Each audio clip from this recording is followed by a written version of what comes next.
Sandra. Thank you very much for inviting me to speak. It is an honor. I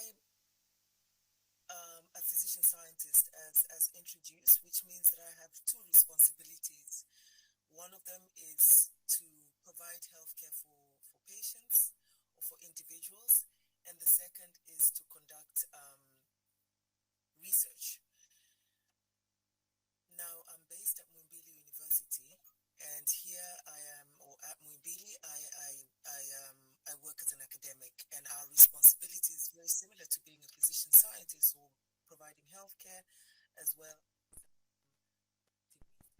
The third responsibility is training or teaching undergraduates, postgraduates, and providing continuing professional development.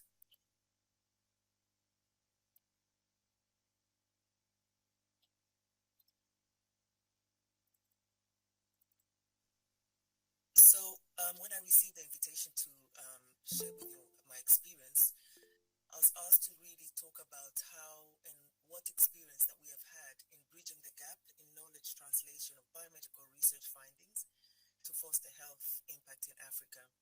And in order to do this, I'm going to focus on five main areas or share experience in five main areas.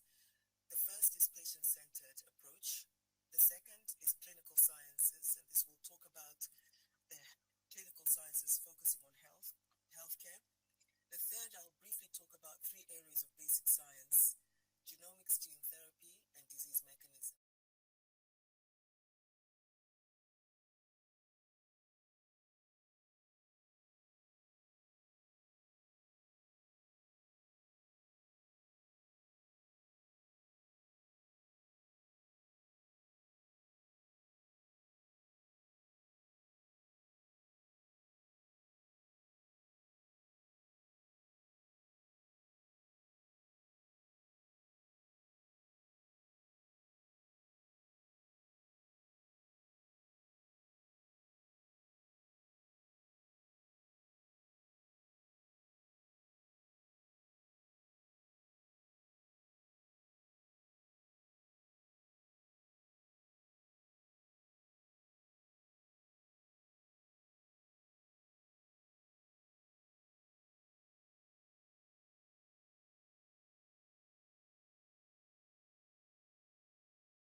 or new interventions or new areas. It's really to make sure that we optimize how we train people. So an example of this is a partnership between Muimbili University and the Association of the American Society of Cell and Gene Therapy, ASGCT, have been running courses on genomics and gene therapy, um, gene and cell therapy. Um, Last year and this year, they're running a second course as well, so that we can train academics and health professional educators in new areas around genomics and gene and cell therapy, because these are new areas ambazo hatuzifahamu, and we need to make sure that we train the trainers, and the trainers can include this in their training of faculty, but not faculty, of trainees at undergraduate and postgraduate level. I think my final comment is really emphasizing the importance of partnerships.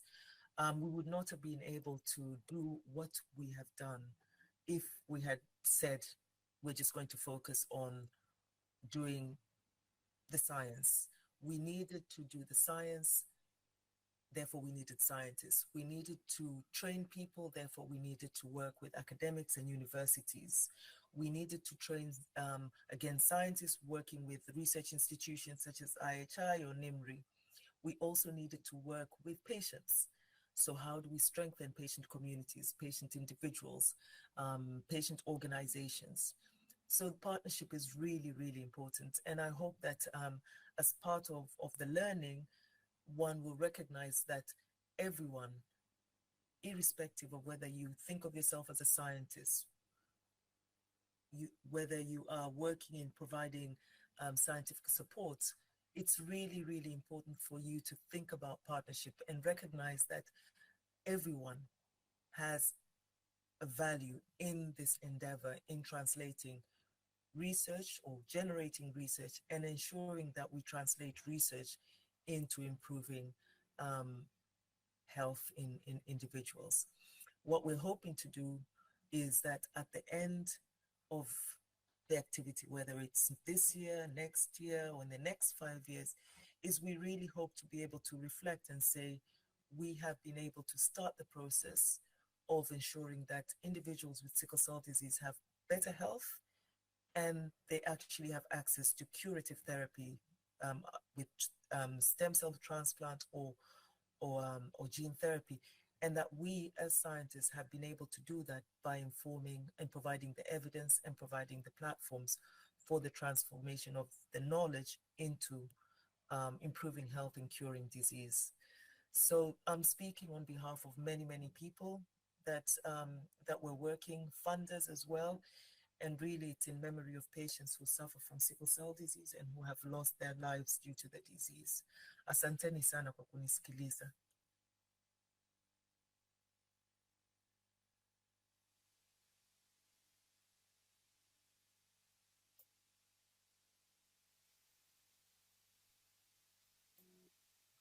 Back to you. I'm happy to take any questions now. Hello. If this will be of value. Julie, can you hear me? Hello? Yes, I can hear you. Yes, thank you very much, Julie. And another round of applause for Julie, please. You have done justice. You have done justice to your 20-30 minutes. You have covered a lot of ground on this space, which I know no other person in Tanzania who's so passionate about sickle cell disease and finding solutions in Tanzania than you. Siku zote nimefahamu Julie ni mtu wa sickle cell.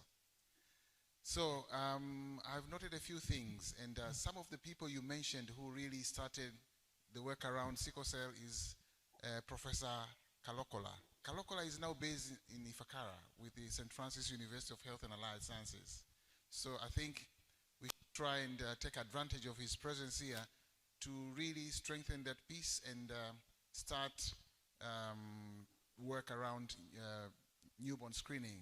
Because I remember a few years back, there was this opportunity to strengthen this work, which was through funding from HDIF. I don't know how many remember this. the Human Development Innovation That's Fund. correct. And we were part of that journey, but somehow it was cut short. But I know you have never wavered. You have just kept focus, and you have been able to solicit funding from elsewhere to try and do the science, build capacity of researchers, but also of the specialists who deliver or provide care at many, many levels. One of the things or messages I will take with me is about human-centered approach, where you say you have to have a relationship with the people who have a condition, if it's a disease or something, but having that relationship really strengthened or gives you purpose in doing the work that you do every day. I will invite a couple of questions for Julie, if there are any.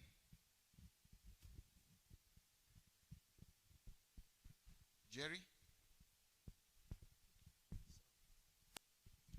Julie, first of all, how are you? Gio. I'm very well, thank you. It's Jerry Killeen. Long time no see. It's so inspiring. Oh my goodness, Jerry. Yes.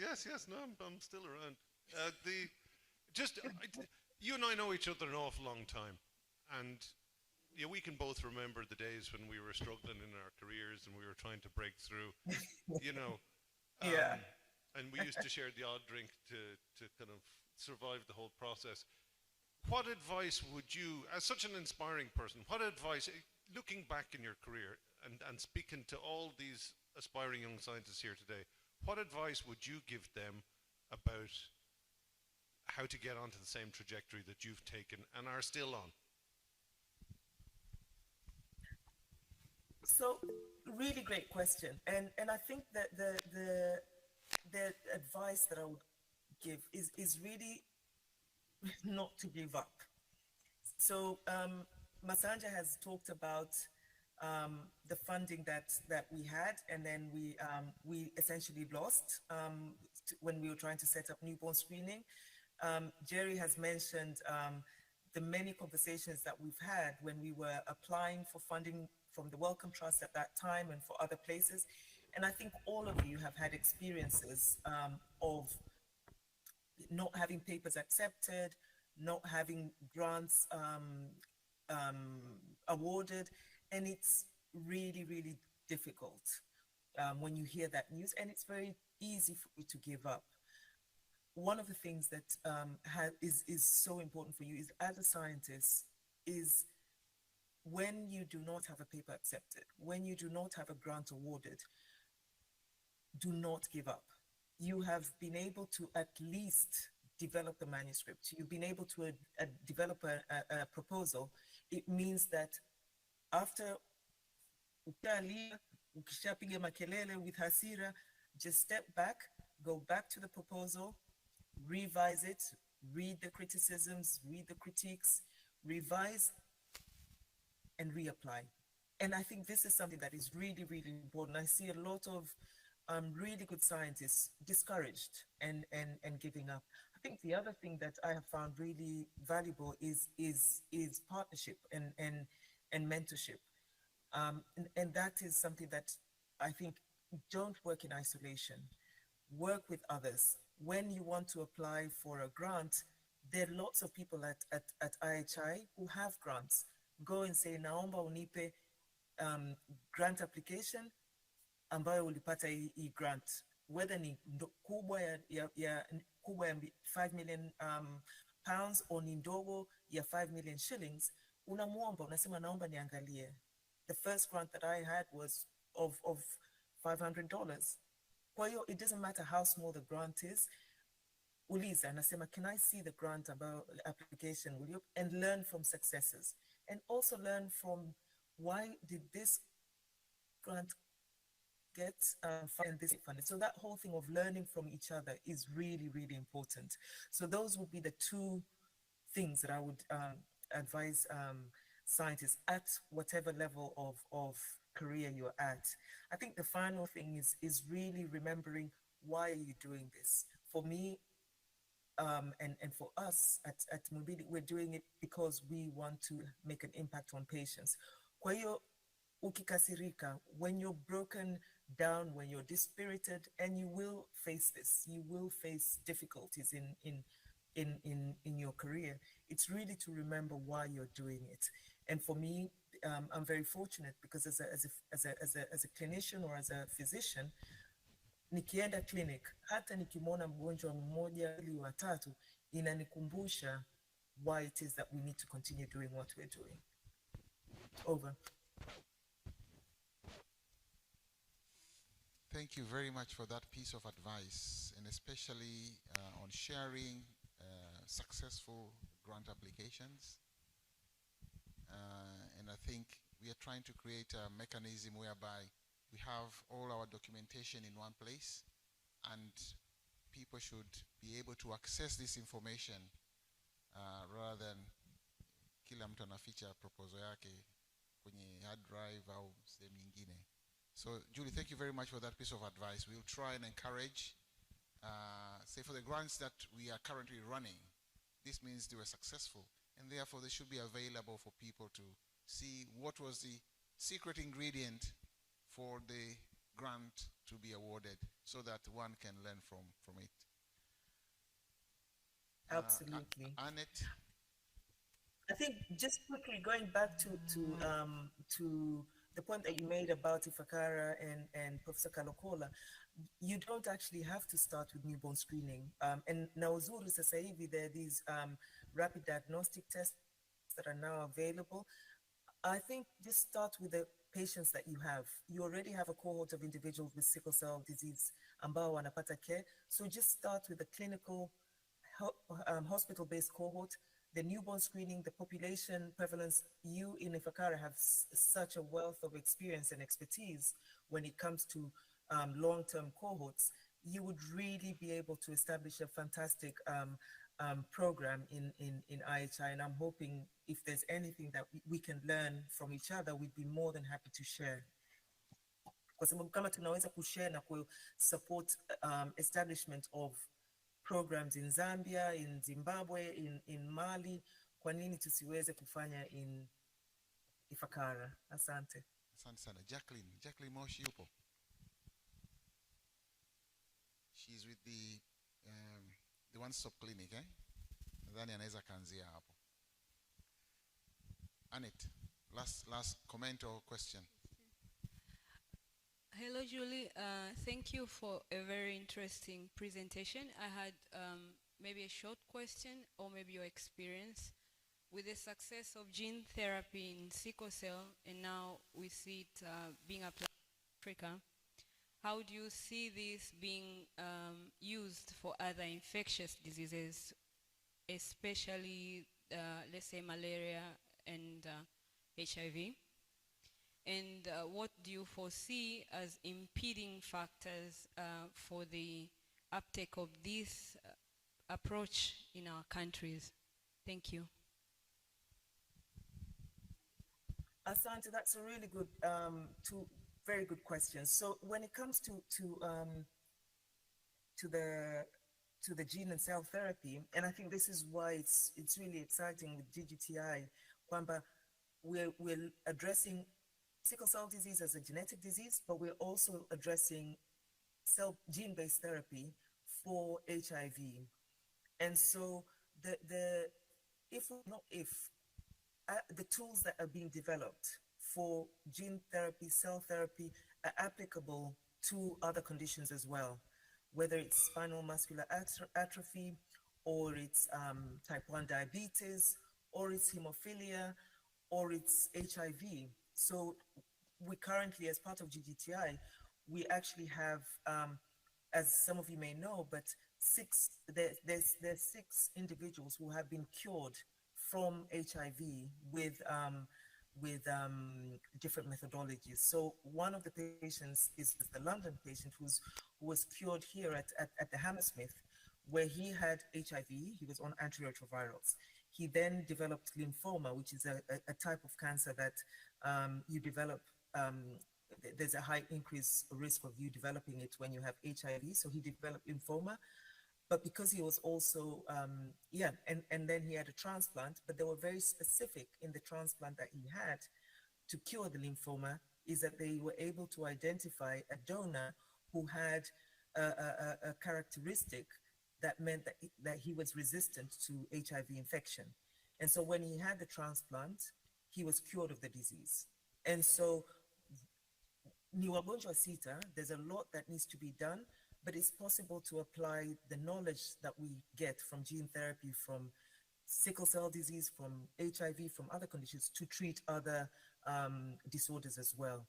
I think your second question with regards to, was a question, and I've completely forgotten. The second question was, what are the barriers? I think this is one of the reasons why we engage with policymakers, whether in science and technology, whether in education policy or health policy, is we have to engage with policymakers ili kuhakikisha kwamba whatever it is that we do is not perceived as just science or just research, but is actually seen as beneficial. Kwa hiyo vitu kama bone marrow transplant, tumefanya kazi na Ministry of Health. The Ministry of Health has taken a lead kuhakikisha kwa kuna policies na govern transplantation ambazo ziko applicable for kidney transplant, for bone transplant, whether it's cochlear or other transplants as well. And we hope to use the same approach when it comes to genomics and gene therapy. I don't know if I've answered your question, but really, those, yeah. What was your second question again? Nilikuwa nimesahau. No, I think it's fine. It was on impeding factors that could potentially not allow us to use this technology. I think it's totally fine. I don't know.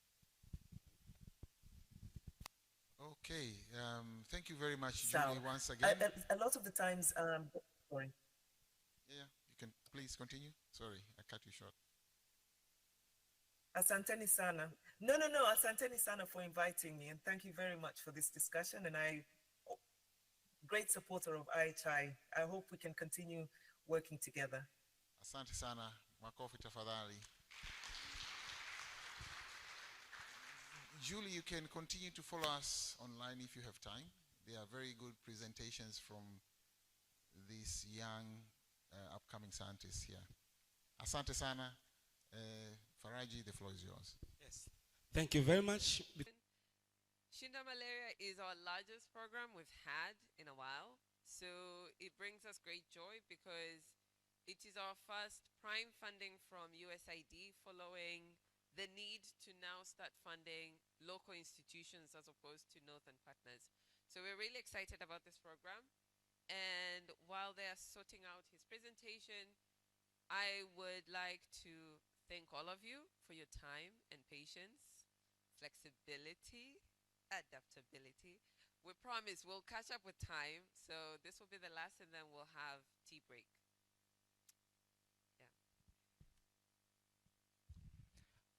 Habari za asubuhi. Habari za asubuhi. Jamani, msininunie, sio mimi nisababisha tukachelewa, lakini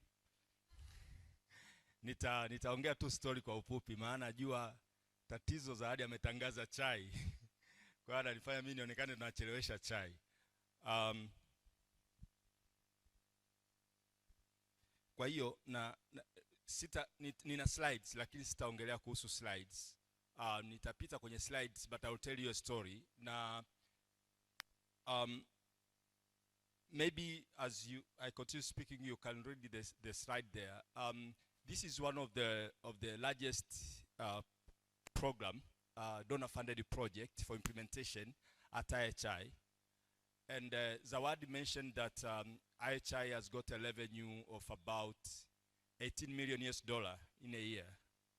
And the budget for this project this year was $4.2 million, which means it's over 20% of the organization's revenue. And that signifies the importance of this project to us. But not only this, the importance of this project as an entry point into having more similar projects to the Institute. So it is a 5-year project. It started around this time last year.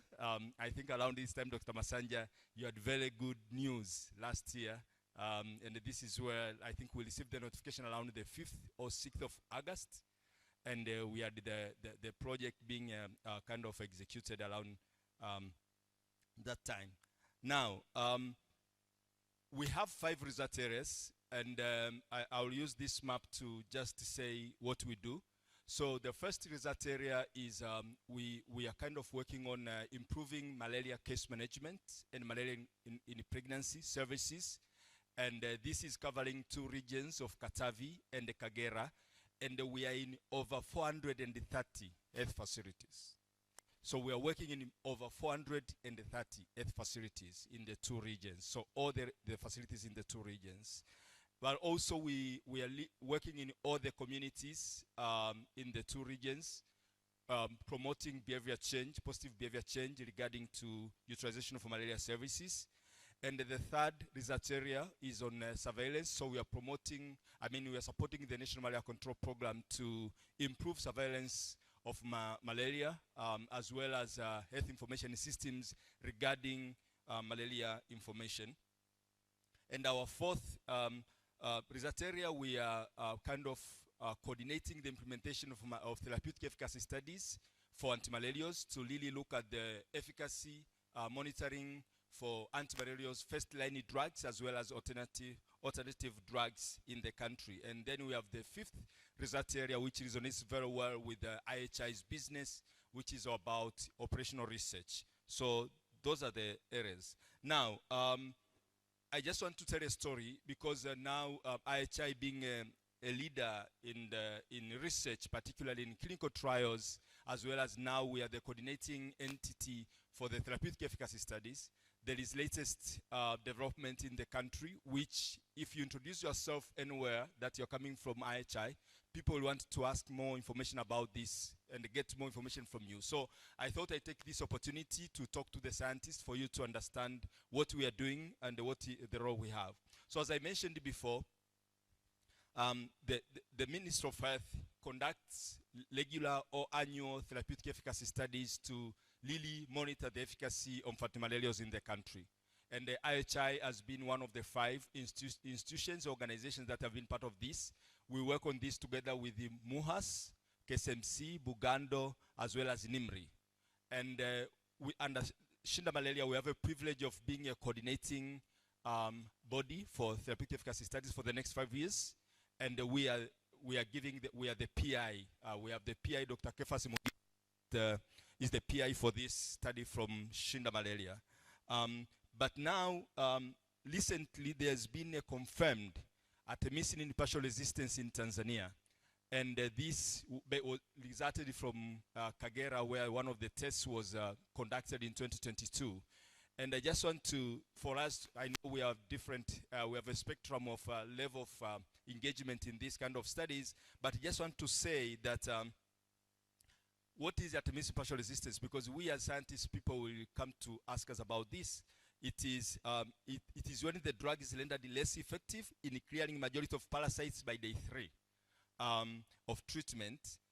Hence, you have, because you know, in artemisinin, for example, in ALU, in the artemisinin that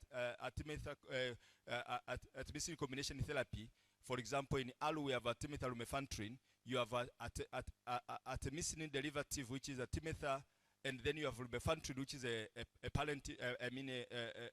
supported drug, and you are expecting the artemisinin derivative to be the one that is responsible for clearing most of the parasites within the first day of treatment, and then the lowest proportion of parasites get cleared by the partner drug. Now, in this case, you have artemisinin derivative not clearing most of the parasites, to the extent that by day 3 you have delayed clearance of the parasites. Now, it is very important, and this is the reason I put this slide. Artemisinin partial resistance is not equivalent to treatment failure. So ACTs have not failed in Tanzania, but there is reduced efficacy of the artemisinin derivative of the ACTs. But still, patients can be cured using ACTs. So that's a message for scientists to translate into the lay person's language when we meet out there. So I want to go into the history. I'll go directly to what has happened in Tanzania. So in 2022, as I said, the National Institute of Medical Research received funding from WHO to conduct a special therapeutic efficacy study in Kagera, in Karagwe. And they came to realize that the findings from that, I won't go into the details, but the findings that fulfilled the definition of artemisinin resistance, which means there were mutations that were associated with resistance to ACTs, and there was also confirmed delayed malaria parasite clearance by day 3. Okay, so confirmed the artemisinin partial resistance in Tanzania. So now in Tanzania, after that happened, PMI asked Shinda Malaria and IHI to take leadership in supporting the Minister of Health to address or to mitigate the artemisinin partial resistance issue in Tanzania. So we adopted WHO framework that comes from the strategy for mitigation of artemisinin partial resistance in Africa, and it has got four pillars, and it is important for us to know. The first one is you strengthen surveillance of the drug efficacy. The second one, you optimize the better and use of diagnostics and therapeutics, and the third, you limit of antimalarial drug resistance of the country, and the fourth, you do more for research and innovation. So that being said, we did that, and we received the additional scope under this project, which also came with additional budget and additional funding, because our original budget was $3.1 million for this year, and with this work we attracted an additional 1.1 million, so budget of $4.2 million to include this work as well. So we are doing this to be able to limit the spread of artemisinin partial resistance, and hence lessening the impact on malaria morbidity and mortality in the region. So with that, some of the work that we have been doing is we have been contracted to conduct molecular analysis of the school malaria parasitological survey, SMPS, which is usually conducted in the country every 2 years. So we have data for 2019 and 2021, and we are also, the ministry is also conducting SMPS this year.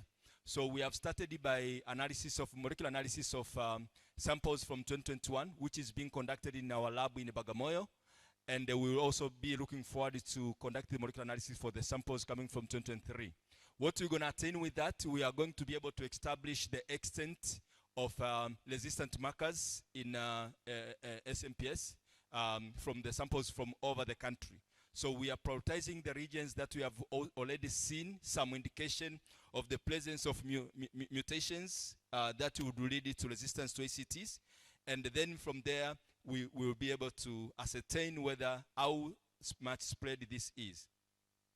But then we have also conducting the special tests in Kagera. Now, besides Karagwe, we are going to Kyerwa, which is another district in Kagera that demonstrated high proportion of mutations, K13 mutations, which is associated with resistance to ACTs.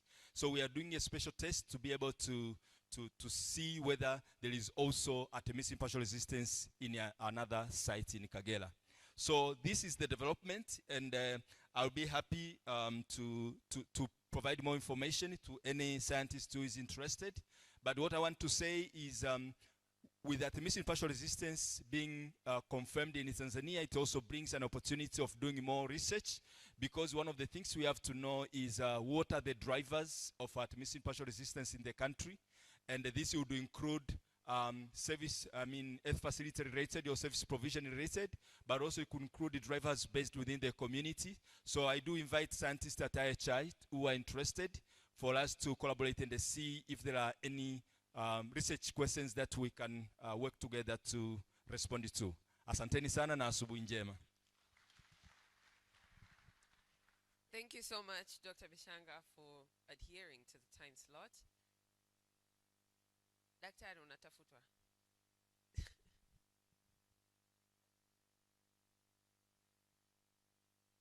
Hajamaliza.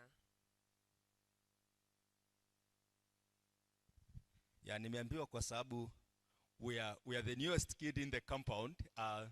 Kuna baadhi ya watu wanaweza sijue staff ambao tunafanya kazi Shinda Malaria. So may I invite maybe my colleagues to raise where you are seated, people from Shinda Malaria Project, and then I will introduce you as you raise. Naomba mtusimame, alafu nitawatambulisha. Yes, karibu.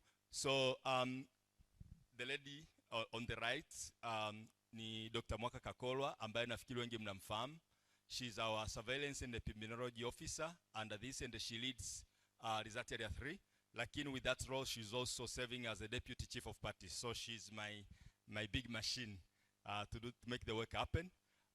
Alafu tunaye Dimoso Kanuti in a blue shirt.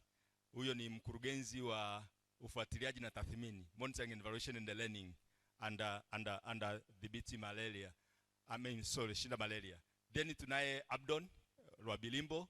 He's a manager for our program in Katavi. So he's a regional manager for our program in Katavi, and he's an epidemiologist as well. Kwa hiyo hao ndo timu ambao tumekuja, lakini we have a team of over 30. Then tuna Dr. Mwidini Kasim, ambaye mnamfahamu sana. Yeye yuko kwenye therapeutic efficacy study. So maswali yote yanayohusu tests na antimicrobial resistance, ukipata kuongea na Dr. Mwidini, then you'll get the best beyond what I have just presented. Na tunaye administrator, dada yetu Adeline. This is like, you know, the person who really made us acclimatize to IHI. Maswali yote tulikuwa tujielewe alikuwa anatusaidia. So ataenda department yoyote na mtapata huduma. So dada Adeline Elman, she's a very special lady to the project. Asanteni sana. Na tunaye Zawadi MC. Thank you again, everyone, to all the presenters for being flexible and adaptable, to all of you for really sitting in and listening. That marks the end of this morning session, so please, quickly, because we're running out of time, tea is ready. We will have a 20-minute break. 20, look at your times. 20, saa hivi ni saa 4 kamili na dakika moja. 10:20, tutapiga, you come back.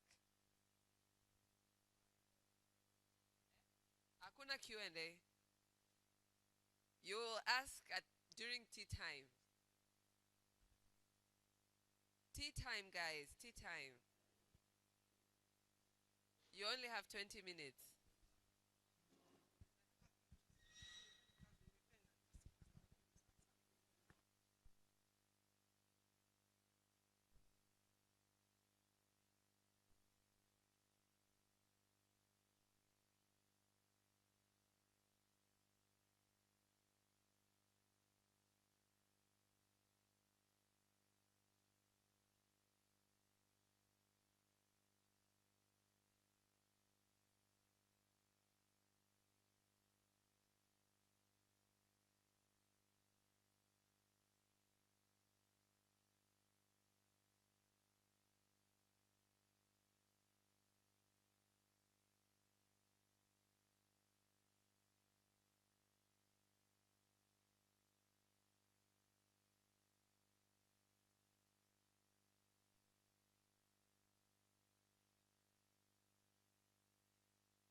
with the Ministry of Health as well, so, and the National Malaria Control Program.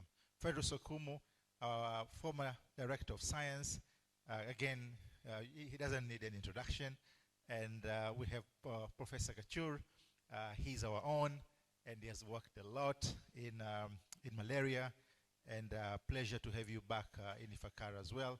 And you heard about, he was introduced yesterday. Dr. Bishanga, a new kid in the block, he presented today in the morning on the Shinda malaria, but he's a thought leader. He works as a program director for Shinda malaria program, but he also has a vast experience in public health research.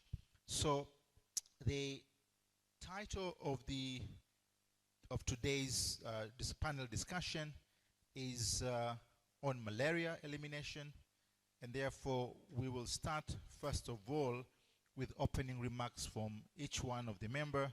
So maybe starting with Dr. Salim, if you can give a brief overview of a little bit of a background and your involvement in malaria elimination. That would be maybe a starting point. Karibu-san. Many thanks. I think we haven't started elimination because most of the work we have done around the Ifakara and then in Bagamoyo and so on. But if work on developing tools to control malaria in the first place, and then some of those tools can be used to finish the work and go to zero.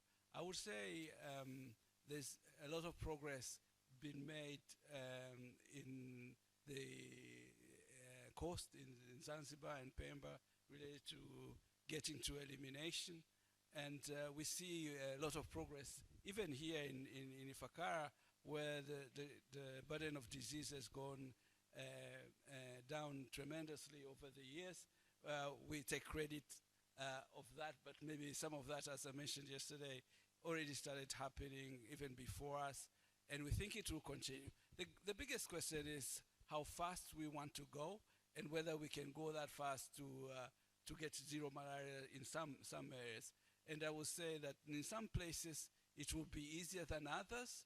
So for example, in the central belt of the country, because of climatic condition and other factors, you get very low malaria transmission there, as well as even we talk about Zanzibar and it's not uniform.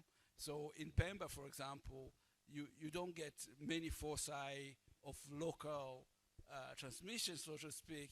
You get cases that are imported there, and not so many also. So if we are to say where we'll get to the finish line first, there will be places where it will be easy to do that, it will be quicker, and we have the tools to do that, and there will be places where it will take all our imagination to get it done. Thank you very much, Dr. Salim. So maybe let's go to Dr. Fredro Sokumu. So we will go, yeah. So I think you can also perhaps give us a little bit of your sort of involvement in sort of journey towards malaria elimination, and what really have been your role, and what your sort of insights about this journey towards elimination. Yeah, very good morning, everybody. My name is Fredros. I think most of my career has been here as a student, and I am part of this journey. I don't necessarily believe that Tanzania, for example, as a country, should be pursuing malaria elimination as a target at this stage. And I will explain why. I think that there is a lot of distraction around the question of going towards zero when we still have so many malaria deaths. So many deaths from a disease that is otherwise completely treatable. So I am of the opinion that, you know, we should do as much as possible to prevent transmission. But what we should be paying more attention to at the moment is to stop all the deaths. I think when Bishanga was talking today, he said that despite the questions about resistance to ACTs, they're not failing yet. And my colleagues who work on tuberculosis know that they... Come on, young man, get out of there. My colleagues who work on tuberculosis know that they don't even have the perfect treatment. I mean, you're having to treat something for 6 months. Malaria has very good medication. The medicine that we have is like 97% cure rate. Even when people speak about this resistance thing, the current malaria medicine is actually very good. And you don't need more than 3 days to take it. And we now have also, since a few years ago, thanks to the work done by Dr. Salim and the rest here, very good child formulations of the same. So the question is, why are kids still dying? You know, we're talking, how many are there? 630,000, 620,000 deaths. So I think that by paying too much attention, you go to Zanzibar, for example, that has nearly zero malaria, and they have quite a big malaria budget. Because they're interested in zero malaria, and I'm wondering, even if you go to zero today, do you celebrate? It makes a lot more sense for me that we should be aiming at zero deaths right now, because I think that's achievable. We have the medications for it. We need to do a little bit more about health systems, strengthening to make that happen. The goal of elimination is something we can accelerate, but I do not think it is necessarily something we can achieve. So I'm thinking about, let's stop the deaths, let's accelerate efforts towards elimination. If we accelerate it enough, we create the impetus or the energy, and then it can be taken over by things like socioeconomic development. Because you know, even here in Ifakara, which is really the center of malaria, if you say so. I mean, when I first came to Tanzania, there was only 2 places where there was greater transmission than Ifakara. It was in a patch in the north of Uganda. And I don't know exactly where, Jerry might help me with this, but there was a lot of transmission here in the Kilombero Valley. But even here, in the middle of Ifakara town, there's nearly zero malaria now. So you can see that even in the most difficult places, you can actually get to zero malaria with just a little bit of this. We can accelerate towards that, but I don't think we need to make it our own generally. So in summary, let's stop the deaths because we can do that. And then let's accelerate efforts towards elimination to the extent that socioeconomic development, improved education, improved living standards, improved housing, all these things will take it towards zero. And even if it never gets to zero, we will have a population that is resilient enough that if they are sick, they know where to go, they know where to get their medicine, etc., etc. And we carry it that way in perpetuity. Thank you so much. Thank you very much, Dr. Fedro. So thank you for that. So we'll come back to some of the maybe issues that you have raised later. So let's give it to Dr. Grace Mangoka. So Dr. Grace Mangoka, again, a brief discussion, or if you could tell us what has been your involvement in the whole journey, you know, to find tools or interventions for malaria that would support the malaria elimination journey. Okay, my participation in the malaria, I would say control, not really like elimination. It's a moment. It started like more than 10 years back when we were involved with giving support to the government to select maybe the best diagnostic tools to, especially the rapid diagnostic test. So we worked as a team, technical group, getting information, maybe the publication, WHO gray out information, the recommendation of what were the best tests at that particular time to be deployed, maybe to start with, because most of the diagnostic by then is so small, like for clinical. This was based on the clinical, and the death was very high. So we supported by getting information, and also I was involved with the WHO, getting to assess the performance of those assays from the manufacturer. So we were working closely with the manufacturer to develop the assays that they can use at a manufacturer to test them before coming to the country, but also to advise the National Malaria Control Program on how best to move along. Because also you have to select the test based on what is in your country. We have more of a PF, so it was best for us to find the test that can be, it's a HPR2 protein that can be detected. So that's what was my journey. But we continue in that area, making sure that we get the best diagnostics in the health facilities. We have a microscope, yes, but all the technicality is challenging. So at the moment, 90% of the we are using in the private, both in private and public sectors, we use the rapid diagnostic test. A bit of microscopy in some areas. National Malaria Control Program, I know they have this capacity building program to train microscopists, so at least they should supplement in those areas with low transmission. We know at the central zone and of course in Zanzibar they have low transmission up to 1%. So it's meaning that you are missing some of the 10% of the people to diagnose. That's in health, but more of the sensitive tests to manage those patients. Previous was talking about reducing death. So diagnosis is to be the key point or the key elements to be available in the health facilities to make sure people are getting best treatment. We have the PCR. Of course, it's not used in the public health, but it's helping us to assess the performance of those tests, the new tests, of course, but also in research where we also doing to look at drug resistance and all kind of things. Thank you very much, Dr. Grace. So then I think Professor Kachur, to you. So FEDROS raised some concerns about this sort of impetus or desire to move to elimination and focus on reducing death. Yesterday, I think you also talked about your work in sort of research in anti-malarial drugs.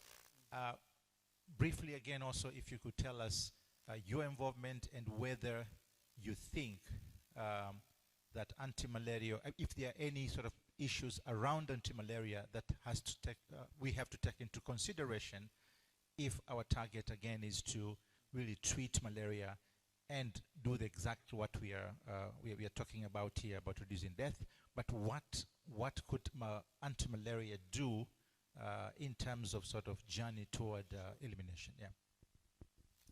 I thank you for that, and I think in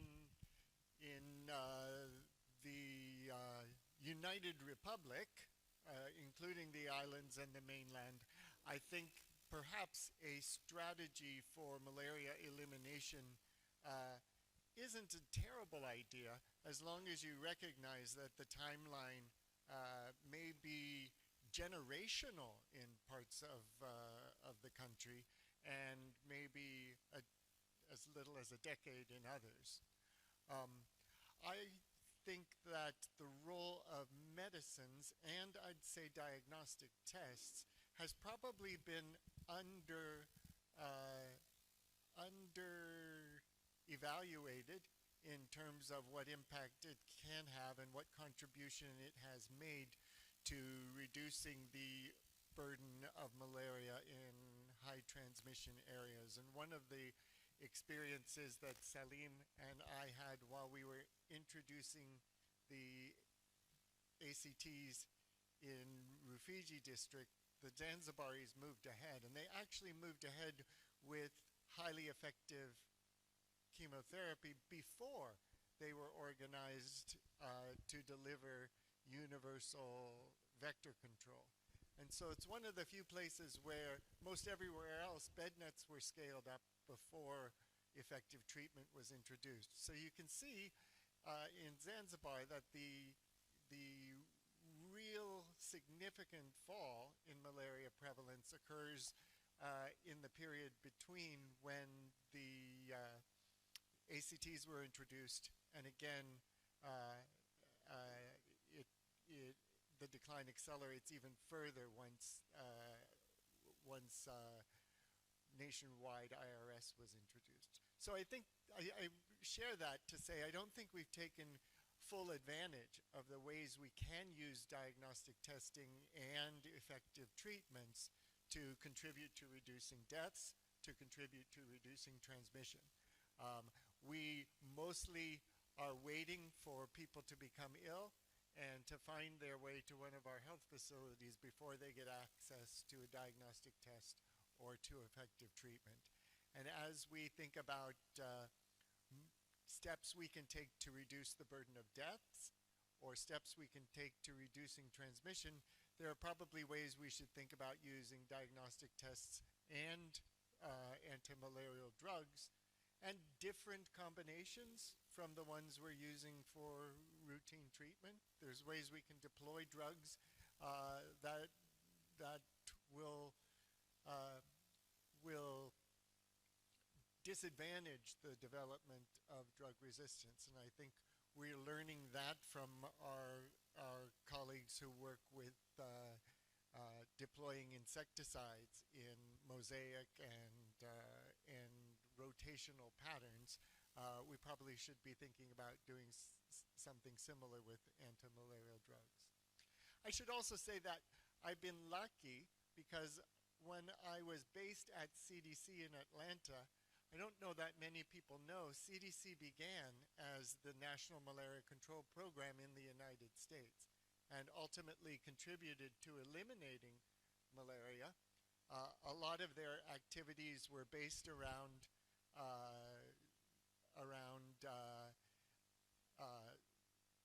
housing improvements, screened doors, and treating breeding sites. But probably the most impactful and less well documented is the contribution of socio and economic development in poor communities in the southern United States that were the last foci of malaria transmission. Similarly, I had the really good fortune to be part of the visit that certified the country of Armenia in southern Europe as malaria-free. When it was part of the Soviet Union, malaria transmission had been interrupted. But after the collapse of the Soviet Union, the country was engaged in a war with its neighbor, and a lot of its infrastructure deteriorated. And when soldiers returned across the border, they brought malaria back, and it became reestablished. So it's another example of how investments in physical infrastructure at a household and community or district level can have a profound impact. But you have to have the basics in place. You have to have the vector control. You have to have the right tools to detect and eliminate parasitemia, and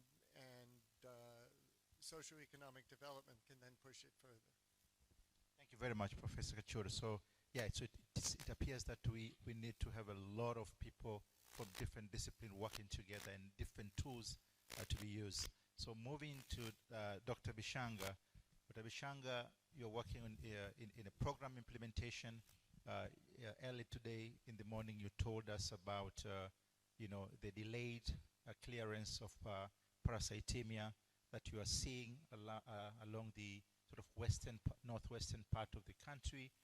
So again, also tell us about your involvement, and can you also, while you're discussing your involvement in these efforts to reduce the malaria but also moving towards elimination, what are the real challenge? Because you are real in those communities. You are working in areas where you see malaria, you see the effect of malaria, and you see all the challenges with our health system and the way we sort of deal with this problem. So what do you think are the challenges, and do you think that and how to sort of address these challenges in terms of targeting areas where there's malaria, but then suddenly seeing sort of malaria sort of coming up in different regions?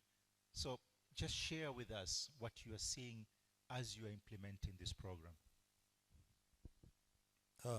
Thank you, Dr. Ali. Maybe I should, all of us we may know, but let me kind of define what do we mean by malaria elimination as it is defined by WHO. This is where malaria transmission is interrupted to 0 cases incidents in a year, where you don't have any indigenous malaria transmission or malaria case in a particular country. And this will need certification. There is a global protocol on certifying a country to have eliminated malaria, where you need to have demonstrated 0 indigenous cases, incidence of malaria cases for 3 consecutive years. And from there you can be certified to be malaria free, but still you need to do malaria programming to prevent reestablishment of malaria cases in a respective country.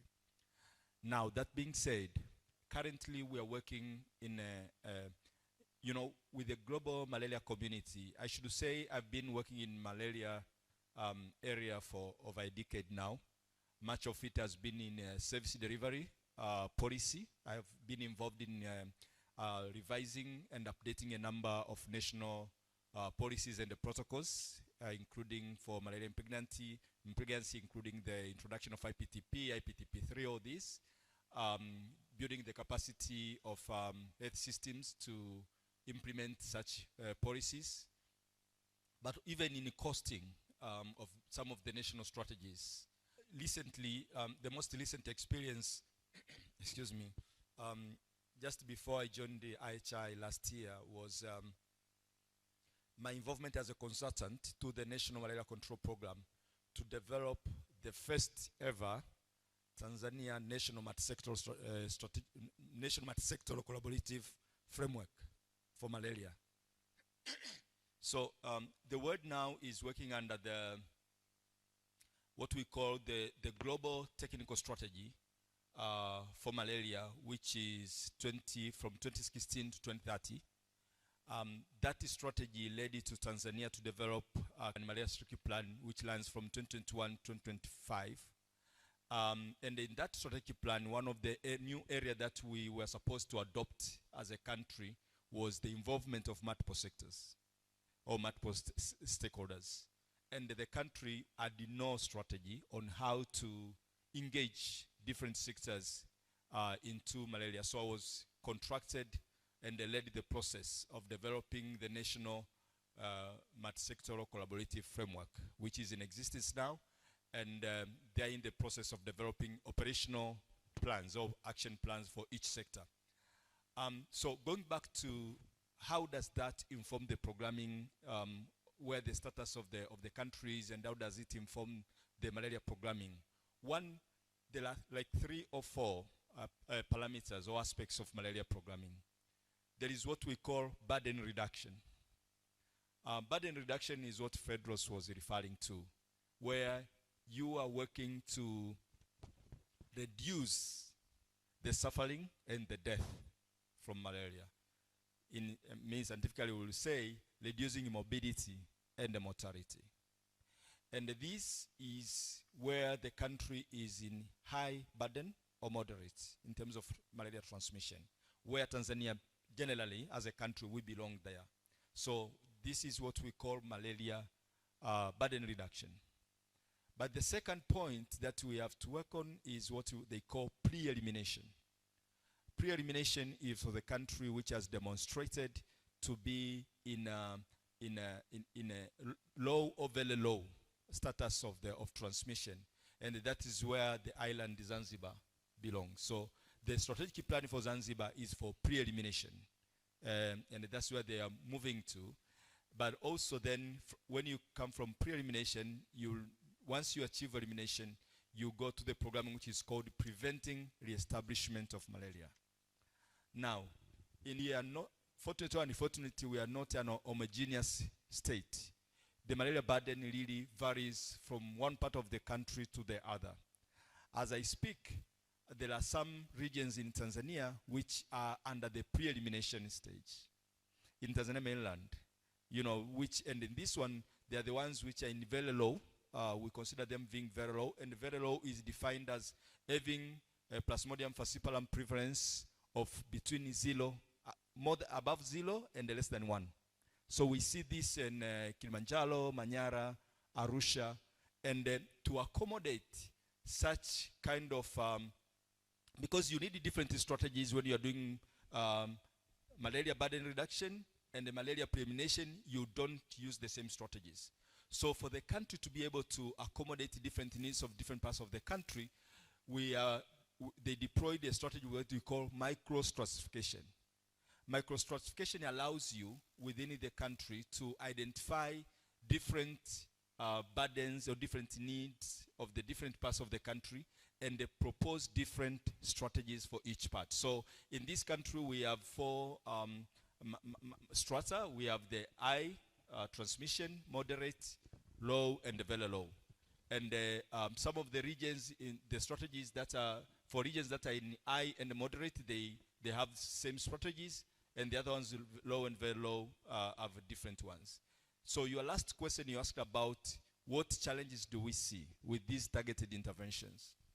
The challenge we see is, particularly for the low, for the moderate and the high, is there is a risk of when you have intensified interventions in regions which have moderate and high malaria burden, it is very easy to lose the gains in the other regions which are considered to have low or very low. And sometimes we see, like the last stratification was done last year in 2022, but there are regions that had been classified as moderate burden, and then in 2020, and then in 2022, we have back to high burden. So it is important that as much as we deploy a kind of differential interventions based on the burden, it is very important to keep the intensity of the programming, not to lose the gains that we have attained in the previous few years. Thank you very much, Dr. Bishanga.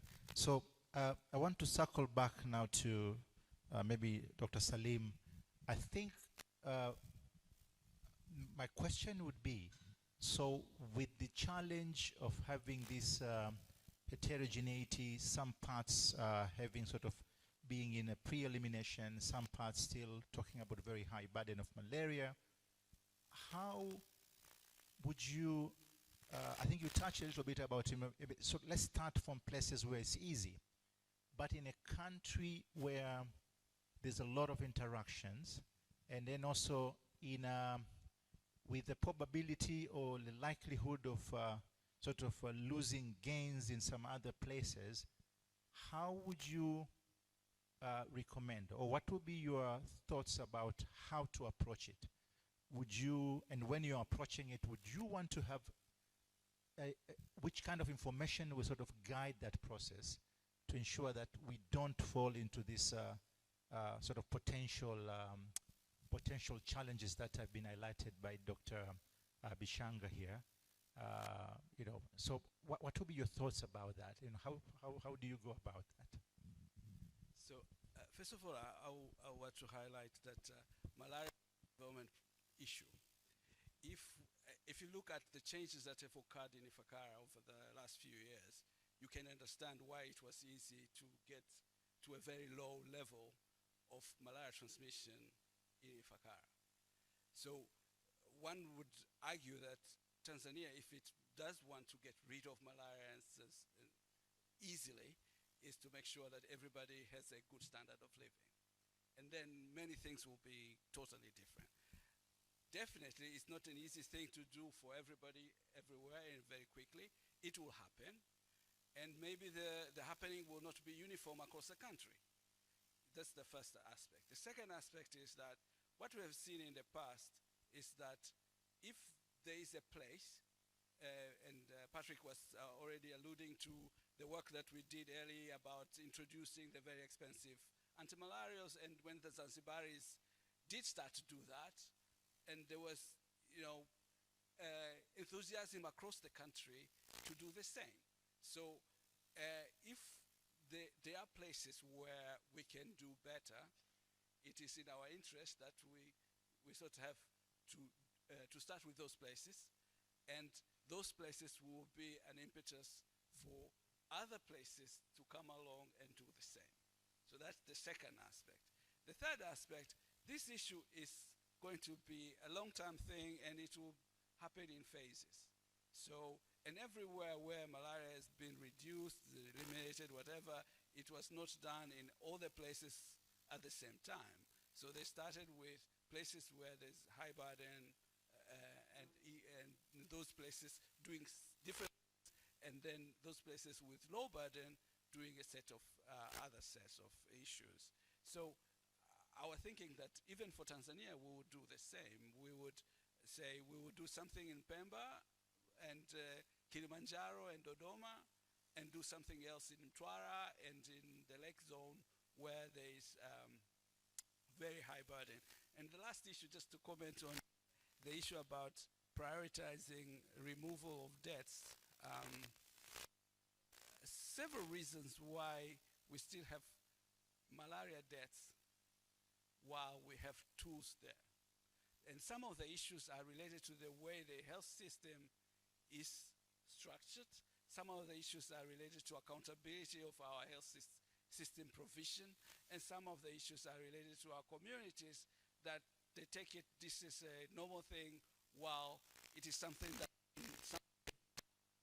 and change. So to change it, we have to have demonstration that some communities in this country can say no to malaria and be proud of that, and then impress on other communities that they can also get rid of malaria. Nobody should die of malaria age, and putting the thrust into eliminating in some areas will be a good impetus for us to get better. I also have to say, in order to eliminate in some areas, we have to improve our innovation, the way we are doing it, our health systems, etc., etc. It's not just as usual, and then we'll be able to make it. That's not the idea.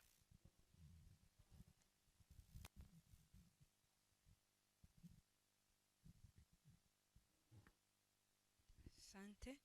Thank you very much for very interactive session. So my question will be around vaccines. We heard a lot about vaccines yesterday, and we saw how the world is really moving to try and find new vaccines. I would like to hear your thoughts about the contribution of vaccines towards malaria elimination efforts, maybe the current new developments around this area, as well as the introduction, let's say, of monoclonal antibodies. How do you foresee this in the fight against malaria elimination? Thank you. Anyone? Anyone? Dr. Salim. So I mean, there's the technical aspects, and then there are the more public health epidemiological aspects of the idea.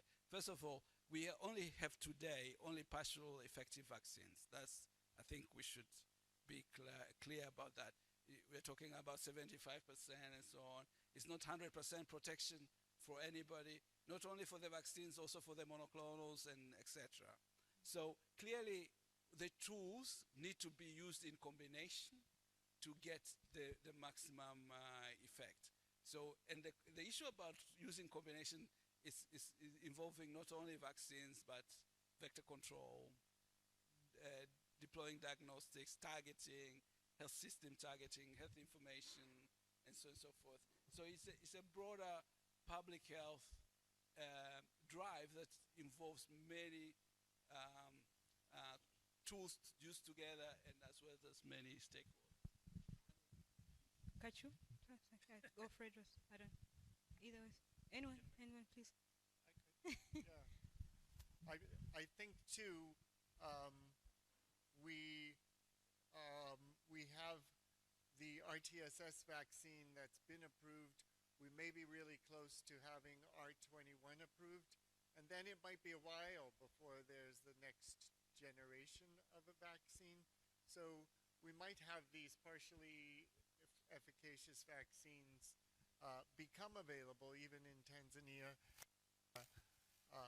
And I think we'll want to be thoughtful about how we're going to deploy them. What will really make the most impact on how well they prevent deaths or clinical malaria episodes will be how well they're delivered. And we really need to understand what the health system can do, what a multi-sectoral partnership can do to ensure that when we do introduce vaccines in parts of the country with high burden, that we're ensuring that children get that complete course. Yeah, maybe just, oh, Fredros, if you want to go. Just. Not specifically. Oh, okay. So I think there are two things around vaccines. I think we're talking a lot about vaccines. Are we looking at, let's say, vaccinating adults maybe in future? Because now most of the vaccines are sort of targeted for children. And then in addition to that, we know the malaria parasite is quite tricky. We discussed a bit yesterday. What do you foresee as a challenge, let's say parasite pressure due to vaccination that is being introduced in certain areas, and specifically with this strategy of going in strata? Could you please highlight what your thoughts will be around that? Any? You have a mic? You can pass. I don't know. I'll talk about vaccinology, but I'll talk about, responding to your question from the public health perspective. Yeah. One thing for sure, malaria vaccine will not serve as a silver bullet towards malaria elimination.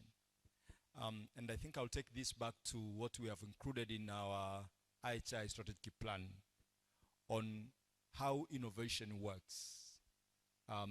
Like developing a vaccine and having these clinical trials and getting a vaccine out is getting the solution or innovation that can solve a public health problem. But it does not assure you on the application of that innovation to solve the problem. And one thing that from the perspective of public health, which I think it may really work against us, against the scientists, is the fact that development of the vaccine has been made so clinical, and they left out some other key players who would be critical for their scale up and the dissemination. And when you read or you look into the system that promotes immunizations and the vaccinations, you will see that getting the product, the actual vaccine, is probably 30 to 40% of the solution. 60 to 70% of that vaccine working in the public health, it is other factors, including the production, including the finances, like who's gonna finance that institution, distribution of it, particularly to African countries, including the supply chain, including these private sectors that are working in the pharmaceutical industry and all that.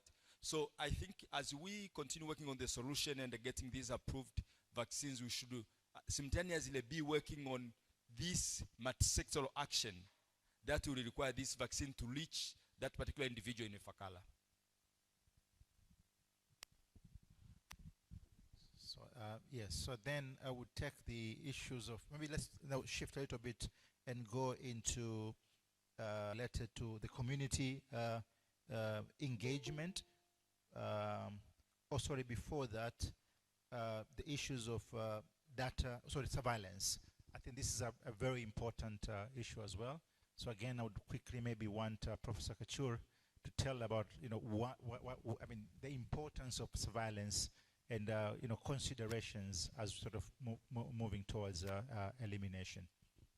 So I think surveillance is a really key component of this. And as you move from very high transmission into moderate transmission, into pre-elimination and elimination stages, the kind of surveillance and reporting should change. So right now, I think many places in mainland Tanzania are reporting malaria cases that are diagnosed at health facilities on a monthly basis, and they're reporting those cases as aggregate numbers. We saw 110 patients in October and 108 in November and so forth.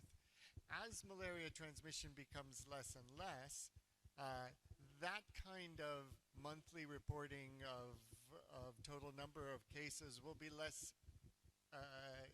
meaningful, because as case burden becomes lower and lower, you need to have a more rapid response to each and every individual case. So when the case numbers and occurrence reaches a lower level, you'd want to report cases as soon as they occur and have the capacity to go out to the village and confirm that case, assess whether it was locally transmitted or imported, and conduct some case finding and other interventions in their household and the households nearby.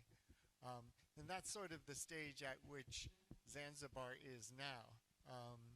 But it's interesting, even on Zanzibar, where they're reporting individual cases and conducting follow-up investigations, on Pemba they have maybe 6 or 7 investigations to complete every month, and on Unguja there are hundreds and hundreds each month. They have almost 3,000 cases a year. And so it's a manageable undertaking on Pemba, and because it's manageable, I think it's likely that they'll accelerate progress and continue to reduce their number of cases, whereas on Unguja, the number of imported cases and the locally transmitted cases that happen around them are so numerous that I think they're going to have to think about other tools they can use in addition to just surveillance. So I also wanted to ask, thank you very much, Kachuri. I wanted to ask about the issue of innovation. So maybe, Fedros, you may want to take it. So what are some of the innovative approaches that you think in the next 5-10 years might be very, very helpful in sort of, complement whatever we have now? And if we need to be, how creative do we need to have to be to really fill that sort of gap in terms of the right innovation given the right time, if you may address that. Yeah, thanks. So I think innovation is good, and actually for for people interested in zero malaria, innovation becomes really, really important. But I think we also have what I would prefer to refer to as process innovation, especially in the health system structures. So Salim was explaining earlier that one of the reasons that despite having good medicines, people are still dying is because the process, like Bishanka tried to explain, the process of getting an efficacious intervention or an efficacious tool and transforming that into an effective tool is a cascade that involves a lot of factors. You know, you must go to the hospital within 2 days or 1 day. You must get a good diagnosis, and now they are missing 10% of them. The doctor must be well versed must have the knowledge to prescribe the right medication. The patient must be willing to and able to take the medication on time for 3 days. Before all these are true, a death might have happened. And some people, you know, they're like within 10 kilometers because of Ujamaa in Tanzania, not Ujamaa, but just the living structure. A lot of people are within just 10 kilometers of a health facility. But they don't have cars, they don't have bikes, so even though the distances are short, they still have to walk that distance. So with a severe malaria case, a death can still occur because of things that have nothing to do with innovation. It has nothing to do with the medicine itself. So some kind of process innovation around, you know, how do we work with community health workers to identify the people who are at risk, give some, how do we use our vaccines or monoclonal antibodies, if you like, how do we make sure that this happens? So that's one side. But then there's the real tools, innovation, creating new tools. And these new tools, back to the point I was saying earlier, where we want to accelerate towards zero with as few deaths as possible. So I'm not against malaria elimination. I'm not against zero. I think we can accelerate towards it. It might happen 100 years later, but we can accelerate towards it.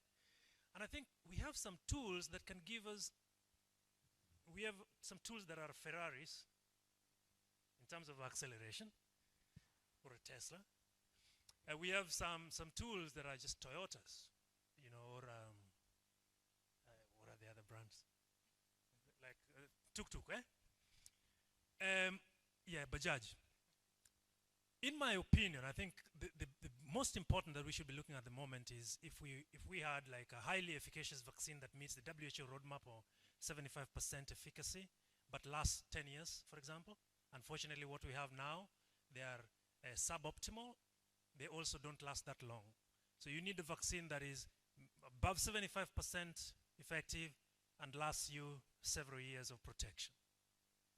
If we had that, I would be very happy. We have some innovations on the vector control side, the gene drives, genetically modified mosquitoes. I'm very happy about this because I think they are some sort of an ultimate equity tool.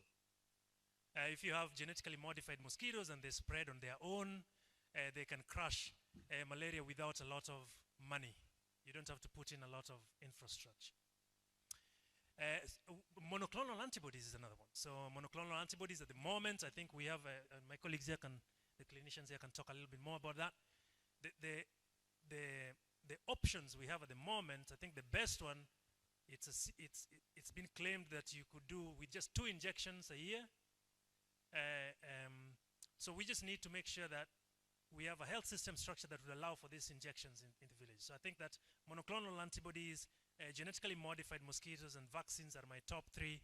You might have others, but I think from there we should be going towards process innovation, sectoral initiatives to ensure health standard improvements so that we can accelerate towards zero. And I'm going to repeat this many times, accelerate towards zero with as few deaths as possible, making sure that we're using the medication that we have. Really, there's no need that in 2022, a child, you know, I have a 2-year-old, a 3-year-old now, and a 5-month-old. And I don't think that malaria should be anything I worry about. I think we should be worrying about things that we don't have medications for. So accelerate towards zero with as few deaths as possible. She wants to talk about innovation for diagnostics. Yeah, go ahead, Dr. Grace. Okay, thanks. I think what I'm foreseeing is a challenge for diagnostics at a moment. It's not a big one, but moving to or when we're accelerating toward zero, we need more robust, the most sensitive one, because at a moment for low transmission, we are missing around 6 to 10%. It means if we wanted to accelerate and half of the country has transmission of 1%, you are missing 10%. It means you are creating another spot for transmission. So we're going to have another research. So in those areas, then for us working in the lab, meaning we need to come up with another tools that will detect, that will be more sensitive, maybe molecular base. But the other thing is going to be costs. So we have to find a way that we evaluate the new diagnostic, maybe repurpose some of the tests that are being used for other diseases that can be cheap, but they are more sensitive, molecular base, but can be used at a point of care. So in those areas, maybe at the central belt, maybe in Zanzibar, where now they are trying to eliminate malaria, including supporting the surveillance system itself, because if you go in those areas and they want to really eliminate those hotspots, you really need to use more sensitive one. You test and treat, so you just cut short or completely control the transmission in those areas. So we still have a lot to be done. The other challenge that we started to experience is the gene deletion for HPR2. So the parasite, of course, is trying to survive, to invade, being treated. So we have started to experience those imaging of HPR2 deletion. In some of the countries, especially like Eritrea, it's like 80% of the country so they have to change their diagnostic tests. So for us, we have few spots, of course, and we continue because we are doing a lot of diagnostics evaluation for WHO pre-qualification. So we wanted to keep that as a continuous evaluation. For every evaluation that we are going to do, we'll have to look at if there's any HPR2 deletion for all the samples that we are going to collect, just to keep monitoring that. And with that, we have also people working in a lab to look for another protein, maybe the multiplex. Then at least that's what they call the fourth generation immunoassays, that you have at least multiple protein that can be detected. So at least to sustain and making sure that everybody that goes to the hospital, or if it's supporting the surveillance, they get detected the parasite and the people get treated. Thank you very much. So just one last thought before we give a chance to the floor. What do you think will be the contribution of community-based community engagement and community behavior change towards malaria elimination efforts? Just one maybe final quick thoughts on that. So very quickly, and then Dr. Bishanga. I think earlier it was mentioned here when the director was showing the strategic plan. You had that last part of community engagement. A lot of the things that we want to do will fly only if people participate. Okay? And Ali yesterday was talking pharmacokinetics, very difficult terms, pharmacokinetics yesterday. And we said, one of the things that have happened here in Ifakara that have been perhaps most transformative in terms of malaria control has been the idea that we were able to create a child formulation, or we supported the creation of child formulations for malaria medicines. So medicines are never tested in adults. They are made never tested in kids mostly. They're made for adults. And then you have a disease like malaria, no child formulation, most patients are children. And I remember the time, at least the way it happened in my own village, the way my mother did it was in the days of chloroquine, you would take the tablet and break it into two, and then crush it and give it to them. With a little bit of education, these mothers start to participate in the health system. They become your own champions. They remember that they must bring their kid to the hospital, and they have to give a certain specific dose. So also, again, we were talking about innovation earlier. How do you innovate so that medicines that are already available now can be widely dispersed? But then I think that there's a lot of room here to have people, to give them the knowledge, give people the knowledge that they need, and then get them to participate either as community health workers or as parents. And we are also community, by the way. We might call ourselves scientists, but we are also from these villages. I think the best person to speak about this community engagement is Bishanga, though, because of just the amount of engagement that Shinda Malaria has with the local communities in Tanzania, if that's okay. Yeah, I'm glad you asked that question. Not always that people, when they meet as experts and scientists, do talk about communities and the role of the communities. And I would like to highlight a few things. And I think also Professor Julie Makani talked about this in remarks in the morning, that we should remember that everything we are doing, or everything we do, we are doing it for the community, for the people. And we may assume we know what the people need and how they're going to take up the interventions or the innovations or the solutions, but literally we may not know. And for us to really know, and that's why the word now has introduced, the science has introduced what we call human-centered design. Human-centered design is not, every human is not, kind of assuming that knows what the other human wants. So our beneficiaries should be at the center of the solutions we develop. be it a research, be it an implementation program, you have always to remember how best you have your beneficiaries really at the center of the design you are doing. So giving an example in the fight against malaria, I think the current national strategic plan for malaria in Tanzania has really emphasized on the need of having community-based solutions for malaria, reduction of burden, as well as pre-elimination. One of such initiatives which is really very important, of course, under Shinda Malaria, we do social behavior change. We do work with community health workers. We do media activities. We engage media. We work with the influential people. A few weeks ago, we were in Kagera, and we met this parish priest who is working as a champion for a fight against malaria.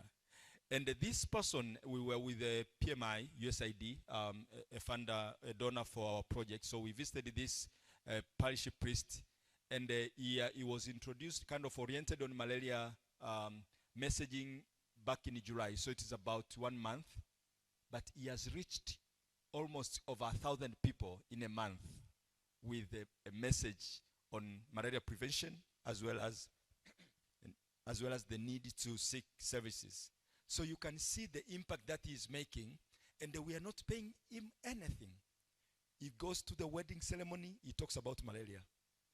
He goes to the, hello, excuse me, he talks about malaria. So we are using those people. But one thing that I wanted to highlight that the ministry has taken up is bringing the services for malaria diagnosis and the treatment closer to the community.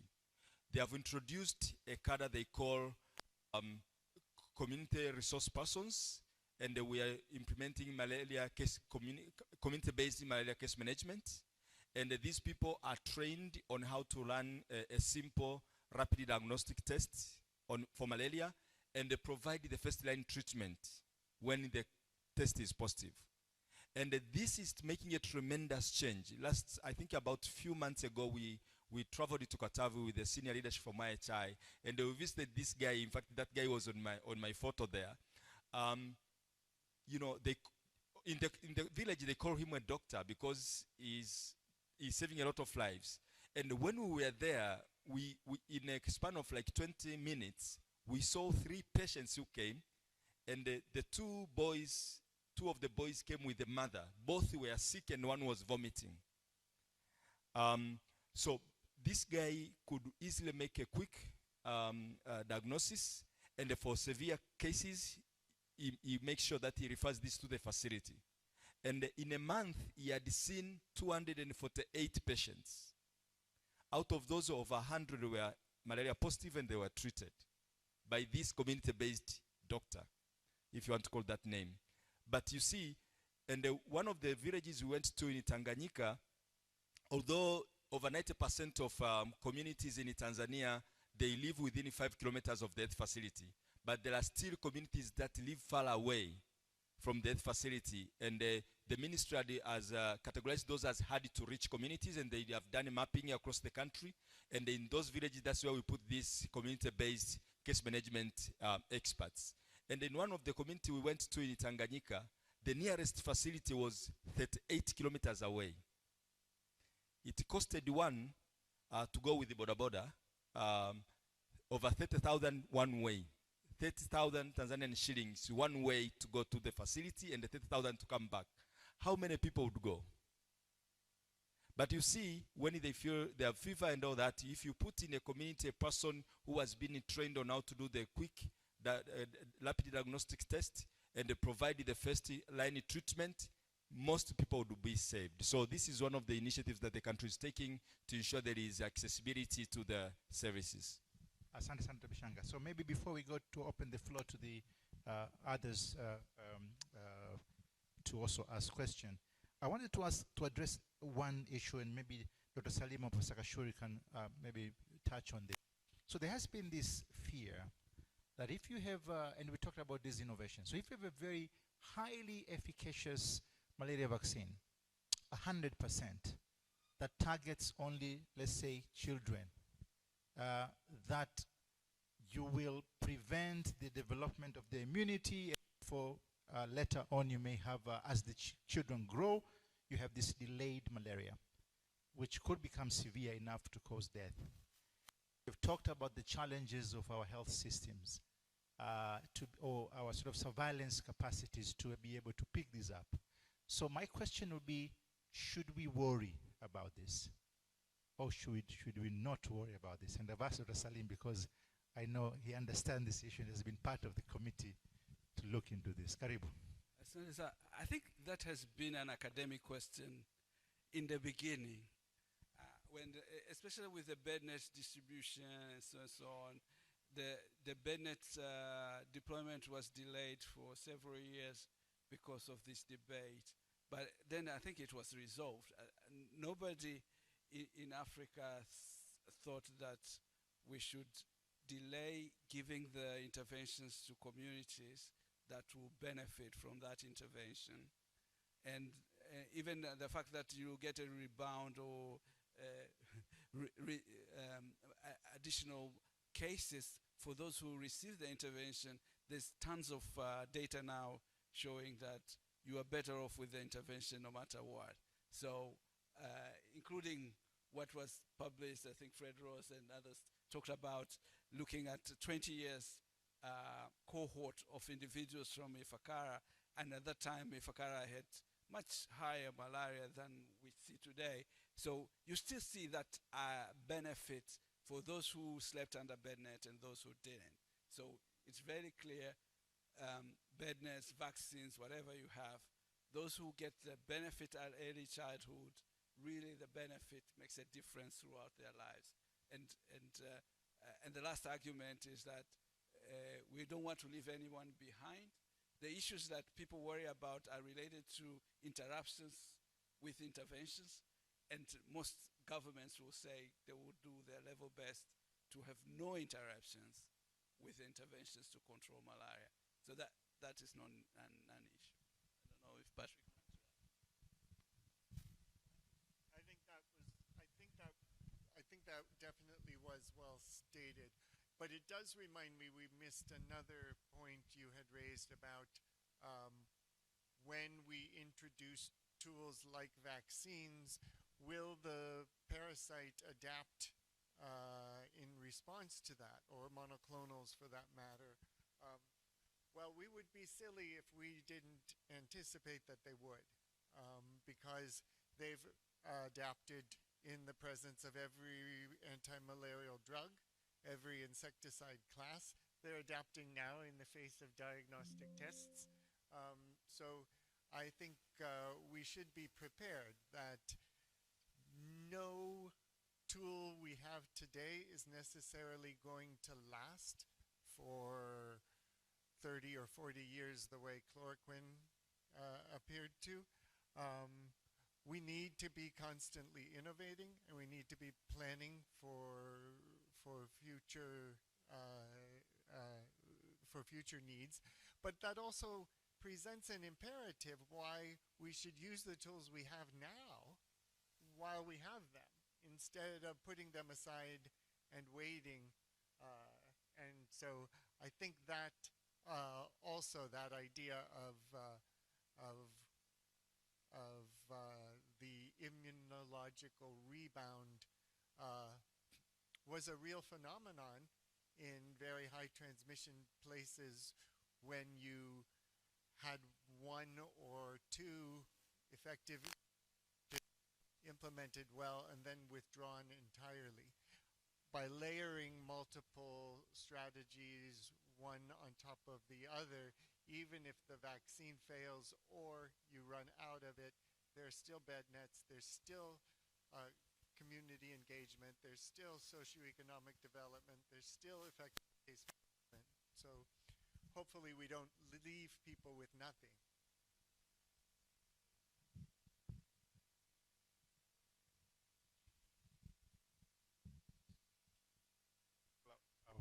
So maybe now I'll give it to my co-moderator to invite the floor. Oh my gosh, we have so many questions. Okay. Yeah, so that's a nice talk. Thank you very much. So I just put myself in the place of Wananchi. I don't know whom am I addressing this question, but anyway, anybody can respond. So I'm part of the Wananchi, and you come, you talk about malaria elimination, while I'm observing that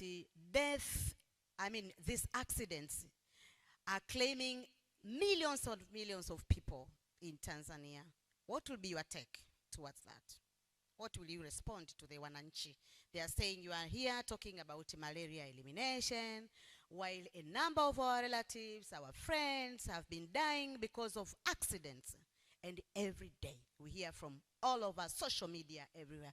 People have died, like 5 people in a family have lost their life because of accidents. So how will you respond to this one, Anchi? Thank you.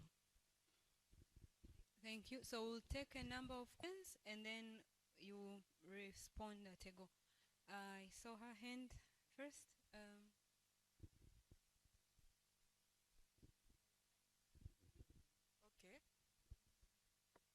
Okay, thank you to all presenters.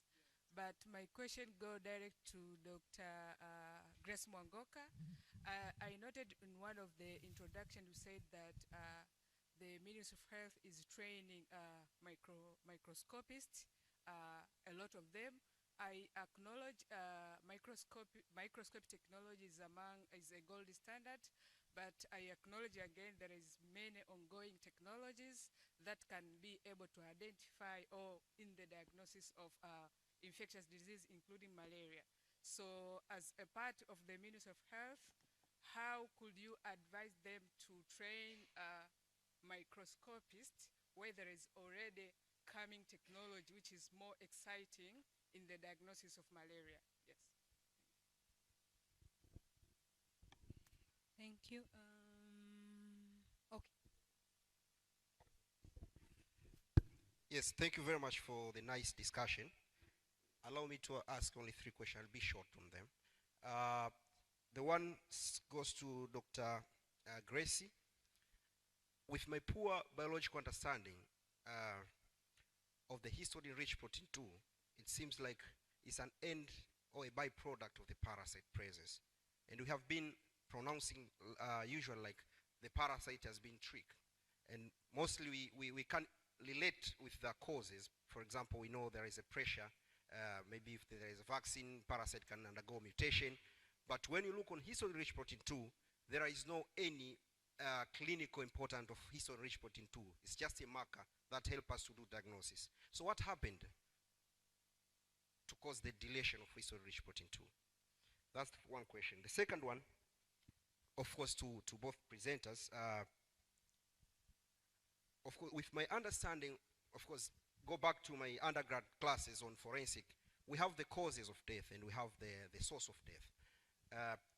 Given the estimate that we have as the death due to malaria, how sure we are the current death that we have? Are we doing post-mortem or do we just do the estimation? If someone died, I just want to understand how sure we are with this estimate of the death. Lastly, we have only 3 approaches. It's either we kill the parasite, or we kill the mosquito, or we block the kind of interaction mosquitoes and human being.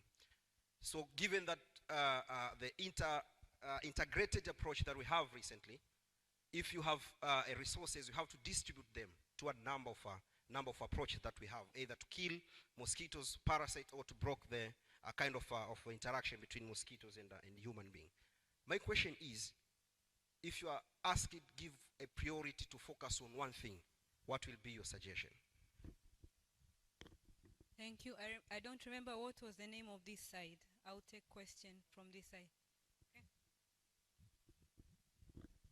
Thank you very much, the presenters. Mine is on the elimination first, because Bishanga, you mentioned about the malaria stratifications, and I was wondering what have been achieved and what have not been achieved, because there is a drastic shift from low to moderate, moderate to high, and high to high, and in some of the very high in some of the areas in Tanzania. Actually, that is from the report that I read recently.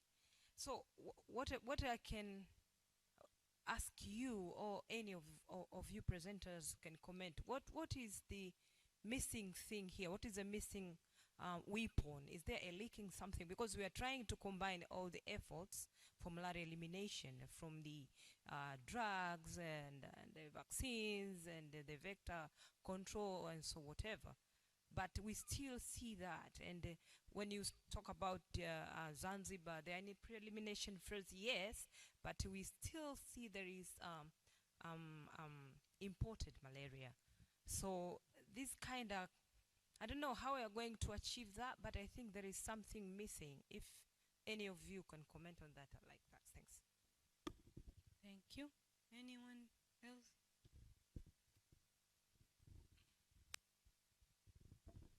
Asante sana.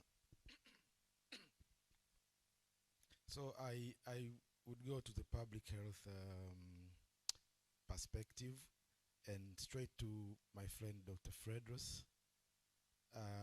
You have been talking about saving life, reducing mortality to zero, and I think from the presentation or from the knowledge we know that there is this Anopheles stephensai is coming, and in a football match you say that to me it seems like they're doing substitution, that they're taking the mosquitoes bringing new mayele so that they can be really precise on making their goal.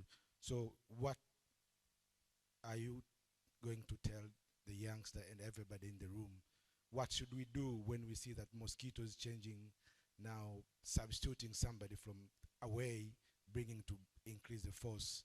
What should we do? This is the first question. And then the second also, I think, goes to Dr. Bishanga on supplementation of what Debola has said. That, like, I've heard from Dr. Salim that need a combined tool to get the most effective outcome. And if I look at the panel there, it's like a heart. Like, we have epidemiologists, we have people from the diagnostic, we have mosquito people, we have implementers. So, Dr. Bishanga, what would you expect to have from the other part of the heart, the arterial, the atrium, the ventricles, to just pump into your implementation to really make the elimination to zero or mortality to zero? Thank you. Anyone else who take, okay, 3 hands are up. Take those and then we'll start respond.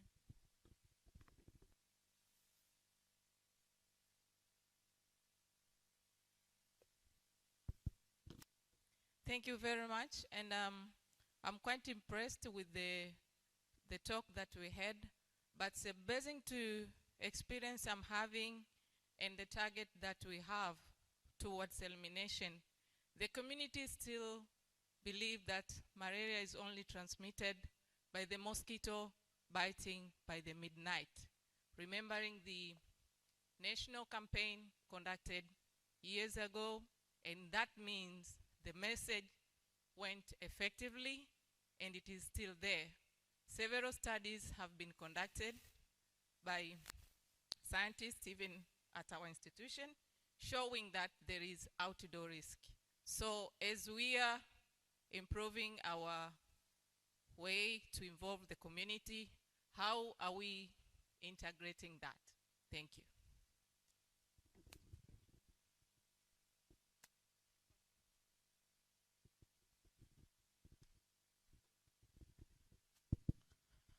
Having listened to all presenter, actually, I'm still confused. But of course, in the previous 3 years, we have been singing about the elimination. Now, Dr. Fredros and Kachur, of course, you have ensured me that, of course, it will take generations for malaria to be eliminated. Of course. And Dr. Bishanga mentioned about the framework, multi-sectoral framework that would ensure the elimination of malaria. How useful is this approach? Because for me, as you have discussed, there is no single intervention that will be like a bullet to eliminate malaria. Thank you for your good presentation. Okay. Do we remember all the questions? Yeah, but I will not remember everything. But I know some are writing. Okay. So can we quickly answer the accidents versus malaria elimination? If you go into the communities, you're talking about malaria elimination, but there are a lot of accidents there. What would be your take on that? And then participants into new diagnostics, because then if we continue with microscopy, we probably are missing something. Yeah, so at least again, you have deletion of HARP. What is pushing this? What is pushing this deletion? And if you had to use, if you had to choose between all the interventions, which would be a primary thing that you would start with? So at least until there, could we have your opinions, maybe answer, and then we'll come to the last three. Yeah, so I think we'll just, any one of us will answer the questions they're comfortable with. And, yeah. And so, accidents, and Mama Mwananchi said accidents. You know, yesterday Patrick was talking about TEHIP. You remember? I think maybe the director was talking about TEHIP. Many years ago, in one of the districts, Ifakara was looking at this project, this program where, you know, what are the priorities at the district level and how do you apportion resources towards this? And once at a meeting in Ethiopia, I had a government minister say, you are not a minister for malaria. You are also, there's no minister for malaria and then another minister for HIV. And then, you know, so from the other side, it's a comprehensive set of problems. From our side, we are specialists. So the question is, how do we address the actual priorities? So there's a student here called Emmanuel Mrimi, is now Dr. Mrimi. When he was presenting his PhD, he said that in Pemba, Minyo, you have prevalence of like 70% or 80% cysto and trichuris, but nearly zero malaria. But the budget for malaria in Pemba is like 100 times the budget of controlling schistosomiasis. Come on.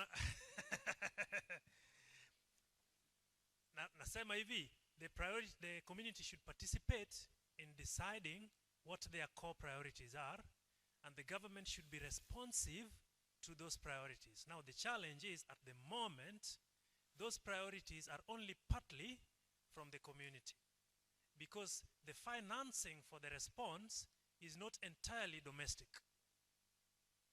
Okay? So I know you want the answer, but if I was also the financier, then I would give you the answer. But at the moment, the person paying PEPFAR, for example, the people paying for this is mostly, for HIV, mostly PEPFAR. For malaria, it's Global Fund and PMI and so on. They participate as well. So they might say we have financing for malaria, but the community says, Sisi, our problem is road accidents.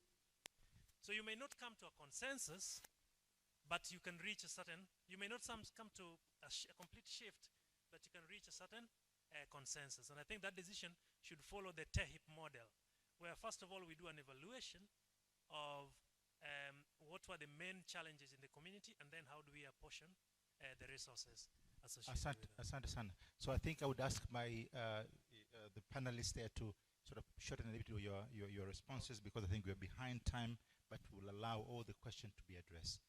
So also, I think that another important point here is that by engaging in a multi-sectoral response, the malaria experts and the malaria program will have connections to other parts of the ministry, other parts of the government, who can be mobilized to address community concerns for something other than malaria. So it would be possible, by building those strong intersectoral partnerships, to address community priorities that fall outside of our program. So I'll just briefly provide my response to the questions that you are addressing to me, all of them, so that I can save time. I want to come back. Malaria is killing more people than accidents, only that death related to malaria are not reported in news. Remove the importance of addressing other causes of death, including accidents. And as a country, we have strategies that look into those things. Then we narrow down to what you are working on at a time. But if you are a district executive director, definitely you'll have to look into all the tools that you need to. Someone asked about how do you know the cause of death, whether it is malaria or, you know, in medicine we have what we call ICD-10 classification. This is a global standard agreement on how do you classify the cause of death. So all the things, all the parameters are being considered, and we only consider the death is due to malaria if it has met the definition of ICD-10. So it may take time to really define all that together, but it's something that you can Google or we can catch up later. Malaria stratification, what have we achieved, and where are we missing a link or a weapon? One, I should say, we are not missing any weapon, but we need to do more. I agree with you, and everyone knows, and even the ministry acknowledges that we have not done enough. If you look at the National Malaria Strategic Plan 2021-2025, 26, you will see that there is a lot of interventions that have been specified for each level of transmission. But not all of those interventions are effectively and adequately being implemented. So part of that would be the resources. And when you don't have enough, then you have to prioritize. Even at the household level, we do the same. So please let us, I think as researchers, one thing that I would challenge, I think we still need to know within the context of Tanzania, what are the most effective interventions in conquering malaria. The global agreement is that you need a combination of multiple tools and interventions. But can we have differential contribution to the reduction of the burden for the country like ours? Research question for us. There is a question on how do you address the issue of behavior and the proper messaging, you know, for the communities. We have, under the Health Promotion Units of the Ministry of Health and National Malaria Control Program, they have worked, there is one partner called the Breakthrough under Johns Hopkins University that is funded by PMI. They have developed a communication, agreed upon national communication strategies and the desired behaviors that all of us regarding malaria we are now promoting. I agree that there could be some myths that we have to undo before we can, you know, institute the right messaging. So I think that's the work in progress. Talking of the National Multi-Sector Collaboration Framework, I think that's a way to go. And I would really encourage all of you to get access to that National Multi-Sector Collaboration Framework. It is not only for service delivery, it is not only for implementation, it is also for research. And it has highlighted how each sector, so for example, for people who are dealing with larviciding or interruption of mosquito breeding, do you know what are the most sectors contributing to the problem? Mining, road construction, agriculture. Do people in those disciplines doing anything regarding malaria?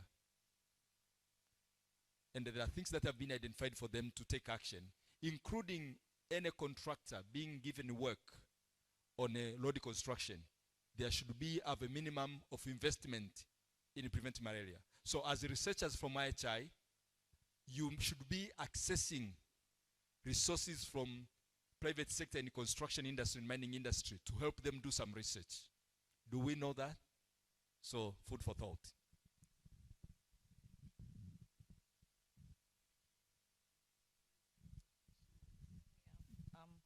have two questions. I think one is on microscopy training. So if you are a Minister of Health and you go to the low-level health facilities, you find like 100 people. They are all sick. They have number of diseases. You find the tests that is quicker. It's easy to use, and it's of course and simple. So, but Fredos was talking about allocation of resources. So for the government at the moment, having a management of the patient, except for malaria, is 90%. At least people are getting treated correctly. The supplement of a microscope is an important area where there's a low transmission, so they're trying to pick as many as possible. So everybody, so it's just a supplement, but the priority at the moment, that's the investment is rapid diagnostic test, and then a bit of microscopy. So the new technologies, I'm not so sure if it will be easy to convince the Ministry of Health that we have this new technologies fancy. Yes, but can it be in the community at a low or at a dispensary level? Maybe not.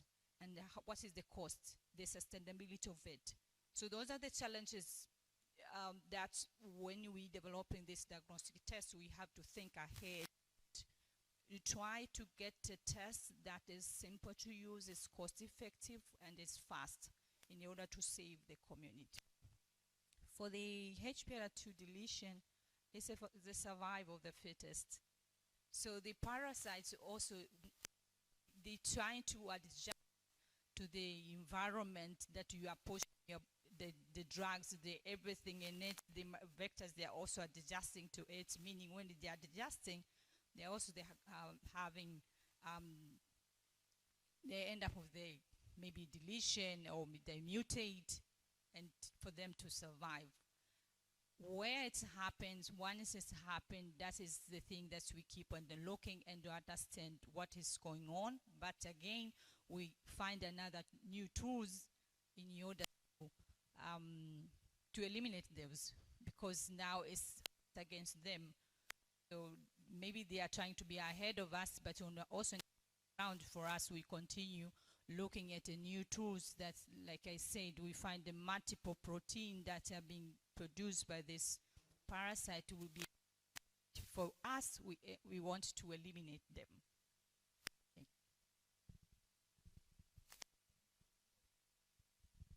Maybe also on the HRP2 deletions, it seems that they were always there. And when we first found parasite populations that were predominantly made up of parasites with HRP2 and 3 deletions, it was in parts of South America, and somehow those deleted genes were linked to a gene that was selected for because it conferred resistance to antimalarial drugs. But we know that parasites are quite genetically diverse after having evolved alongside humans and mosquitoes for millions of years. And we now know that the HRP2 protein doesn't appear to have any essential function in the survival of the parasite. And so we are finding that if we look hard enough for it, we can find it in very low numbers. And if we are really effective at deploying only HRP2 related diagnostic test kits, then we run the risk of selecting for those parasites that don't make the protein. Okay. Thank you. So the next set of questions would be the parasite substitution. In this case, Max was asking, what are your thoughts on this new emerging parasite like Stephensii, something of this type? Yeah, I think he meant the mosquito. Yeah. Yeah, so thanks, Max. You spoke about Anopheles Stephensii invasion. Um, I think at the moment, the more comprehensive way to look at it is a set of biological threats that influence malaria control. And these include the invasion of what is really an Asian mosquito originally that has now invaded Africa. This is Anopheles stephensi. It's not a new mosquito. It's been there a lot in Asia. And now, since 2012, it's been detected in Africa, first detected in Djibouti in 2012. It's spread now to several countries, including the Sudan and Kenya, actually, Ghana, Nigeria, Ethiopia, Eritrea, and Somalia. And this is a big problem because it's an anopheline that breeds in urban areas very easily. And even though most urban areas have cleared malaria as a result of development, they don't have enough breeding sites for malaria mosquitoes. Anopheles stephensi is very well adapted to breeding in these urban settings. And so we might end up with a situation where you start to have increased malaria cases in urban settings. And this has two effects. Number one, it increases the caseloads. But number two, it changes the conversation. So that because the urbanites typically don't have any they are not used to malaria. So if someone dies, if two people die of malaria in Zanzibar, in Dar es Salaam, you'll start seeing it in the news. And what might happen is then all of a sudden, your bed nets that were supposed to go to Kilombero are now being deployed to Dar es Salaam, and that will change a lot of things in terms of resource allocation. But also you might just have increased urban cases. We don't think it's such a big deal, but there is that. But beyond just Anopheles stephensi, you have these other biological threats. You have the HRP2 gene deletions that she just spoke about. You have drug resistance. You have insecticide resistance. And I think it's important to have a more comprehensive strategy to deal with these threats. Excuse me. There are certain tools that could do all, but I think really it's a question of combinations of strategies to do that. So I'm not sure I have a perfect answer for just dealing with one thing. But we have to combine this vector control and also case management to deal with all the biological threats. And I can talk about the malaria, the vector side, but the biological threats are also on the case management side, and maybe my colleagues here can talk about, she talked about HRP2 gene deletion already, but drug resistance and insecticide resistance. So again, I do think that it is important to recognize that the parasites and mosquitoes are complex organisms. They've evolved alongside each other and with us as human beings for at least tens of thousands of years. And we really do expect that when we utilize anti-malarial drugs or diagnostics or a monoclonal antibody or even some vaccines, that the parasite has enough diversity and the ability to adapt and evolve in ways that it may eventually be able to evade any one tool. And again, I think it's really critically important to continue to innovate, find new drugs, new approaches for delivering them effectively and in ways that can mitigate against resistance, just as it's essential to find new actives for vector control and new paradigms of delivering vector control that might mitigate against resistance taking hold, but also might even be effective without the use of chemical pesticides. So there's lots of work to continue to be done to look for new tools.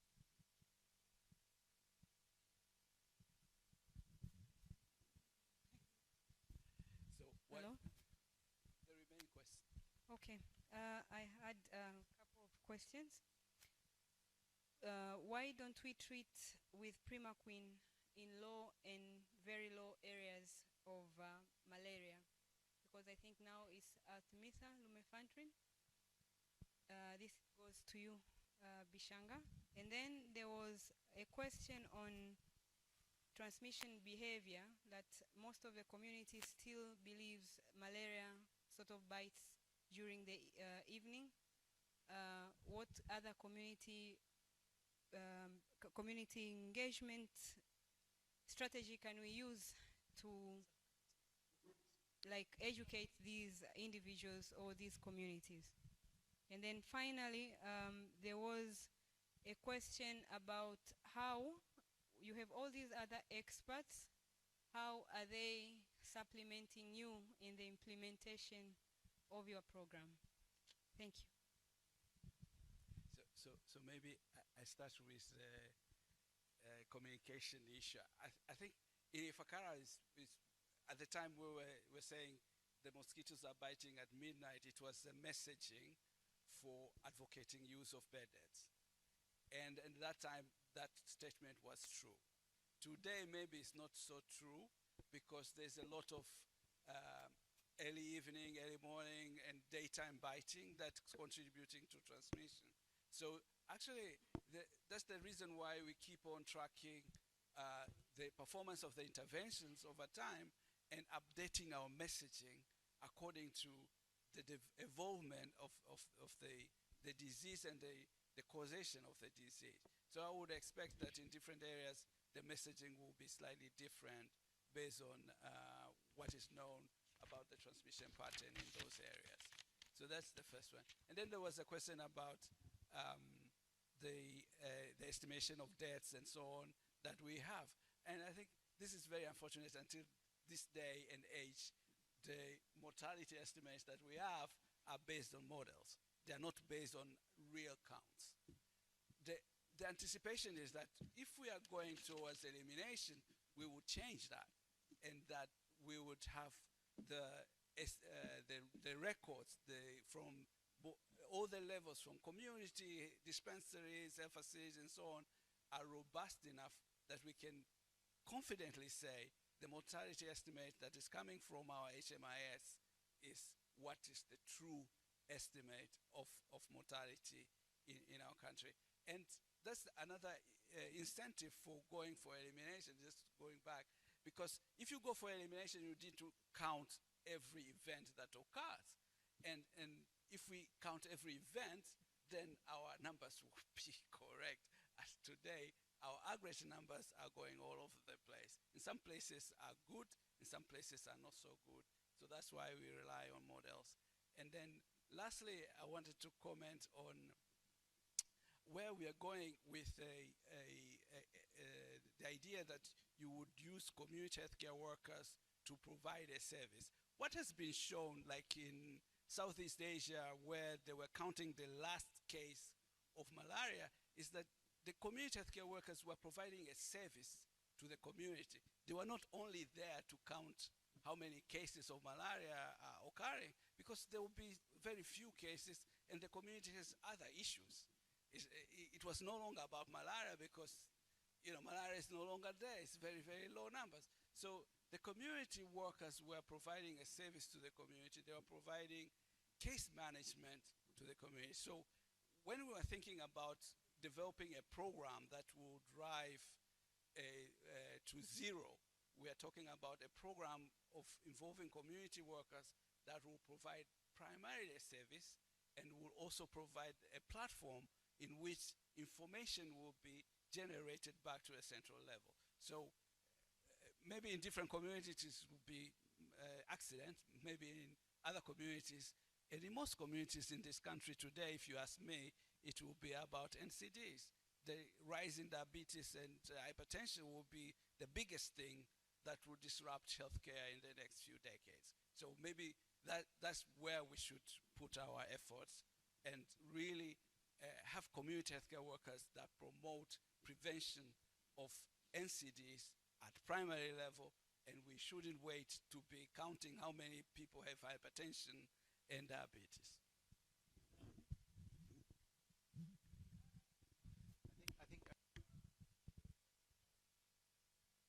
Response from Dr. Bishanga, the last question, and then we will wrap up. Okay, so 2 minutes. Okay, sir. So very quick responses to the questions, two questions that you asked. Primaquine, why are we not using primaquine? I think, I won't go into the details of pharmacokinetics or pharmacology, but primaquine is reported to have a pronounced side effects, and even where it is being used, it is used as a low dose in combination with ACTs. But recently there has been a statement. Before it was could be used as low dose in any country that is using ACTs, but recent statement from WHO was there is less evidence that primaquine, low dose of primaquine, will be useful for countries with high and moderate transmission. So in countries where they have low and very low, there are some countries that are already using primaquine, but as a supplement to ACTs. How do you work with experts program and to implement the program? I think this is a very relevant question. Last night I had a chat with Dr. Olotu during dinner, and I was telling him I'm really waiting for the new director of science to have a talk on how we are going to implement our IHI strategic plan that they have categorically stated we need to leverage research and implementation. And this is not a choice, because the world has now moved from pure or standalone research and standalone programs. We are implementing what we call implementation science. And I came to learn last night that Professor Kachur is also teaching implementation science. I'm also teaching implementation science at Mumbiri University of Health and Allied Sciences. And I was involved in designing the curriculum for the new master's course on MPH implementation science at MUHAS. So those interested in implementation science, we have now a master's degree, MPHI implementation science at MUHAS. And what that does is making sure that everything we implement, we research the solutions as it is in our strategic plan, and those solutions should be taken to scale. So we welcome everyone who has got ideas. We have a platform, Shinda Malaria, which I presented this morning. In fact, I was told that I may be invited to also present this to the master's students in Bagamoyo for them to understand that we have a platform where people could do research, but then use those findings or solutions from research for scale-up and implementation. Thank you very much. I think a big applause to our panelists. I think we've come to an end of our session. It was a very informative session. Again, we thank you, our panelists, for quite an active discussion and very insightful information discussion as well. So I know we are very late, so maybe I will hand it over to Faraji.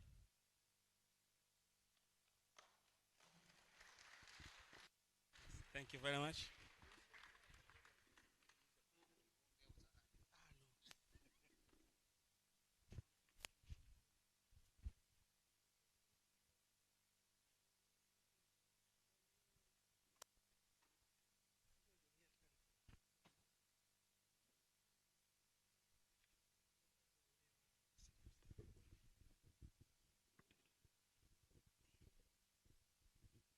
Habari ya mchana jamani. Yeah, so thank you very much for being here, and I'm happy to see all of you here. So a lot of learning has been taking place, and as a organizing committee, we have some new suggestions so that we can see how best we can achieve this, as we all aware of the challenges or the difficulties that we are facing. So, moving forward, we have the following suggestion. We all know that the internet is very slowly. So, if you are sending presentation now, and you are expecting us to download them and present within just 2 or 3 hours, it is very difficult. So, I request all of the presenter for tomorrow to submit all the presentation today. Otherwise, tomorrow we will not have time to, download them and present them on time. Number 2 is that we have a problem with time management. So now we have Pamela's house, sitting just in front of the speaker here. So please, all the upcoming presenters, Pamela will be raising a paper just like this, just 2 minutes before the finishing line. So once you see that, please, you have to be aware that your time is up and you need to summarize whatever you are talking. And the last thing is we may prolong the section as we know that we are out of the time or schedule. So for example, yesterday we missed like 8 presentation, which is like 2 hours. So there is a possibility that we may, prolong the time. So you may bear with us, please.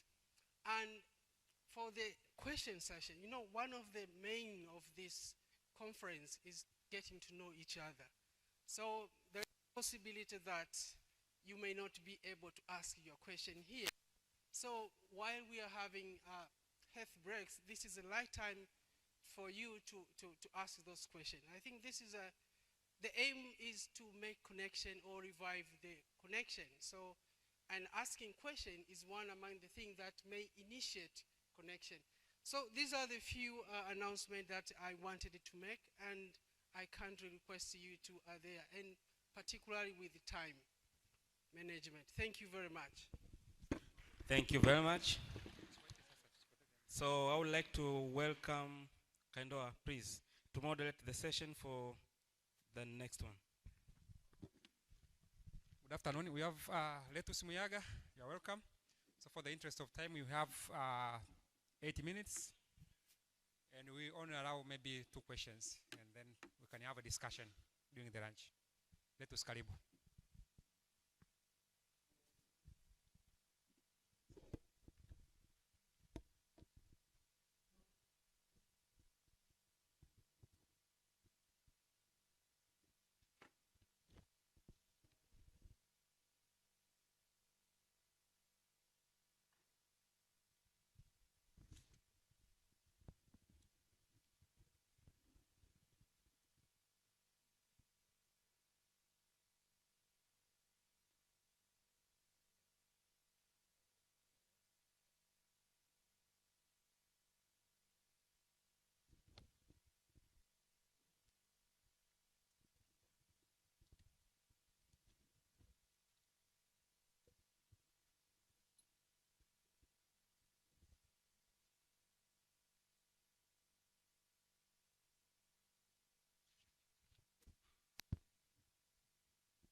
Good afternoon.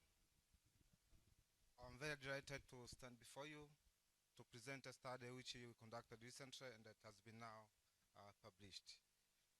My name is Letus Laudian Muyaga.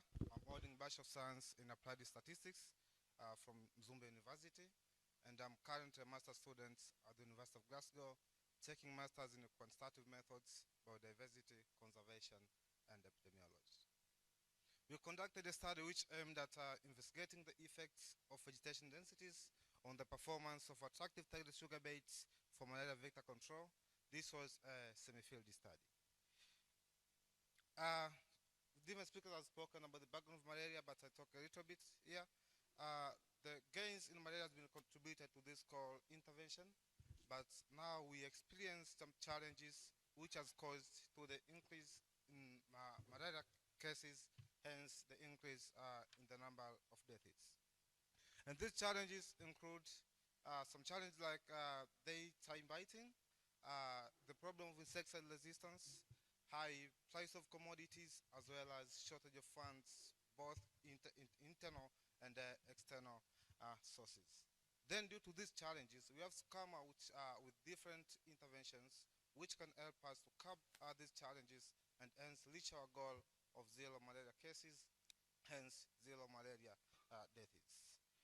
Therefore, from that insight, then we can have opportunities to target mosquitoes from multiple fronts, and one being the use of the so-called HSB, which means attractive targeted sugar bait. We attract the mosquitoes and then we kill them by using the toxicant which apply to this solution. The attractive targeted sugar baits, it has an advantage in such a way that it helps us to address some challenges like outdoor and daytime biting, management of insecticide resistance, because it is already ingested, therefore there's no chance of encountering the problem of resistance. It is affordable. It helps us even to kill male mosquitoes, which are contributors of the new population of the mosquitoes. It is easier to deploy and it can be used alongside other intervention like long-lasting insecticide-treated bed nets. As you can see from this picture, you can just apply the baits and then you can add a color and then you can just observe the feeding lace by looking at the mosquito abdomens under the microscope. The HSB can be applied in different ways. It can be either just sprayed on plants outside houses, and it can be hanged near the bed nets once applied indoor, and also it can be hanged around the house eaves as well as house windows to kill mosquitoes. There are some remarkable success which has made us to Africa in mud, whereby it seemed that as soon as you apply HSB, the mosquito densities can be reduced up to 90%. Therefore, but these studies were conducted in the places with the rate of vegetation. Therefore, our hypothesis was these efficacies might be influenced by lack of competition between the baits and locally available plants. Therefore, we then an objective to investigate the efficacy of HSBs on the areas with varying vegetation covers. And these covers are representative of the common parts of Africa whereby malaria is endemic. Therefore, this was a semi-field study done in Kiningina, whereby we used 6 chambers to simulate different kinds of vegetation. I'll talk a little bit about it in few slides. For this case, we have like 5 different experiments. We have the preliminary experiment to see which concentration of boric acid of the HSB killed the mosquitoes. For boric acid, the common used insecticides, toxicants are boric acid as well as ivermectin, but the advantage of boric acid kills instantly compared to ivermectin. Therefore, we opted to use the boric acid instead of ivermectin. Therefore, we use 1% of boric acid, 2% and 3% to see the mortalities over the concentration so that we can pick the concentration which you can use in the preceding studies. And the second evaluation was using 1% of HSB to see the mortalities of mosquitoes in dense vegetation, medium, and sparse vegetation covers. And the third experiment was to evaluate the impact of HSB in the area with sparse bare vegetation, which is the area with no vegetation, by using 1% of boric acid. And for the main study, because in the publication, the first objective, we added them as supplementary online material to support our main study, which has these 2 objectives, which is evaluation of the HSB efficacy by using 2% of boric acid in our HSB we created. And the second was to compare the HSB efficacy in the area with dense, sparse, and no vegetation. But while simulating this vegetation, the main question was, which kind of vegetation should we include in our setting? Then we read different papers to see the kinds of plants which are mostly preferred by mosquitoes to feed on. There was a study conducted by someone called Imponville in Kenya, and we read that papers, we find the plants. We went to the villages with my colleagues to find these plants, and these will come to be potted in the semi-field system to simulate this vegetation cover. One of those being the cocoyam, sweet potatoes, mango tree, goatweed, smooth pigweed, Mexican fire plant, castor bean, guava tree, and the plantain banana. Therefore, these are the kinds of the vegetation we simulated. The first one is the dense vegetation, whereby in this chamber we had a total of 50 pots, commonly known as basins, and each pot had 10 plants, which sums to 500 plants. And at the same time, we added like larger plants, which we cannot plant in pots, like a plantain banana, were planted in the ratio of 6:3:1, means 6 in dense, 3 in medium, 1 in sparse, and 0 in no vegetation. But for the medium vegetation, you have a total of 25 basins, each with 5 plants per each. And for the sparse vegetation cover, we had a total of 5 basins, each with one plant. And also for the no vegetation, we had no any plant, but we equalize the number of basins to solve the problem of mosquitoes to last on the basins. Therefore, it can be just equally distributed throughout the vegetations. The bases were positioned outside the huts, and they were positioned outside the house, and also we added a green dye to observe the mosquitoes fed on HSB once we'll capture them. For the main study, we conducted for 6 nights in a total of 6 phases, and we randomized the control and the treatment phases to minimize the day-to-day variation. The trapping methods use the CDC, the HLC to measure the outdoor biting risk, CDC to measure the indoor biting risk, and the POCPAC aspirator to measure both lasting and lasting densities indoor and outside the experimental arts. The analysis, we calculate the reduction the mosquito densities by taking the mean number of mosquitoes collected in control minus treatment over the control. And also we fit a generalized dynamics model following binomial distribution with intervention as a fixed factor and other factors as a random factor to account for day-to-day variation. These were presented by using the box plots, and the reduction were annotated to the plots. As a result, for the baseline study, we can see the mosquitoes successfully feed on HSB, and as soon as we apply the insecticide, the HSB, we can achieve 100% mortality after 8 hours. And then what we did, we opted for 1% of boric acid and 2% of boric acid because we can just kill enough mosquitoes, then we don't need to go for higher concentrations. While evaluating the effect of HSB using 1% of boric acid, we can see the impact was high in sparse vegetation for indoor, and outdoor it was high in sparse vegetation, and for the lasting densities, it was nearly the same in dense and sparse vegetation, and lasting outdoor, it was high in sparse vegetation. But while evaluating dense, sparse, and no vegetation, we can see the impact was high in both cases in no vegetation compared to other vegetation cover. And while testing the no vegetation alone, we can see now the impact is high, which was more than 70% in POCPAC, which means the resting densities and the densities indoor were 80%. Therefore, it implies that while testing no vegetation, the impact is high because of the lack of the competition. And the last is that you can see testing the same vegetation cover in dense, sparse, and no vegetation, now the killing efficacies increases significantly, with higher impact in no vegetation and modest impact in the sparse, as well as the dense vegetation covers. Therefore, in conclusion, we can say that the vegetation influences the performance of HSBs with modest efficacies in sparse vegetated settings as well as the dense vegetation settings, and higher efficacies may occur in the area with bare vegetations, but those areas are unlikely to sustain malaria transmission. And another observation we can see, as you increase the concentration of the boric acid in HSB solution, the efficacy of the HSB increase as well. Therefore, we recommend that despite the vegetation surrounding the human dwellings, we can still apply HSB because it can help us to reduce the mosquito densities. I would like to acknowledge my supervisor, Dr. Frederick Sokum, and my team members, Dr. Alpha Ngo and Dr. Manu Kandoa, and the Ifakara colleagues through the OMC as well as the Marsh Mosquito and the District Community Training projects which supported this activity. I would like to thank you, and you can switch on your camera and scan this QR code to read the paper online. Thank you for listening. Thank you so much, Letus.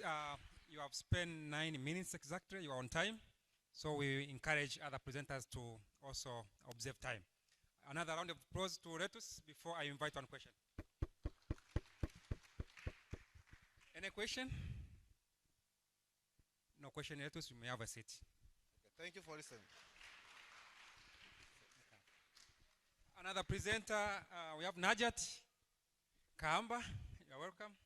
Introduce yourself briefly and then we proceed.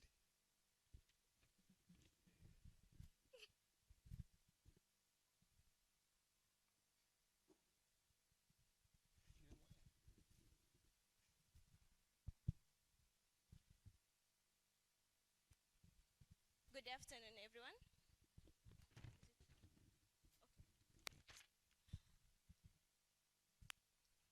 Okay, my name is Najet Kahamba. I'm a PhD student at University of Glasgow.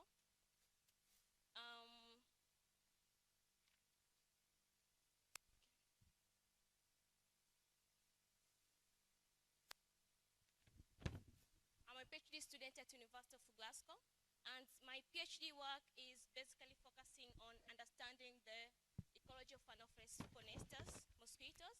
We have heard a lot about Anopheles funestus from the previous presentation. And before we started my PhD, we selected about 20 villages in Kilombero Valley and do a comprehensive survey of aquatic habitats of Anopheles funestus. So during this survey, we made an observation that the funestus habitats were also used by communities for different purposes. So this was the driving force for us to do this work that I'm going to present today, and which is also part of my PhD. So I will skip this for now. So lava source management, this is the supplementary approach that has been recommended by WHO to be implemented to places where aquatic habitats are few, fixed, and findable. So according to WHO has defined that lava source management, this is the approach that actually targets the mosquito breeding cycles by altering or eliminating aquatic habitats for larvae. So there are three major approaches that is done in lava source management. The first one is habitat modification, and this one, it involves the complete removal of the habitat. So if you have the habitat, you can either fill with sand or make sure that the habitat is no longer there.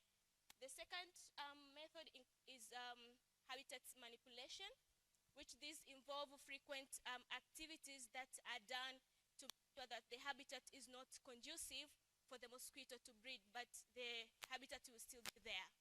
And the last one is biological method, which this involve the application of larvicides to either kill the larvae or to inhibit the larva development. So when we did the survey, our results align with other studies, and we have seen that the aquatic habitat for Anopheles funestus, they tend to be large, and they tend to have clean water body, and they are permanent or semi-permanent. And these, they might include water bodies like wells, ditches, large ponds, river streams, etc. So during our survey, we have seen that some of these habitats, they are actually agricultural field like rice field, or some of the habitats like ditches, they are in the middle of the agricultural field. And then in some places you find people, they take their utensils or their clothes to do the domestic activities in these water bodies. But also people take their animals for feeding. And in some habitats you find that they have fish, so people will do fishing activities. But also in some places that people, they will create like, they will create these wells for construction activities. And in the worst case scenario, you find like people are drinking this water directly without even treating these water bodies. So this was the main motives for us to do this work. So our main aim was to assess how do community will accept this different method of lava source management, especially to those habitats that they are used by Anopheles funestus. So the first thing, because initially we had a survey in 20 villages, we said that can we do like a proper quantification of how much habitat are there and how much are used by communities for different purposes, and how are they using these habitats for different purposes. And then the objective was to talk to this community and understand what do they feel and what will they recommend about this different method of lava source management. So this work we did in 3 villages, 2 in Ulanga district and 1 in Malinyi district. And for the first objective, first we did characterization of this habitat to record all the physical characteristics of the habitat, the water color, the presence of vegetation and stuff. But also we went further to define the nature of the habitat and accessibility, and if there is any danger environment like the presence of crocodile or snakes and stuff like that.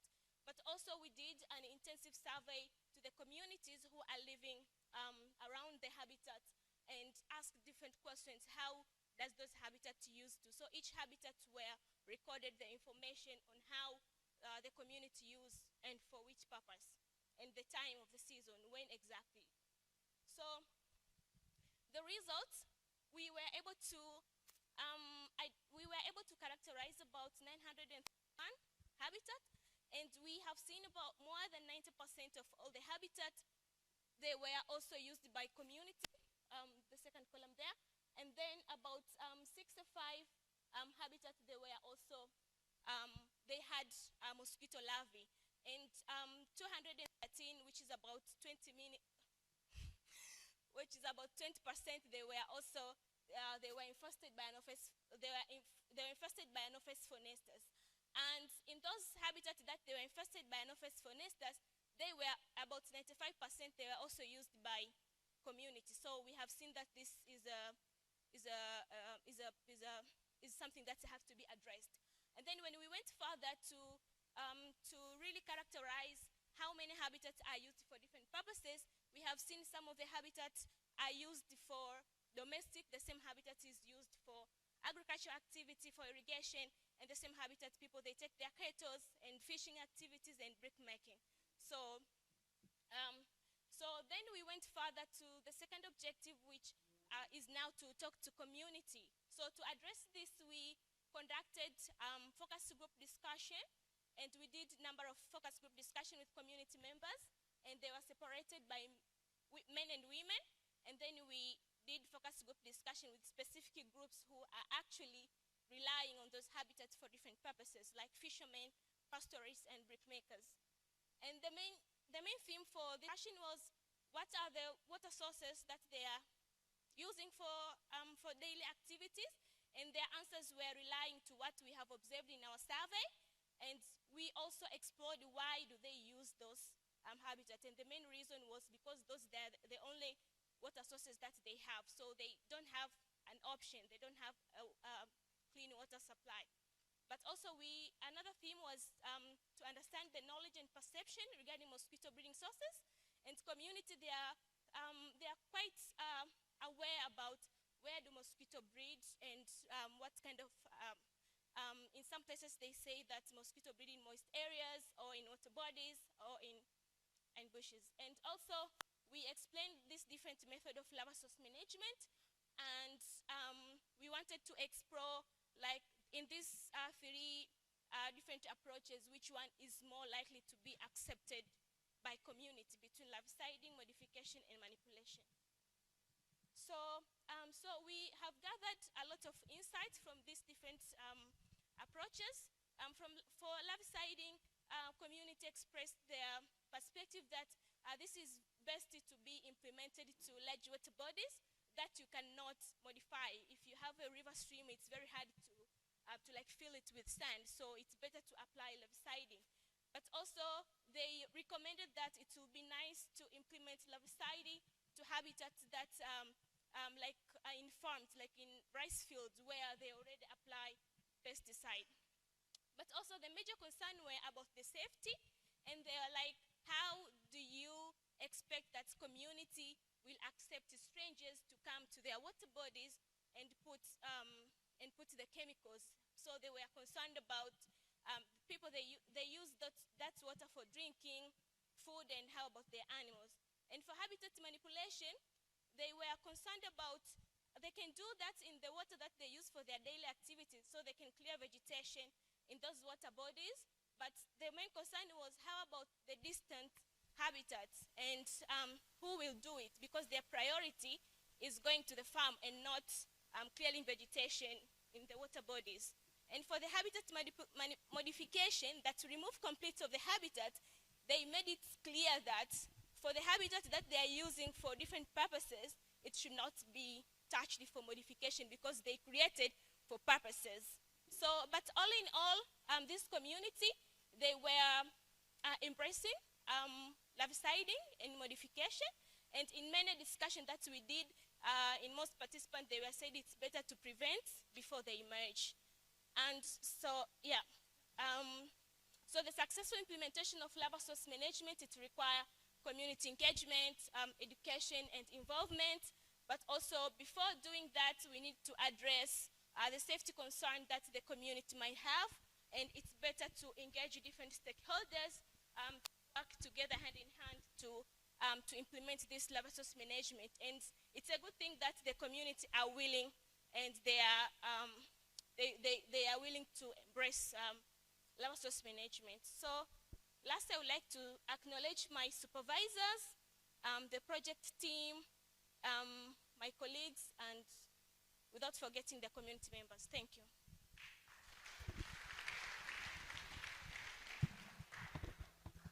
Thank you, Najat, for nice presentation. Question from Dr. Sari? Karibu. Yeah, presentation is nzuri sana, excellent, superb. I really like the colors, I like the arrangements, very good. So I just wanted to know the number of focus group discussions that you conducted, and also you talked about community engagement. So did you use focus group discussion as one of the approach for community engagement, or you had other approaches for community engagement? Thank you very much. So for the focus group discussion, in each village we did 2 focus group discussions. So we had 3 villages. So we did focus group discussion with males and females in each village, so that makes a total of 6. And then we did 1 focus group discussion from each group, from fishermen, pastoralists, and yeah. Thank you, Najat, for a nice presentation. You may have a seat. Another round of applause to her, please. While I welcome Dr. Danim Serem for the last presentation for this session before lunch. Karibu sana.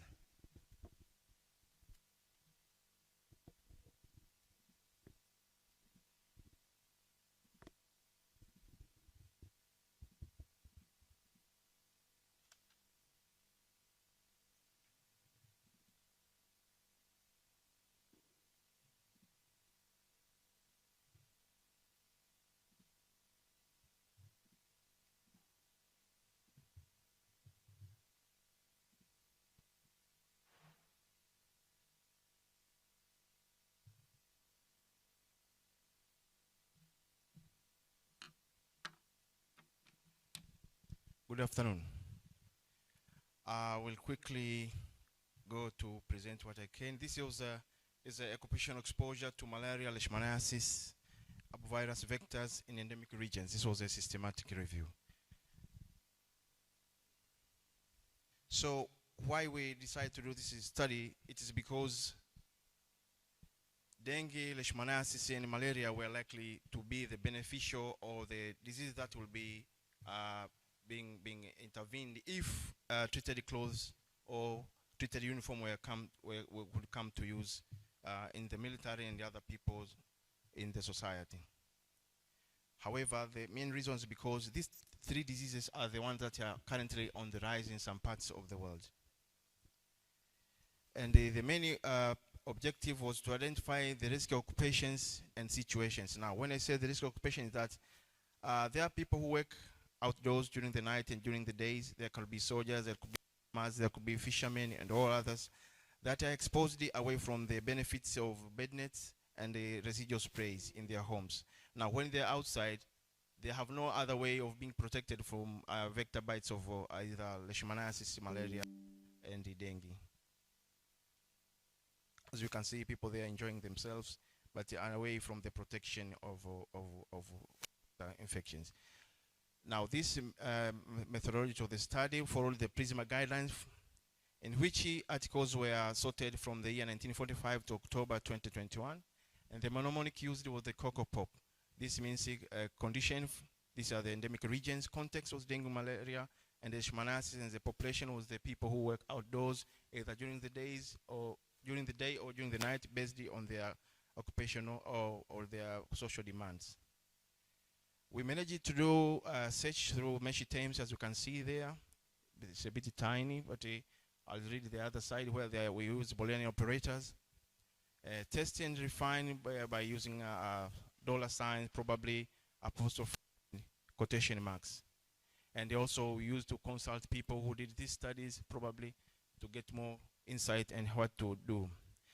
And our database search was through Cochrane Review, Google, JSTOR, PubMed, OpenGray, and the World Organization Search.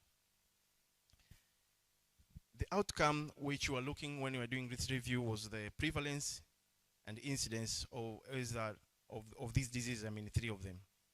And we didn't include studies that or articles that only had abstracts, letters, commentary, reports, or reviews. And also we excluded articles that reported about laboratory required infection, and as well as participants under the age of 18. If they were reported, we excluded them. And the findings were as follows. The articles screened were 1,170, and after all exclusion and everything, after the appraisal, we ended up with 99 articles. And the distribution included in these articles as follows: that Asia had the most articles, followed by Americas and Africa. But you can see, in real sense, the countries that suffer, or the countries or the continents suffer the most is Africa. But why do we have fewer articles from Africa? Again, they presented the occupation were soldiers, followed by travelers, and then refugees, migrants, miners, farmers, and missionaries.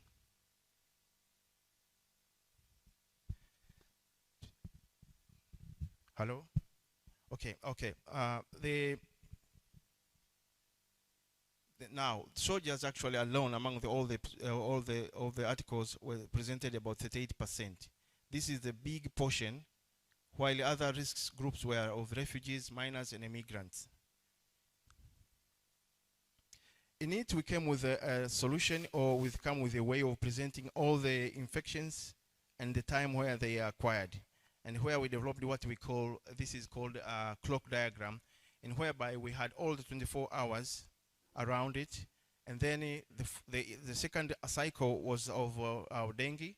That was hours when the Aedes aegypti bites, followed by when the sandfly bites, and the inner cycle was when the Anopheles bites. Now, the darker the color is when based on the articles, the darker the color is the time when these vectors are mostly active. Now, some people get all the exposures during the day and night, like soldiers, whereby they have exposure around the clock, whether being is it bites from sandfly or from Anopheles or from Aedes aegypti. Now, this is because some people may be in semi-permanent resettlement, or others can be where they have been exposed. For example, people in war or people in combat, or people who are working on the forest and all others. This is a clock diagram of travelers. Now you can see tourists get most of the exposures, especially for mosquitoes, where they are evening hours, probably they'll be indoors, but there are few who do game drives who can also be bitten when they're outside their comfort zone and they were away from the bed nets or away from the house which had a indoor residual spray. And sometimes when soldiers go and rest because of maybe battle fatigue, they don't have any cover to them. So the conclusion in the discussion was the effectiveness of long-lasting wash-resistant insect-agitated nets was really deemed to be important for outdoor transmission, while bed nets and indoor residual sprays for stationary locations. So for these are the people like refugees, when they are on transit, when they are working on their own in the middle of the nowhere, they can have treated clothes, but when they get somewhere where there's a settlement, we still can use bed nets and indoor residual sprays. This is a true example of a mother with these kids, refugees, sleeping on the street somewhere this was somewhere in the West Africa. And they also suggested that tarpaulins, these are the tents, can also be treated to provide protection against the vectors bites when the people are resting, as well as allowing people to treat their own clothes. For example, people like refugees, for some people in the audience who are older, they remember that we had Ngao, where you could treat your bed net against that could protect you against the vectors. Now, with this study, we suggested that all repellents, whatever they can be treated the same way, and they allow individuals to treat their clothes so that they don't have to incur expensive costs of buying clothes that are already treated, but they can treat it on their own. And people like refugees can treat all their clothes, and whenever they change, every clothes that they use is already treated. So we conclude by our key finding that although it's soldiers, it's travelers, it's refugees that are actually most of the articles are, but most of the articles didn't focus on the really people who have the trouble, who are the people in the third world countries, sub-Saharan Africa. But he also suggested that treated clothing is also very, very important for mobile population. People are on the move, like I said earlier. While things like sugar baits and repellent can still be used for stationary populations where they don't have to travel to anywhere, or they are just around in an area where they are being hosted. And we also suggest the use of vaccination and transformative technology like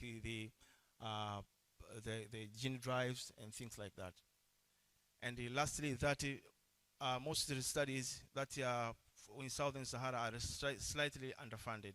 And that's why you find most of the articles are not from Africa, are not from the third worlds, but from the travelers, probably soldiers who came for the war or things like that. Thank you very much.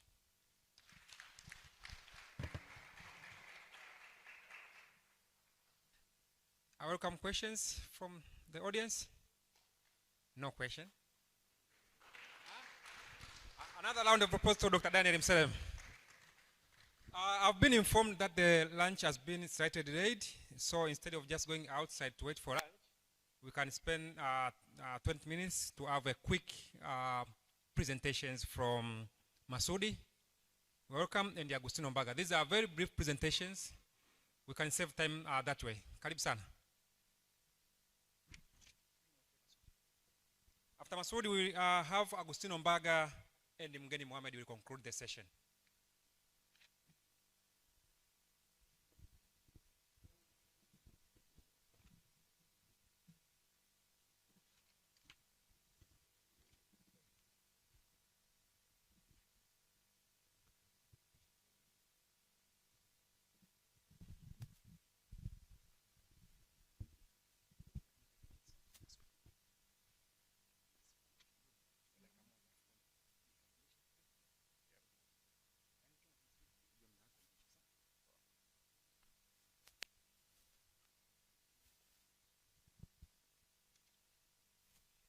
Good afternoon, everyone.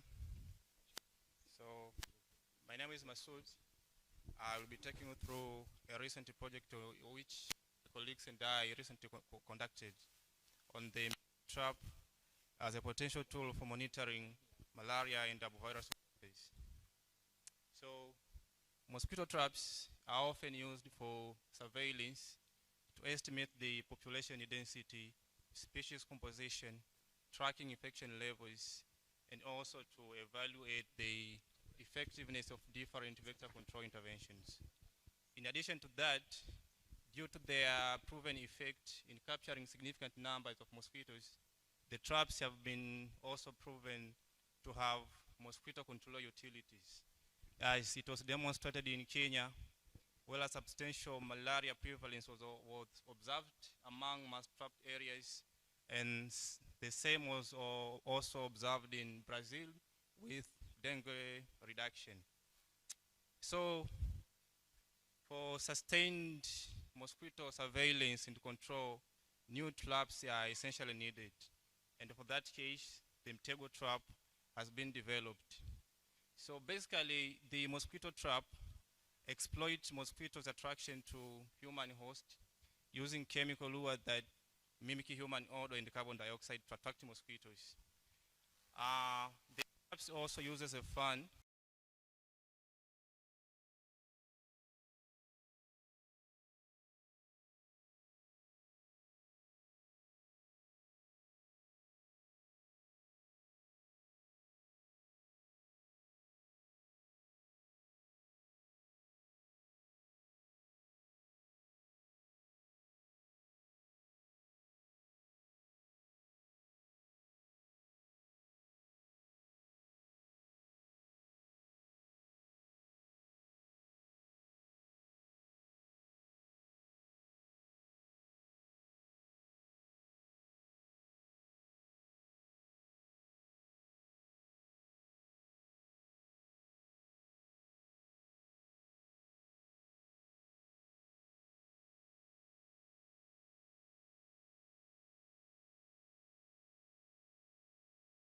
Let me skip this slide because I have already explained about the diagnostic tools. We have PCR, which is sensitive and used most in research purpose. We have gold standard microscope, which is used as supplement, especially for low transmission area where the rapid diagnostic tools are not able to detect the low parasitemia. So this study was aiming to evaluate these new rapid diagnostic tools based on clinical performance, especially how are sensitive compared to the registered one which are in the market. And this was our results based on sensitivity and specificity. One-step PV triple malaria diagnosis test have the sensitivity of 96.0 and specificity of 98.3. One-step PF is the tested also kits show the sensitivity of 95.2 and 97.9 sensitive and specificity respectively. SD line, which used for the case management, also show the sensitivity of 94.95, while specificity was 97.75. Also, we are able to assess the detection performance of the test kits based on the parasite density ranges. So we found that the kit were able also to detect the parasite even at the low concentration. And interestingly, the kits were able to detect the standard kits which are registered in the market, since the most RT are able to detect parasite above 100 parasite per microliter. So the yellow color is showing how the kits, the PFPV, MRDT, and the PFMRT, which was the tested kits, also they are able to show the number of parasites in a wide range. Although also these kits were able to show the parasite even at the parasite range be from 11 to 50 parasites per microliter. Compared to the registered one, the kit were also able to show the number of parasite detection with the same like the registered kit. From our assessment or our assessing the RDTs, we are able also to assess the kits based on the RDT, which showed the negative for MRDT, but the positive for microscope and the qPCR. So we found that we had 44 samples which showed negative for MRDT, but positive for qPCR and the microscope as the reference methods. So we assessed further to determine or to assess the gene which encoding this HRP2 gene. HRP2 protein which encoding the HRP2 protein we assess the gene which encoding HRP2 protein if they are present. We found that 7 out of 44 samples showed the gene was there, and for 37 samples shows gene deletion. When I say gene deletion, it means we use the protocol which is the WHO protocol for surveillance of HRP2 and the HRP3 gene deletion. Also, we use specific primers and probes to determine this gene which encoding the particular protein. So this was our findings from the sample which we tested. So conclusion from this study, one-step malaria PFPV triple line and one-step malaria PF rapid test kits have similar sensitivity and specificity when compared to the registered one, which was the SD bar line, which used for case management in our health facilities, and should be used in our health facilities for supporting malaria control. However, they identified malaria parasite population with HRP2 gene deletion, pose the threat to further warranty MRT use in the field and further investigation to see the prevalence at the study area to monitor them. Thank you.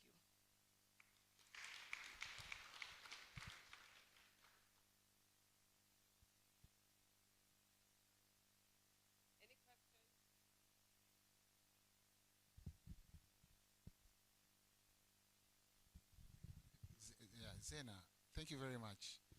I understand these results have created a bit of a dialogue or a conversation with the program because they have a huge implication in terms of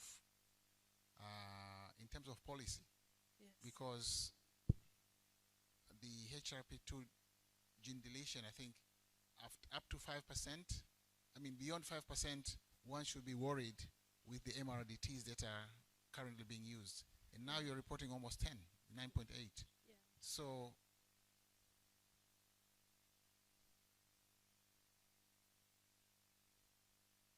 what do we advise the government? Because they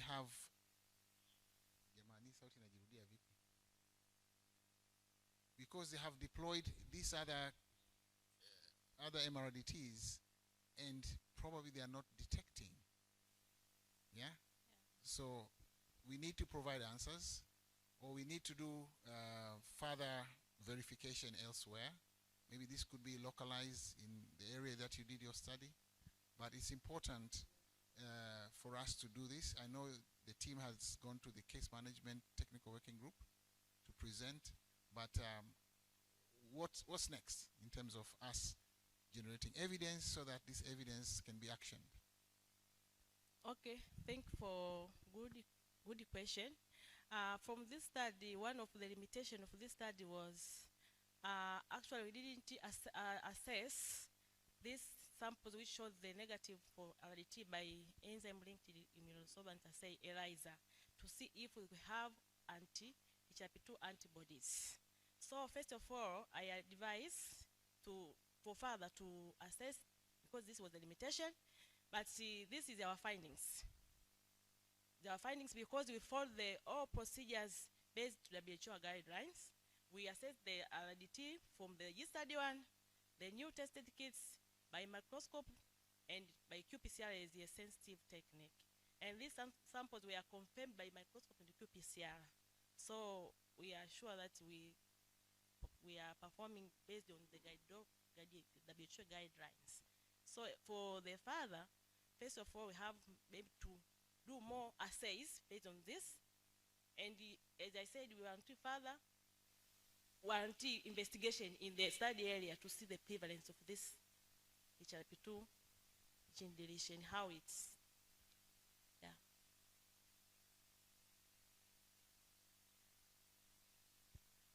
There's a hand there.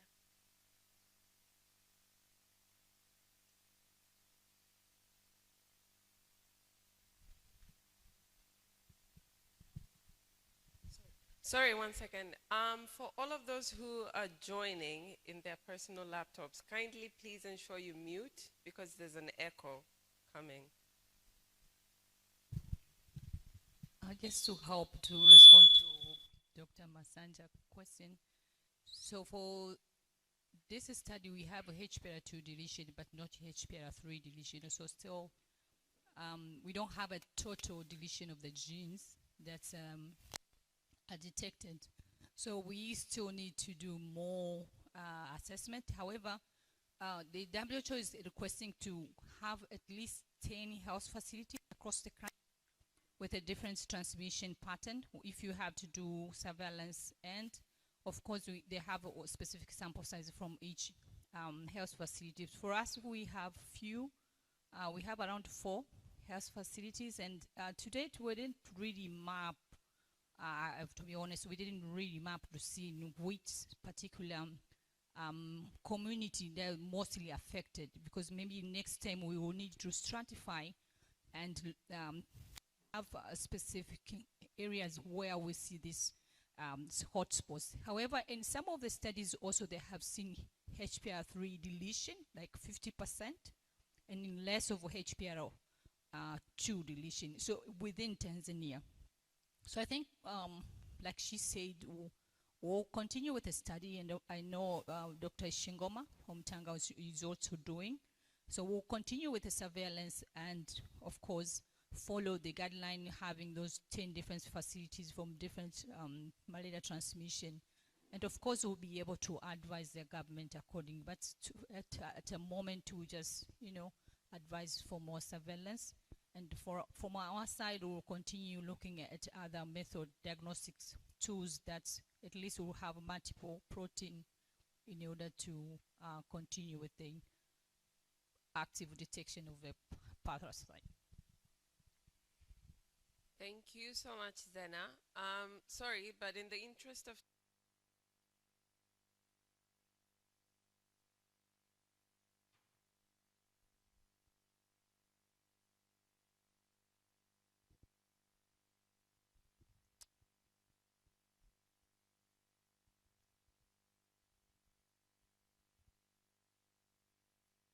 Good afternoon. Good afternoon. Thank you. It gives me energy. Artificial intelligence is replacing human labor, but that is not my topic today. My story is on how mosquitoes could supplement or sometimes replace human labor by its own babies at a pupa stage. This is a review study. It is not a systematic review. Titled Current and Future Opportunities of Auto-Dissemination of Pyroproxifene Approach for Malaria Vector Control in Urban and Rural Africa. My name is Agustino Mbaga. I'm pursuing Masters of Science in Public Health Research, a joint program offered by Nelson Mandela African Institution of Science and Technology and Ifakara Health Institute. Well, facing number of challenges. These include mosquito, they bite outside. They bite early in the morning or early hours of night. Also, they have access to blood from different animals other than human. Mosquitoes are developing resistance to commonly used insecticides. Currently, there's poor compliance with bed net usage. Additionally, the invasion of Anopheles stephensi in Africa is predicted to cause devastating situation in malaria control. WHO has recommended the use of larviciding, where one has to carry the chemical and find the breeding habitat of mosquitoes and treat them. But this has cost implication and also sometimes could miss some productive habitat of mosquitoes that are hidden to our sight, but only mosquito can find them. This takes us to an approach known as auto-dissemination of pyroproxifene. It works by, actually it seeks to use mosquitoes as a carrier or vehicle of insecticide to carry it to their preferred breeding habitat. Let's see. A blood-fed mosquito from your house would go and rest in the contaminated device with PPF, and then after eggs maturation, the mosquito would fly all the way and find the preferred breeding habitat to lay its egg. The chemical that has attached to its body would go into the breeding habitat. Because of the action of this chemical, PPF, it works by interfering or inhibiting the normal metamorphosis mechanism of mosquito, and all the poop would not transit into adult stage. There will be no adult mosquito to emerge from this breeding habitat. A technique that was first described by Aiton in 1994, and later on proved to be effective in controlling Aedes-borne diseases. Now scientists are investigating ways investigating its utility in controlling most malaria vectors. The article reviewed the evidence for the efficacy of this approach using PPF, pyroproxifene. I'll be switching, so bear with me, do not get lost. And discuss its potential as efficient and affordable complementary malaria vector control in Africa. We searched through across online databases and scanning the reference list of all identified papers, and this is what we found. Across the globe, studies were conducted in 3 different countries. One study, there were 7 papers, but one study in USA, 2 studies in Kenya, and 4 studies in Tanzania, which included 2 mathematical modeling studies.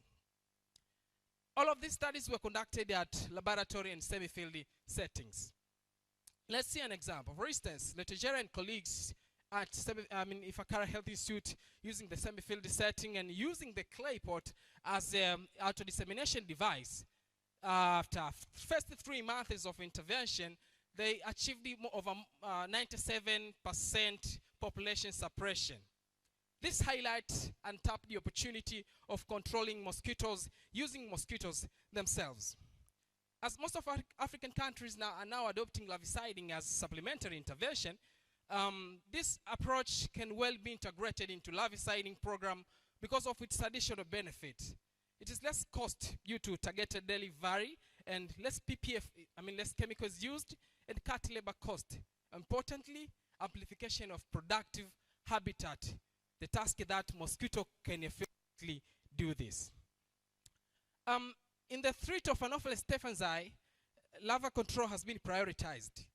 And invasive vector that breed in small water container like Aedes aegypti.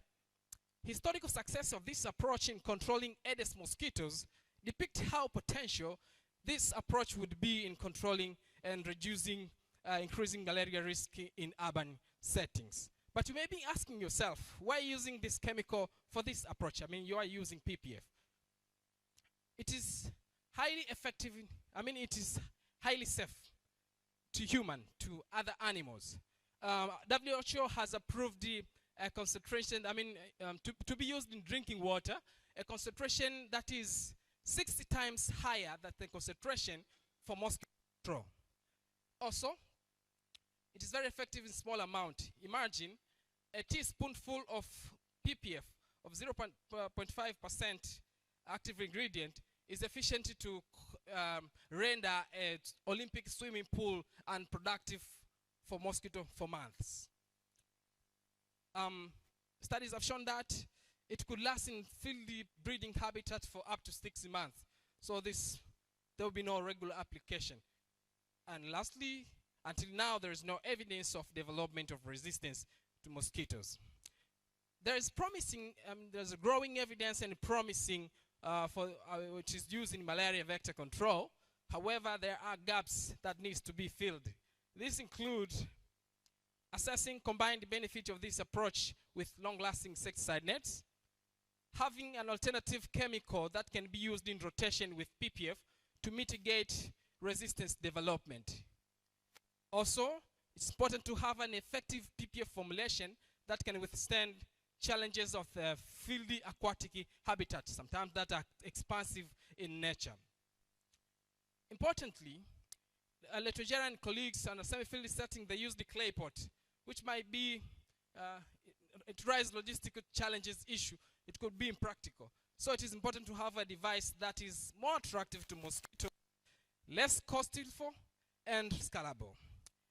And lastly, it is important to validate these findings in a semi-field setting, in the field setting. I would like to thank for the institution supports and supervision from District Letrogeria. Lastly, I would like to say mosquito knows better their preferred breeding sites. We can use this behavior to control them. Thank you.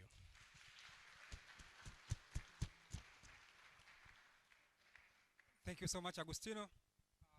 I welcome for questions. Whoever has a question, at the back.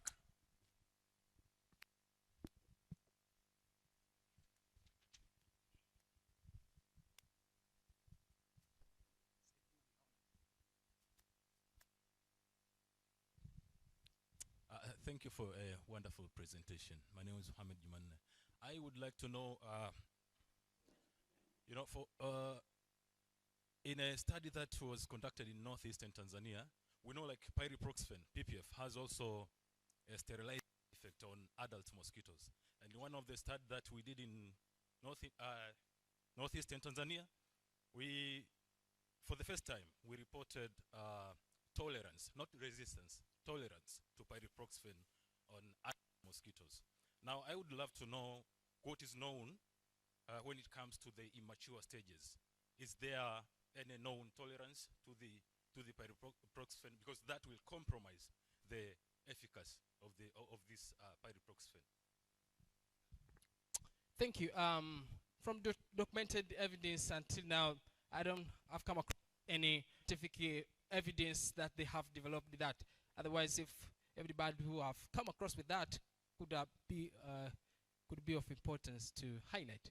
But until now, I have no idea if there is no documented evidence like that for immature mosquitoes. Thank you. Last question. Nothing. Najat, sorry, we have not. Wait. Get in. Agostino, eh? Yes.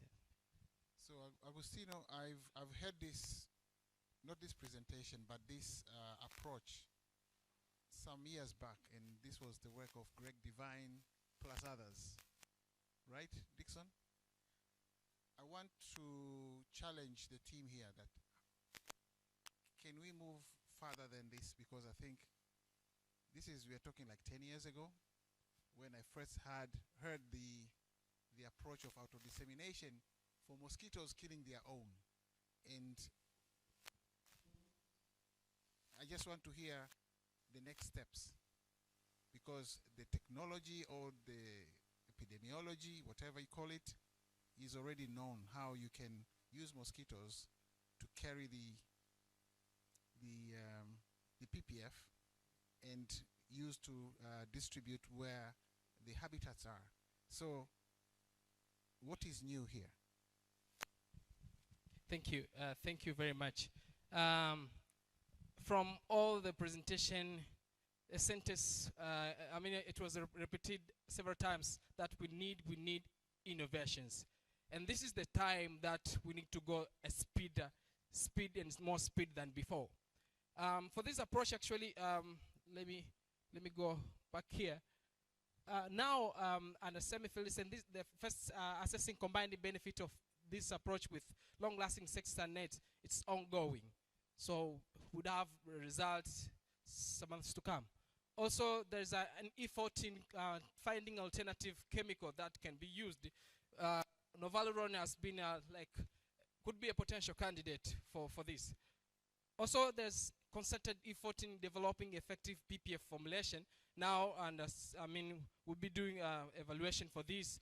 That's they have like a micro encapsulated technology whereby the PPF chemical will be coated with this, so that even if mosquito would carry a PPF and some of it will be shaded off with the wind or during flight, less amount that will be delivered in the breeding habitat would have higher active ingredient to cause.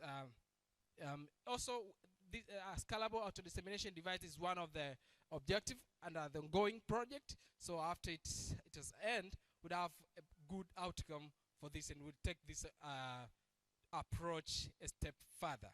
And field validation for this approach is one of the objectives for this ongoing study. So wait, and you'll see the result. Last question from Najat. Thank you.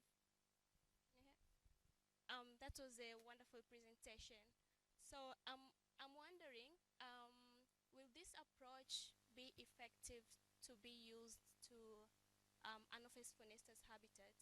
As we know, phonestus, they breed in large water bodies, and how much does a mosquito need to carry the chemical from one habitat to another?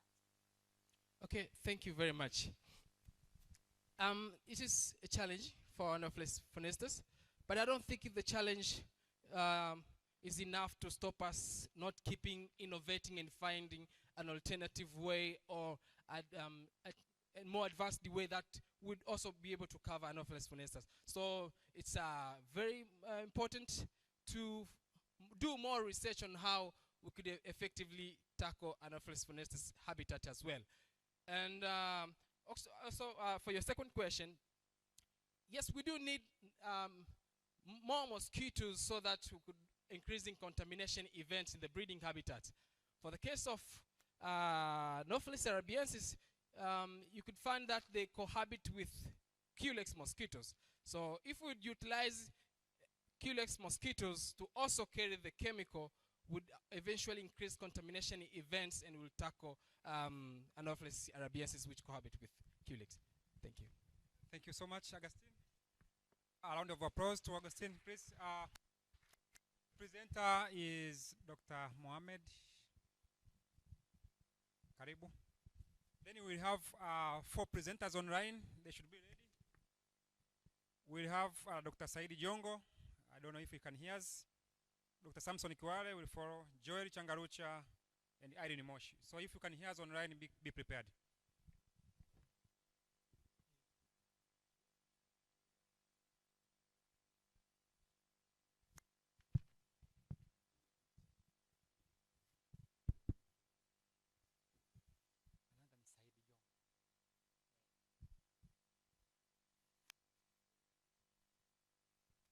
Hello, yes. Good morning, everyone. Yeah, my name is Mgeni Mohammed, and today I'm going to share with you our study on testing or validation of malaria, malaria rapid diagnostic test. So, thanks to the advancement of technology, now that if you are presented with signs and symptoms of suggesting to be malaria, you can easily, the doctor prescribe you with a diagnostic tool, that is malaria rapid diagnostic test. However, there are situations, there are individuals in our community, these are individuals that are school children. And we have several studies that are suggesting that these children, they are harboring malaria parasite, but they don't show signs and symptoms. And as a result, this individual may continue harboring malaria parasite over 3 months. And during this period, they are very infectious to mosquitoes and spreading malaria with the community. So what we did basically, we evaluate the performance of 3 diagnostic tests, including qPCR, which is a standard diagnostic tool, malaria rapid diagnostic test, and light microscope. So what we did basically, we go to the community, a place where people are living, and in Bagamoyo, we have established 3 or 4 villages. These are the villages where we normally go and recruit school children who are asymptomatic, but they are having malaria infection. And those are our villages, the one in Kokol, Diga, and Buma. So what we did basically, once we are in this village, we normally do sensitization meeting because you cannot take blood from an individual or participant less than 18 years without having an informed consent from the parent. So we normally do sensitization meeting, and after obtaining an approval from the parents, we normally go straight to the school children, and to them we normally again obtain an assent, and there then we take blood for this testing, for screening. So with, and again, at our insectary in Bagamoyo, because this study basically what we want to do is to see if asymptomatic individual are infectious to mosquitoes. So we have a mosquito in our laboratory. These mosquitoes, they are free from other microorganisms that can compete with malaria parasite, which reduce infectivity of malaria parasite. So in this experiment, basically we recruited a total of 170 individuals, as you can see there, and then we took blood from this individual, and blood from each participant were tested using 3 diagnostic tools, as you can see, qPCR, MRDT, and microscope. And from there, we obtained 54 individuals who were malaria positive, and only 48 were eligible for mosquito feeding. And then these mosquitoes were observed for 8 days. So the picture that you can see far right, this is the midgut of mosquito, and on top of it you can see there's a magnified picture of a part of mosquito gut, and the red cycle you are seeing, these are malaria parasites inside mosquitoes.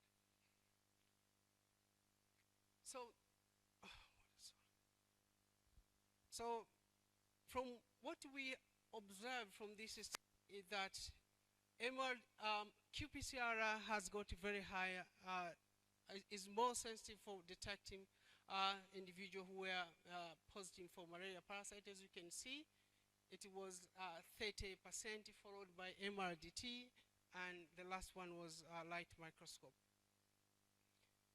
And from this study, we observed that the prevalence, the proportion of infected individuals was just 80%, and only 15 out of 48 individuals were infectious to mosquitoes.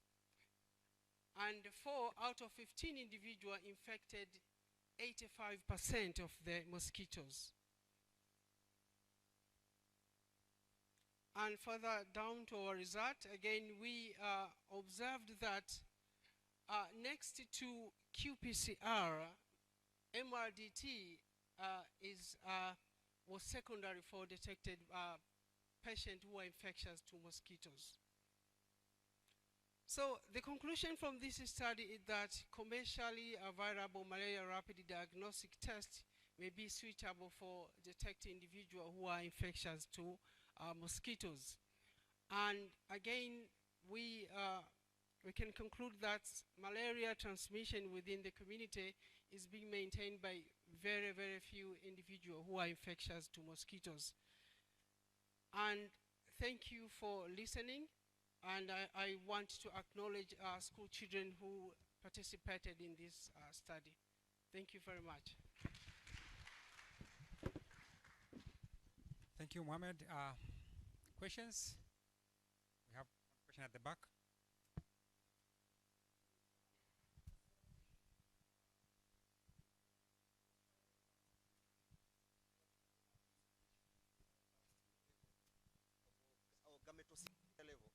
They were potential to infect mosquitoes. That was one. And the second, do you have an idea of the parasite strain from the population?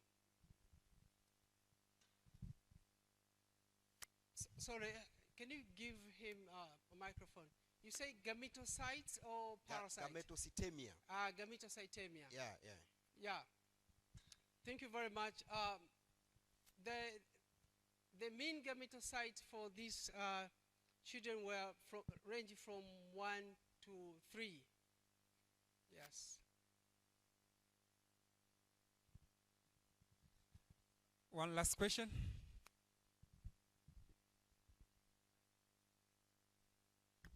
Again, just great presentation. Thank you. So, what is the major sort of a mosquito species sort of responsible for transmission in Bagamoyo, and whether you use the same mosquito for your experiment? And in light of yesterday's discussion about this different type that is more resilient in terms of transmission, would that translate to what we are seeing in Bagamoyo, or is it a different ecology completely? Thank you very much for the question. In Bagamoyo, we have Anopheles arabiensis, we have Anopheles funestus, but however, we are not using those mosquitoes because we have not yet managed to colonize them in the insectary. So for now, we are using Anopheles gambi from Ifakara. And for now, also, we are trying to adopt Anopheles funestus, also from Ifakara. This is a fumose. So maybe in very near future, we are going to use our filters if at all it's going to be okay for other sites to be distributed. Yeah, we are planning to colonize mosquito species from Bagamoyo, but for now, this is what we are having. Yeah. Thank you so much. Mgeni Mohammed, another round of applause to him, please. As I welcome Dr. Jongo from online. Then I think we can allow only one question per presenter because of time. But we should keep the discussion afterwards. Jongo, unatusikia? Dr. Saidi Jongo? Hello? Yes, I can hear you. Can you see my slide? Yes, welcome. We can see your slide. You have only 10 minutes. Okay, so good afternoon, everyone. My name is Ed Jongo. I'm working with the Ifakara Health Institute at Bagamoyo branch. I'll be presenting to you the malaria prevention through monoclonal antibodies. So I'll start straight away with the preventive interventions. The priorities are mainly on the immunization, and we have either active or passive immunization. Active immunization involves the use of vaccines to to stimulate the immune system to produce its own antibodies. This could be either weakened pathogens, inactivated pathogens, part of the pathogen, or more recently, you can use a messenger RNA technology in which you send a message and use the body engine, cell engine to create the antigen and then stimulate the immune system to produce its own antibodies. Now, vaccines have shown to be successful for diseases where natural infection results in sterilizing immunity. Unfortunately, that is not the case for malaria, and that poses a much bigger challenge to get a very high efficacy malaria vaccine. For passive immunization, this also follows the natural, there's a natural mechanism through when there's a intrauterine transfer of antibodies from mother to the developing fetus, and also during the breastfeeding to the newborn baby. Unfortunately, we cannot breastfeed like forever, and even if we could, the mechanism would not allow the absorption of those antibodies. And therefore, the monoclonal antibodies with sufficient affinity and prolonged plasma residence time could provide a protection from infection. Hello, Dr. Jongo, sorry for interruption. Sorry, can you put your slide in the presentation mode? Oh, well, I think now it's already, okay, let me... okay, go on, sorry. Is it, okay? You may proceed. Okay, thank you. So is it moving at least? Now I'm in the slide that says protection against malaria. So this slide shows the SMC and vaccine. Basically, the SMC as protection mechanism. If you compare to the vaccine, has different regulatory pathways. Most of the SMC drugs have gone through they have been primarily indicated for treatment and then later on approved for the prophylaxis. Vaccines are primarily approved for prevention. What we think that in the future, the monoclonal antibodies and the long-acting injectable drugs will take this regulatory mechanism whereby the primary indication, even during the clinical assessment, will be for prevention. And more recently, WHO produced the call for consultation on monoclonal antibodies for infectious diseases, but also for monoclonal antibodies for malaria prevention. And this came in very recently. If you look on the figure here, we're talking about more than 40 years ago when the first antibody was approved in the US, and it is projected to be the global therapeutic monoclonal market valued at around $300 billion by the year 2025. Basically the development pathway for the monoclonal antibodies primarily includes the antigen identification, which is the combination of bioinformatics and genomics, proteomics approaches to identify and validate potential targets. But also the production basically involves a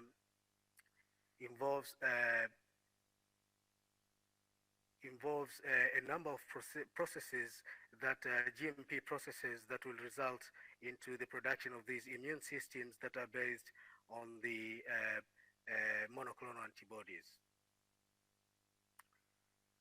So more recently, we were privileged to attend in this stakeholder collaboration meeting around April, which primarily focused on discussing the clinical development strategy to first the registration of L9LS. L9LS is one of the potential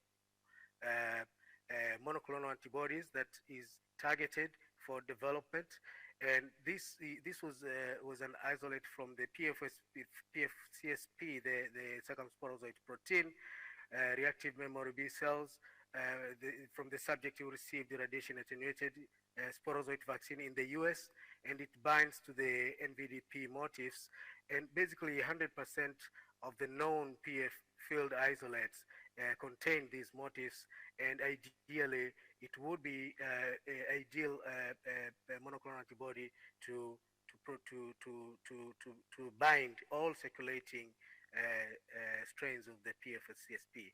The L9LS has been assessed in the US and has shown to be safe and protective against the controlled human malaria infection. Currently, there are ongoing studies, NHA-funded studies, already started in Mali and Kenya.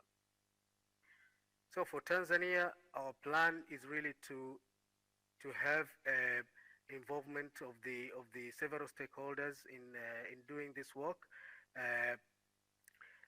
We are planning to utilize the data that is now building in and to have the product at around 2028 for the L9LS.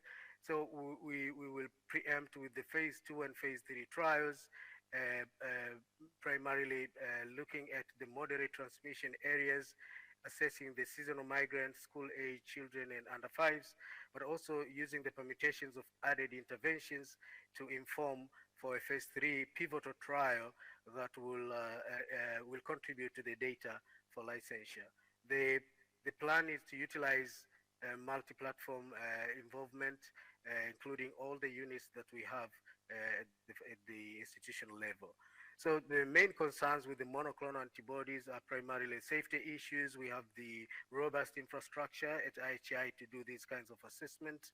Administration typically need to be administered by injection. We think the current administration includes IV, includes subcutaneous, and also intramuscular.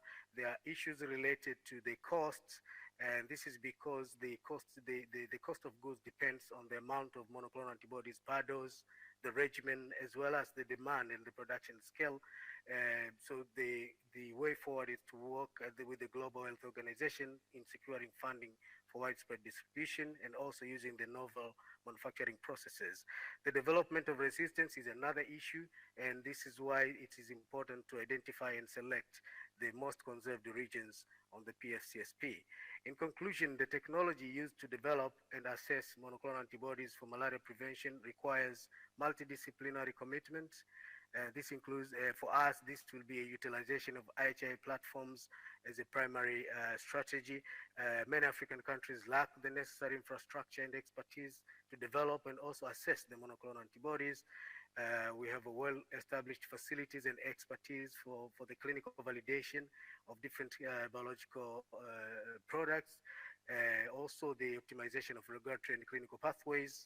So this is like you want to have specifically designed and tested once per season prophylaxis regimen. The efforts are made also to strengthen the partnerships with key stakeholders, including the national malaria control programs, regulatory authorities, TMDA, ethics committees, NIMRI, as well as the regional and international partners, and also to promote the development of new drugs and technologies for malaria prevention and other diseases that disproportionately affect the African population. The local name for monoclonal antibody also is still missing, so we're relying on the community engagement campaigns will be needed, mainly to be able to at least name the product and make it visible to the communities when this is indicated for use. As I mentioned, we think that the use cases for monoclonal antibodies will likely go beyond malaria, and therefore early involvement of local scientists is really important. Thank you so much, and I really appreciate for the organizers of this conference and the opportunity to present, despite the fact that we could not join you physically there. Thank you. Thank you so much, Said. Questions from the floor? Dr. Jongo, it appears there is no question from the team here. We thank you so much for your time and for your nice presentation. Thank you. I've been requested by the organizers here to just fix our screen here. So you have like 1 minute to fix it before we proceed with Samson Kiwale. Samson, can you hear us, please? Hello, Samson, can you confirm you can hear? Yes, Kaindo, I can hear you clearly. Can you hear me? Yes, we can hear you clearly. You're welcome. Wait for like 1 minute. We are setting something here, but you may proceed with the introduction while we set the projector. Okay, but first of all, let me know if you can see my screen. Share, please. It's shared now.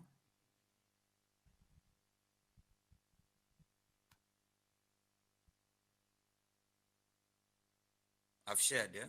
Yes, we can see it. Okay. So let me know when I can proceed.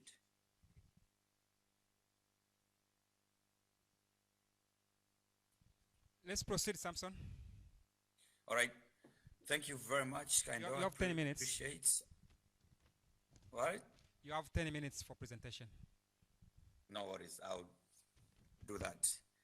Thanks. So this is Sam Kiware, scientist at Ifakara Health Institute, and also supporting Pan-African Mosquito Control Association, PAMCA, as a program manager. And I would just like to talk to you about the efforts that we are working on at Ifakara, basically to develop a critical mass of data scientists and mathematical modelers. As we talk about knowledge translation for health impacts, I think it's nice to have, it's important to have human resources, scientists, and also non-scientists who can support the translation of this knowledge. So basically, what we do is kind of two forms in order to achieve that. We work on specific projects, which I'm going to highlight. Give an opportunity to our scientists, mostly young scientists, to then also achieve academic achievement, either in either master's program or also PhD programs. So the schematic that I'm showing there, just kind of give you an idea of our system, our team, I mean, is diverse in terms of those who are interested in working on becoming mathematical modelers, also interested in becoming software developers, and those who are interested in becoming machine learning or artificial intelligence expert. Nonetheless, yes, it's important for them to be trained on all these technical skills, but we also make sure that they learn all the software skills that they need in terms of grant application, understanding of malaria transmission, and so forth. So yes, we have formal, as I said, placement for PhD and masters, but also informal training. One of our flagship project is Mosquito DB, which is Mosquito Database Management System. And this is primarily a system that can be used to support entomological studies. It's an electronic system with a very nice interactive dashboard so that you can see mosquito-based data in real time.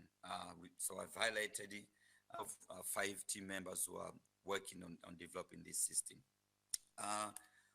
So we have different users. I don't want to go through all of them, but most of them are, of course, projects within IHI.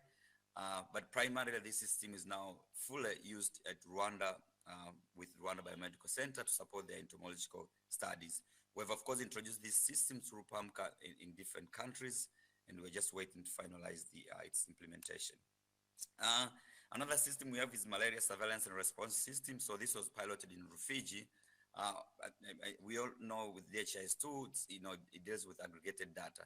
So this is the system that helps with, daily reporting and even hourly reporting. So it was piloted in Rufiji, and now WHO has implemented it in Zambia, in some parts in Zambia as well. Rwanda are also interested in adapting the system. And James is helping with the development of this particular system. But another project that we have is vector control optimization model. So this is basically the model or a model framework that can be used to optimize different vector control tools. So in addition to IRS and I10, lava source management, all these other tools that we have been talking about, how can we assess their impact in terms of controlling malaria transmission, whether by Anopheles fenescens, arabiensis, or Anopheles SS. So for example, some team this vector control optimization repellents, basically the current roadmap to global recommendation of spatial repellents for public health use. But then we have Ismail, who I believe is in the room, also looking at also the application of VCOM on Eve ribbons, and his publication is under review at the moment. We have Gloria, who also did some work on investigating the impact of larvacidin, and he has also used the VCOM model. But another tool that we are developing is malaria microstratification dynamic tool. We understand a lot of stratification that is done is based on epidemiological indicators, but here we've also incorporated entomological indicators, but also the ability of not only doing at the national level, but also subnational level, and even going down to the ward and even village level. And also looking at, again, other factors like environmental factors and so forth. So we have Nico, who's working on that, also with ASIA, who are looking into developing these tools so it's dynamic enough to perform malaria stratification. We have Andre as well. I would like to highlight his work. He has developed a statistical power analysis framework that can be used to design robust vector control experiments in same field system. So I know a lot of people are struggling with power analysis, being able to understand how to design the experiments, but we believe that this framework can then be used, and you can definitely reach out to Andrea if you want to discuss more about that. We have Victoria, who is looking at modeling the WHO T3 initiative. This was a project that was piloted in Rufiji, but is looking at how can we scale this up in the country by answering different mathematical models. Of course, he has published some work that's not related to that, but related on assessing different mosquito traps. So we also supporting PhD students from University of Dar es Salaam. This is Bernard, who is mainly supporting Minister of Health with the development of DHIS2, and is also looking at targeting malaria on low transmission areas. We have Janice as well. She's working on assessing different patterns of Anopheles gambi and Anopheles fenestas in southern Tanzania. John Baraka is a statistician, mainly working with the household level for a lot of these surveys that are done by the Minister of Health. And then we have Selemani, who's also working on the project we call ITB, basically looking at the analyzing mosquito across the country. Of course, we mainly work with malaria because we're funded by on that, but we've also extended our partnership working with Jakaya Kikwete Cardiac Institute, now looking at how we can support efforts toward NCD. And NEMA from our team is like our main contact with the connection between JKSI and IHI. With that, we've of course done a lot of workshop across the continent, mainly on modeling. We've also trained University of Dar es Salaam, especially those who are taking mathematical modeling courses, but we've also trained members from Rwanda Biomedical Center, basically on data analysis and also on mathematical modeling. But mainly, really, as we develop this critical mass, we really want to make sure that we can support national malaria control programs in Tanzania and beyond. So some of the example of the work that we've done is analyzing their work. But in doing that, we normally do this together. So these are some of the pictures that I've taken from our workshop, where we sit down with them, we analyze their data, yes, but we also make sure that we can also advance their skills when it comes to that work that is under review, of course, led by Head of Vector Control, Dismas, on malaria vector entomological surveillance in the country. So once this publication is out, we'll be able to get this data for the last 5 years with a great support from Brian, who I believe is in the room, and also Andrea. Victoria were able to analyze this data, again, working very closely with National Malaria Control Program. But of course, there are some other questions, and this is also under review, where the National Malaria Control Program wanted to understand what would be the impact of IRS withdrawal in the lake zone. So we're able to analyze the data and address and show that it might not be a good idea to do that at that stage. And this is one of the needs as to why National Malaria Control Program still insists of doing IRS. In Zanzibar, we do also support them. We've supported them in a number of ways.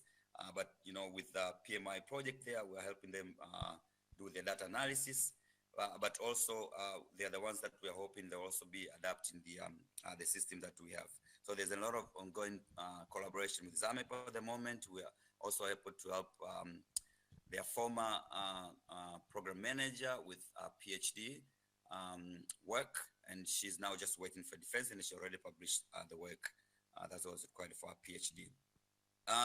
So some just selected pictures from the event. As Jerry will always say, you don't have to sit in the office, so you can see some of our team members there in the field, but also some of the work that we're doing across the country as well, just train students, not only at the UDSM, but other universities as well, but also even some of our partners come in and also are supporting this initiative for us training. There are some of the picture from our ongoing training, the National Malaria Control Program. So that's a highlight of the pictures of the team members. Of course, they're in trouble because most of them, they were supposed to submit the abstract, but they were late.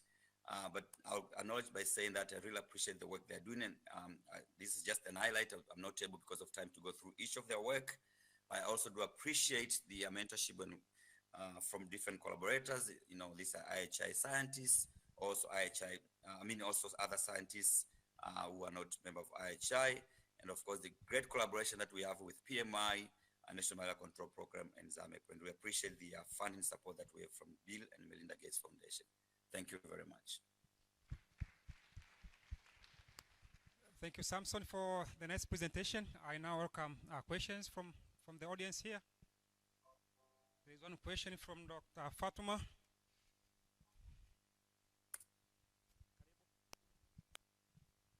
Hello, Samson. Yes, I can hear you. Go ahead. Yeah. Can you hear me? Habari za mchana. My question is related to how we bring in issues of ethics when we are thinking and innovating on this artificial intelligence, because the future is we are going to apply in the community how we start to think about these issues of ethics. Thank you. Thank you, Samson. You may proceed, respond, and then we proceed to another question. All right.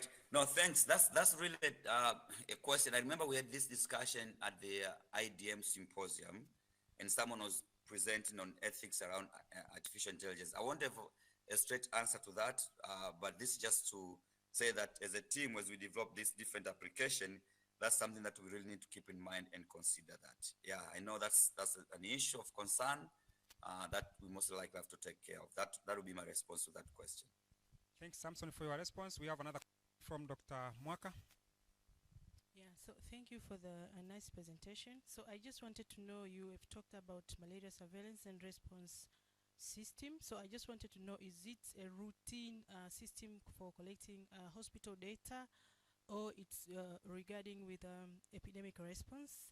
And if it's collecting routine from hospital, is it integrated with DHIS2, or it's integrated with any other database?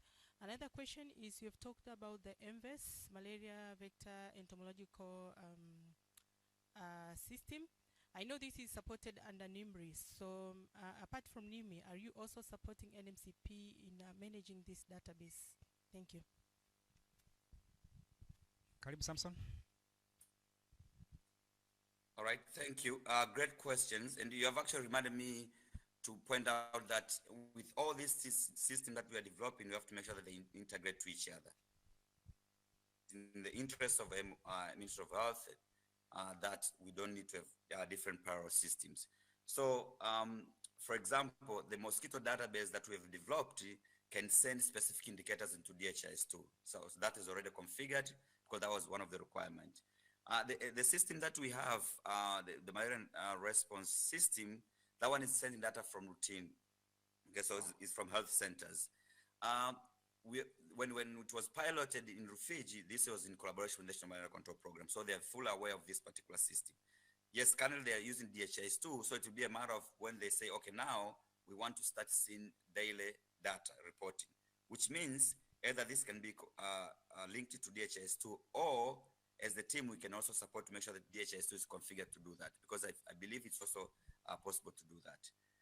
Another one is the MVS data. We're working very closely with NIMRI. Actually, with the publication we've submitted, Dr. Kisinza is the last author because of the contribution, not only in the manuscript, but the work. So there's a lot of scientists from NIMRI who are part of this MVS publication, but the work itself.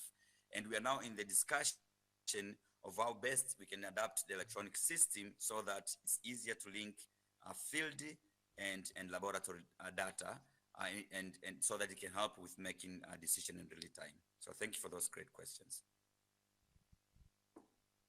Thank you, Samson. Another round of applause, please, to Samson before I welcome Changarucha.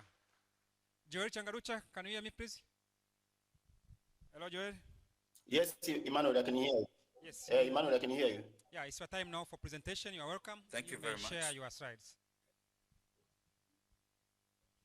Hello, Joel. You have 10 minutes presentation. Yes, yes. Okay. Okay, can you all see my slide? My slide? Can you hear? Can you see my slides? Yes, we can see them. Okay, that's great. Well, my name is Joy Changarucha, a research scientist and environmental health and ecological science, and we do research on rabies. Yes, probably is the first presenter doing something different from malaria. I'm going to take you through some efforts that we've been taking through the rabies group in ensuring increasing the access of the most expensive but very important biological for preventing the onset of human rabies. Well, rabies still kills. It kills hundreds and hundreds of people every year, not only in Tanzania but globally, especially in in the middle-income countries. So it's causing a lot of economical burdens and a lot of social malplacements. So the most thorny thing about this that even though it's killing, but it's 100% preventable. We've been talking about vaccines since yesterday, and we know vaccine is probably the magic bullet when it comes into controlling disease. And the rabies has vaccines, but not to people and to the causative animals who are mostly mammals. It's very unfortunate that the human post-exposure prophylaxis for people is very expensive, and it's very limited to few set of health facilities. And it's limited, so it's available in distance location, mostly in district headquarters, but it also involves multiple hospital visits. There are several doses that this bite patient has to visit also to complete the doses. And the most sorry thing about this is there is limited data to inform the actual demand. Not everyone goes to hospital, which makes very difficult for the health facilities to project what are the required demand. And in terms of the mass dog vaccination, controlling the disease from its source, well, it's logistically challenging as in to carry out mass dog vaccination in larger settings because we have limited livestock feed officer in our setting. Very few are employed. We would expect them to have to be available in almost every village, but in very few scenarios they are available at ward level, and some of the wards are really big. So for them as in to move around all the villages and they carry out the mass dog vaccination. There is also limited the cold chain infrastructure to enable these vaccines being available in remote setting. Well, so there are always different efforts.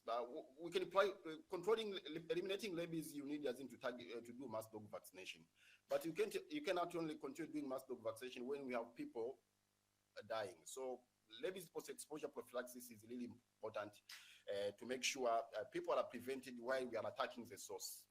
Well, there is a protocol for preventing human rabies. According to WHO, any bite patient need to wash the wound immediately after the bite to cleanse off all the available vaccine in the wound. This is a physical measure. Of course, timely administration of rabies post-exposure vaccine, and in situation where there is the wound is big or it's in upper extremities, application of passive immunity, rabies immunoglobulin. Based on the recent evidence, among the three components of the post-exposure prophylaxis, the vaccine is very important out of them.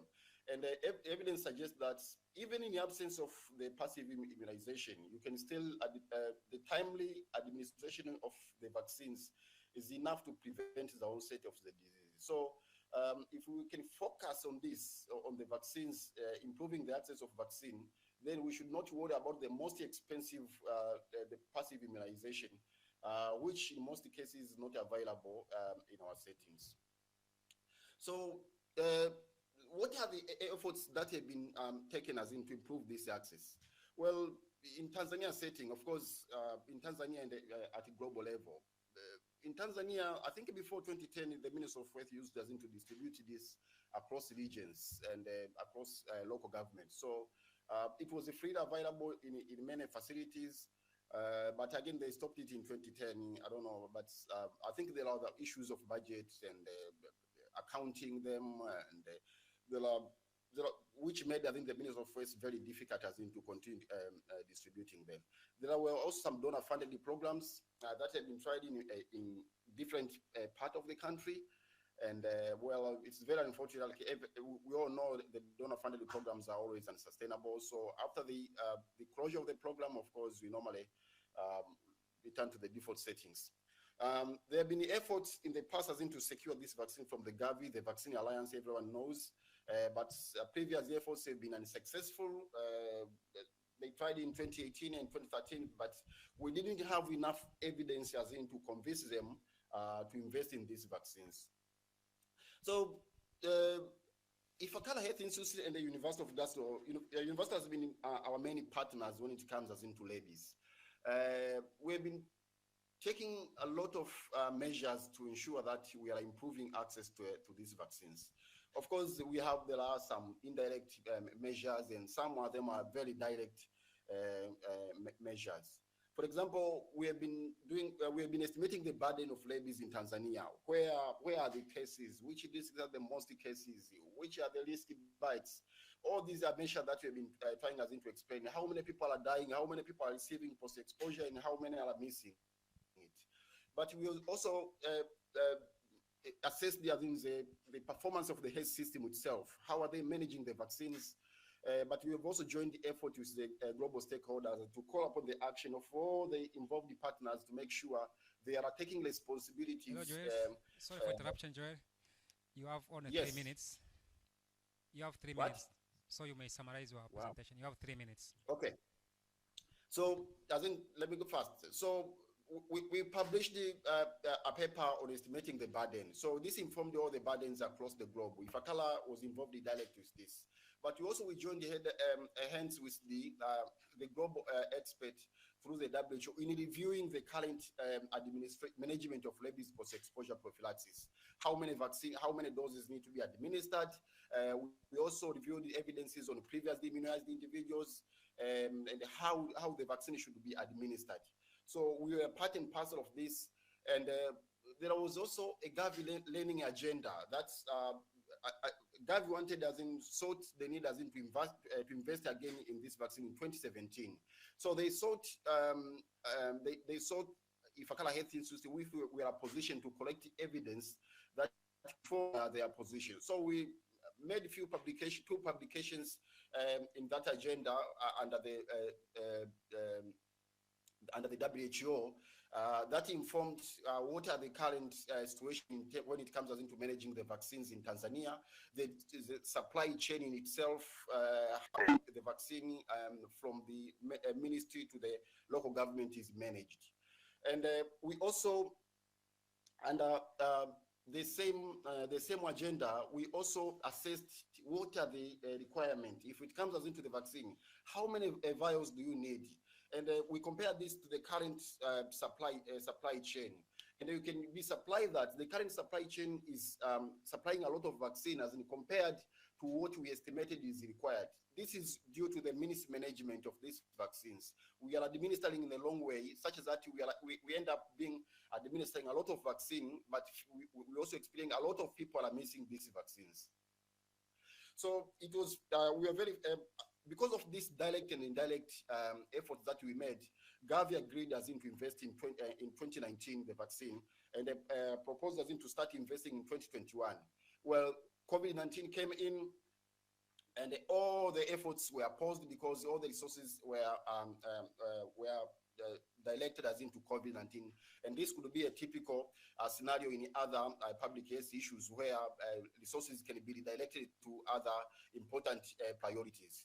But again, there were few efforts that we are taking and calling action. Ifakara was at the hand. I think Maganga was involved in this, as in to join the hand with the other stakeholders to sensitize any Gavi to reconsider and posing this their area effort. Then in June 2023, they agreed as in to invest again in, and this is a huge milestone when it comes as into controlling rabies in human being.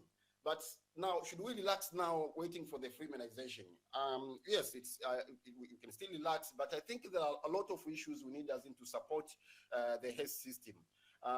We need to look how far are we from shifting to the idea to intradermal administration of these vaccines. We understand the national treatment guidelines has indicated the administration through intradermal administration, but there are many local governments that are not even aware of how they can administer this. But also there are syringes for administering are also not available. Recently, the WHO came up with a new recommendation of reducing the number of doses from the previous 5 and 4 to 3. We've been discussing with the government how far they are from shifting. But we are also, one of the requirements for this investment is to have data that can measure the impact of their investment. So we are also working with the Minister of Health to see if they have the data of measuring those impact.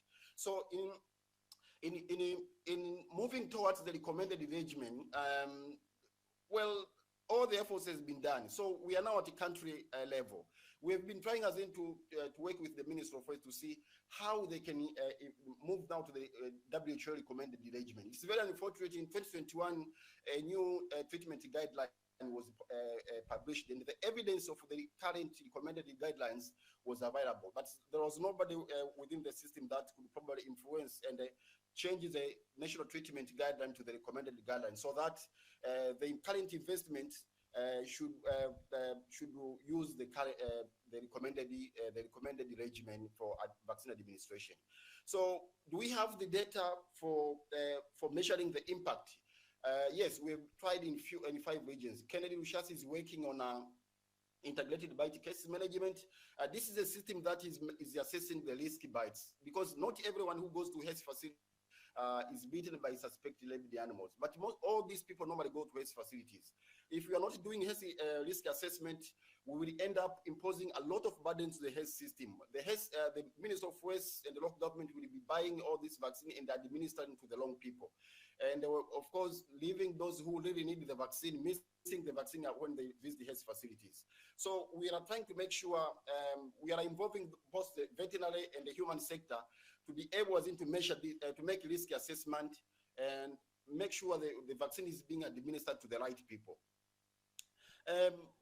Apart from that, we are also trying to support the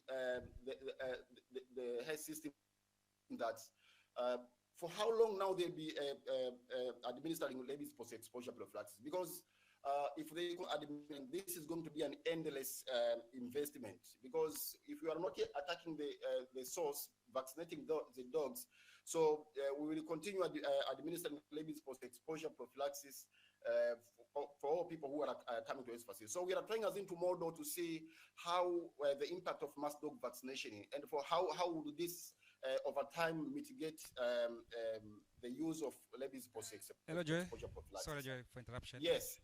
You have utilized all your time, so I don't think if we have Sorry, any time for questions. Okay. So I'll probably end there. So we just a few seconds that we are working with all these partners to make sure we are supporting the health system, we are supporting the Ministry of Health to make sure the current investment from Gavi, we are the first beneficiary of the current investment, but also we are trying to make sure they are able to assess the impact of this investment, and being able to project in every district how many vaccines they need. Thank you so much for listening. Thank you, Joel. Because of time, I don't think if we have any time for questions, perhaps proceed with the discussion at a later stage. So now we have Irene Mosh online. Dear Irene, can you hear us? Hello, Irene. Yes, good afternoon. Good afternoon. Hello. Please spend 10 minutes, not more. I sent my presentation. I couldn't share from my end. Eddie, can you please upload it?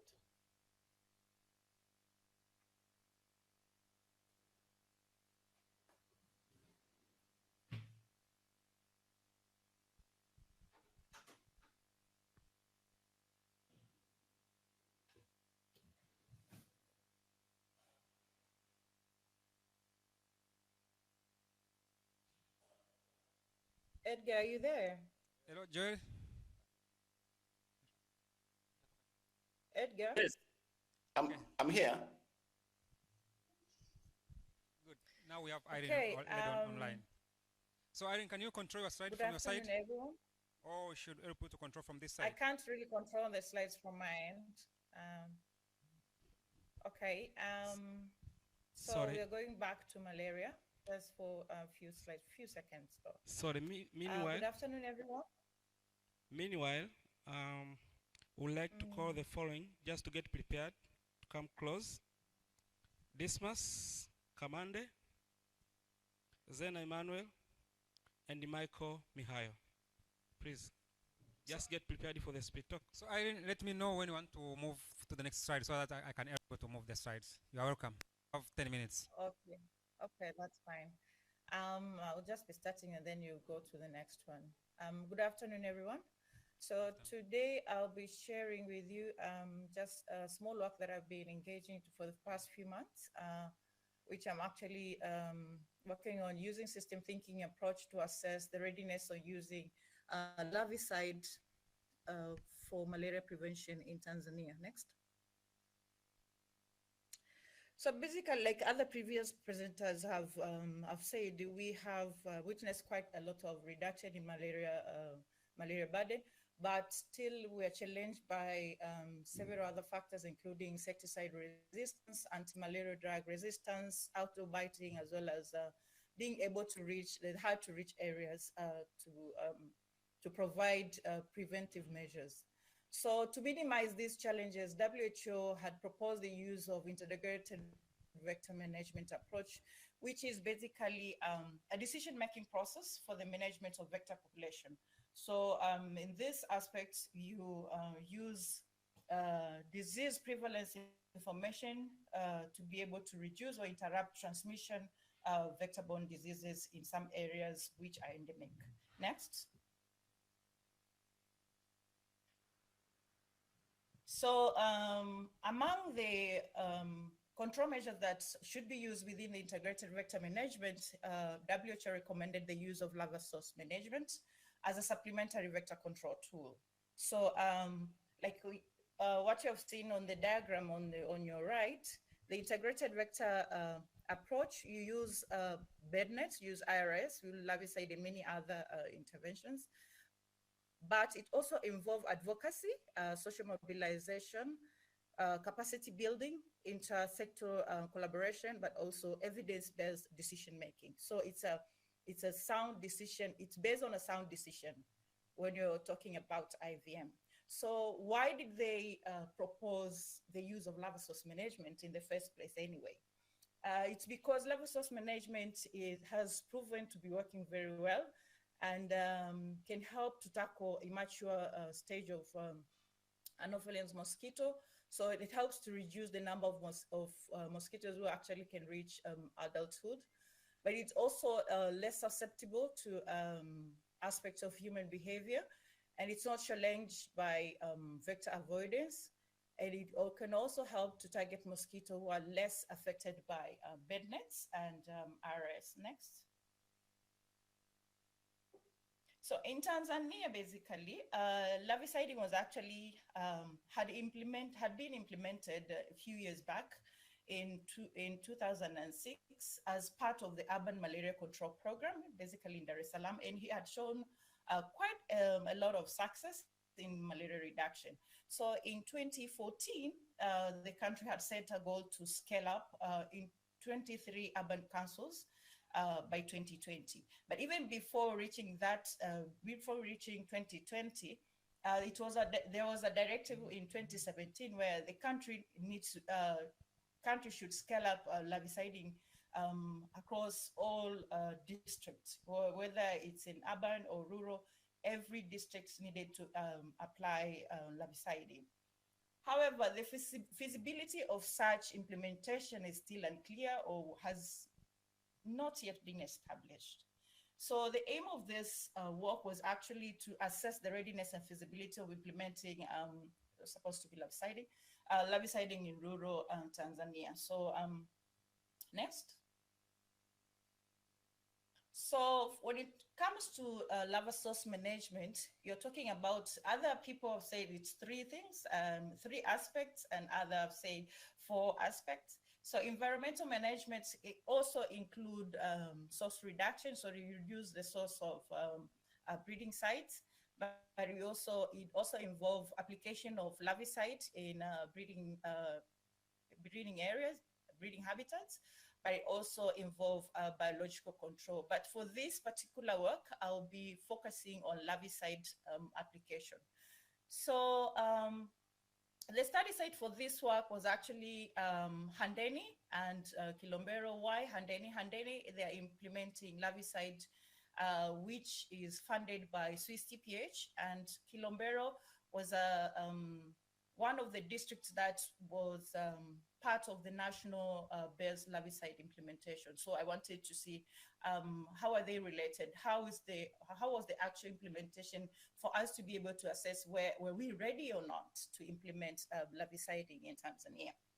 So basically, I used exploratory sequential design, which is part of the mixed method approach. And I use purposive sampling to select stakeholders, like you've seen on the right, the pictorial, indicating the flow of different stakeholders from national level to village level. So I did key informants interview, in-depth interview, and focus group discussion. And I also involved stakeholders from different organizations. So far, this is an ongoing work. So far, I've involved people from ministry, people from the district level, Kilombero and Handeni, but also from PSI, which is one of the stakeholders for malaria prevention in Tanzania. So each method had a different guide, but all of them focused on the 6 components of the health system building block. So I use thematic content analysis to analyze my data, but within the analysis, I use the deductive approach, which was actually the work was informed by the building blocks components. Next. So most people will be asking themselves, why did she use system thinking? Why and what exactly is this system thinking? So system thinking approach, basically consideration of the entire system at all its parts rather than just focusing on one aspect. So it operates on the concept that parts of the system cannot be fully isolated from one another. And when you employ change in one part of it, it has a cascade effect on other parts of the system. So I'll be focusing, this work is actually focusing on health system building blocks, that's governance, material, technology, finance, human resource, and information as indicated. Sorry, Irene, so other people will be asking, Hello? what exactly? Sorry for interruption, Irene.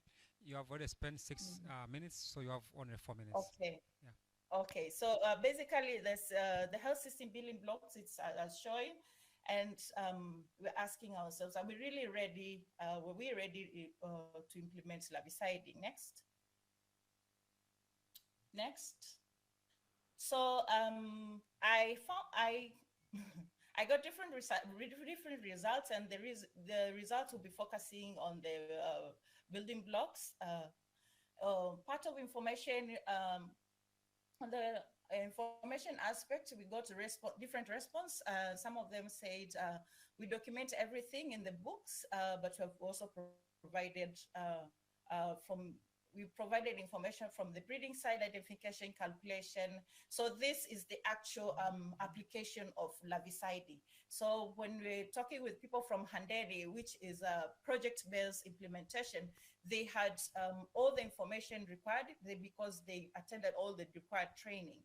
So they are capacitated with all the knowledge to implement the work. And there are also the coordination was also from the national level to village level. So it's easy for them to know who does what at what time and who should they contact during the implementation. So for Kilombero was actually different. And can you please go back?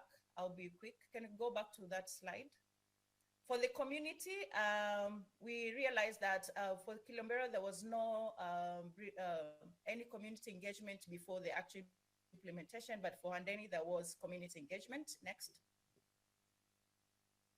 And when it comes to who actually applied the larviciding, it's COPs who are applying. These are community-owned resource person who applied larvicide at all village level, both for national implementation as well as the project-based implementation. And when it comes to training, like I've said, people who are working within the project-based actually received training to be able to implement the work properly, but the national implementation, they did not receive any particular training.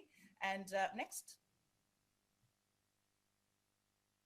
Even though that the guide says, the implementation guide from the national level had said that all people who actually should be implementing larviciding should receive at least 2 weeks training to be able to understand what exactly are they doing, because it's not about only application. It's also you have to know the steps throughout before you actually apply larvicide within the breeding area. So for technology, there are all implementation are using BTI and BS, which is, these are the larvicide, type of larvicide. One of them is used within the dirty water, that's basically BTI.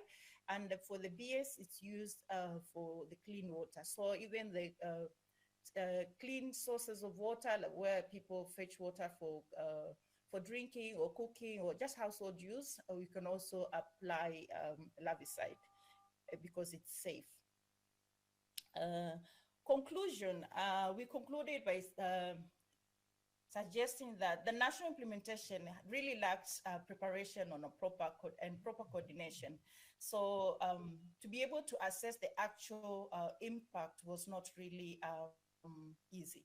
So before the actual implementation, if at all you're thinking to come up to implement larviciding across the country, significant stakeholder engagement should be done prior to the implementation, but also training of people who will be implementing is of great importance.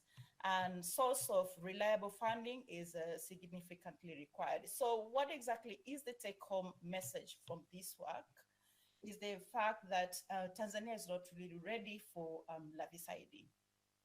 We need to think through, like on the previous slide, one of them, the coordination itself. There's no significant coordination from the national level to village level. So except for the project base, because they also had funding, reliable funding to be able to implement. But for the national implementation, we are not really ready yet. So we need to be able to involve stakeholders from different ministries, from different organizations, to be able to look at the implementation as a team, not as isolated entities. But also we require reliable funding to be able to implement larviciding across the country.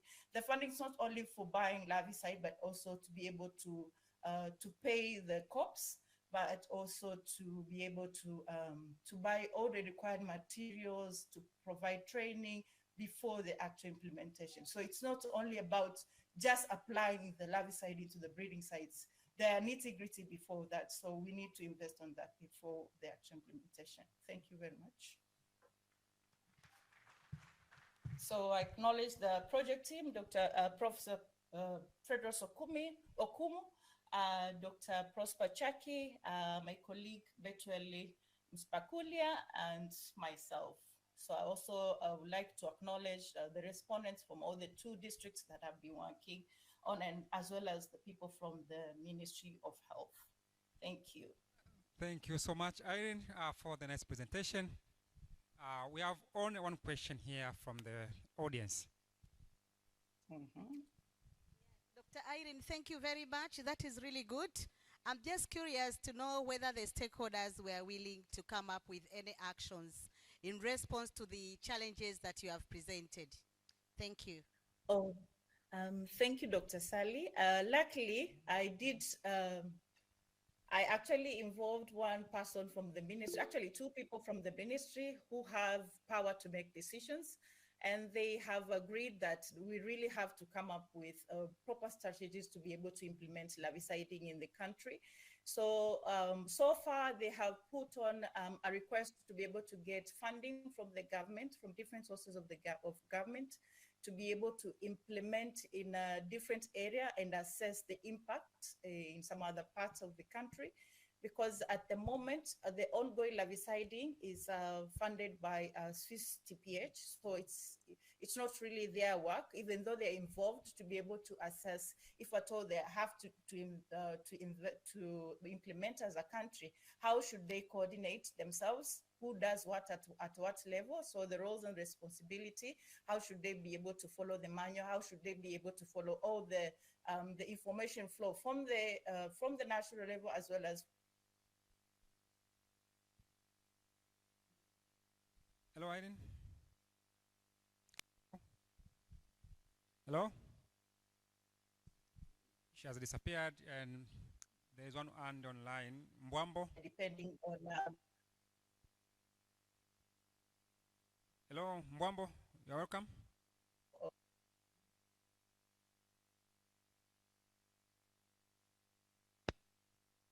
Hello.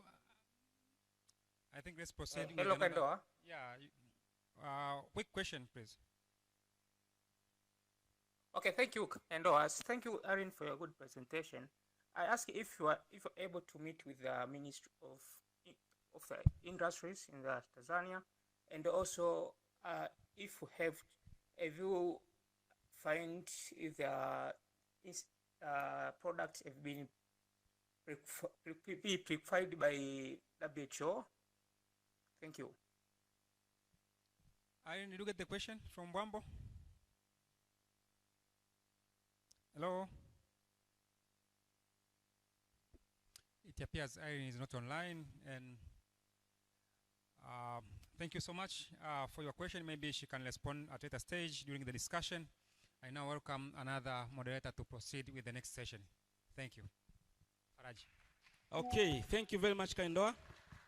I would like to call Isa and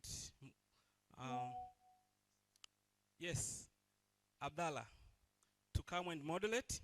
Meanwhile, I would like to call Gervas, Amina Nyuri, Hajra, Winfrida Mponzi, Katrina, Betwell, Ruth Isaac, Mwanga Emmanuel, Alfred Simfukwe, and Enoch Keith to come in front and find a seat for a speed talk. Mkopi, tafadhali.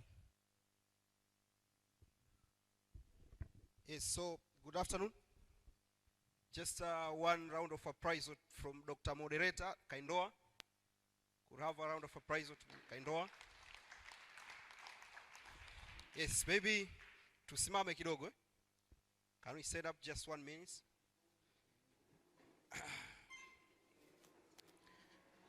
In the meanwhile, Gervas, Mihayo, Amina, get prepared. We are going for speed talk, so it's the marathon talk. We expect to use 3 minutes for each presenter. We'll be strict to the time, so presenters make sure you abide with the restriction of the session.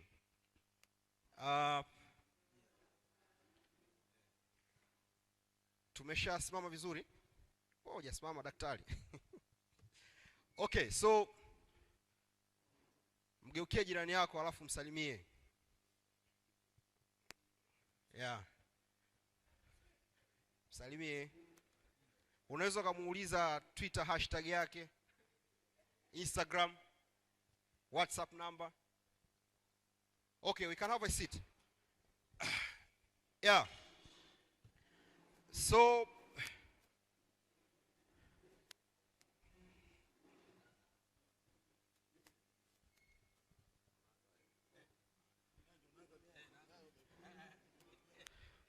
Okay, so could we have a seat, all of us, please?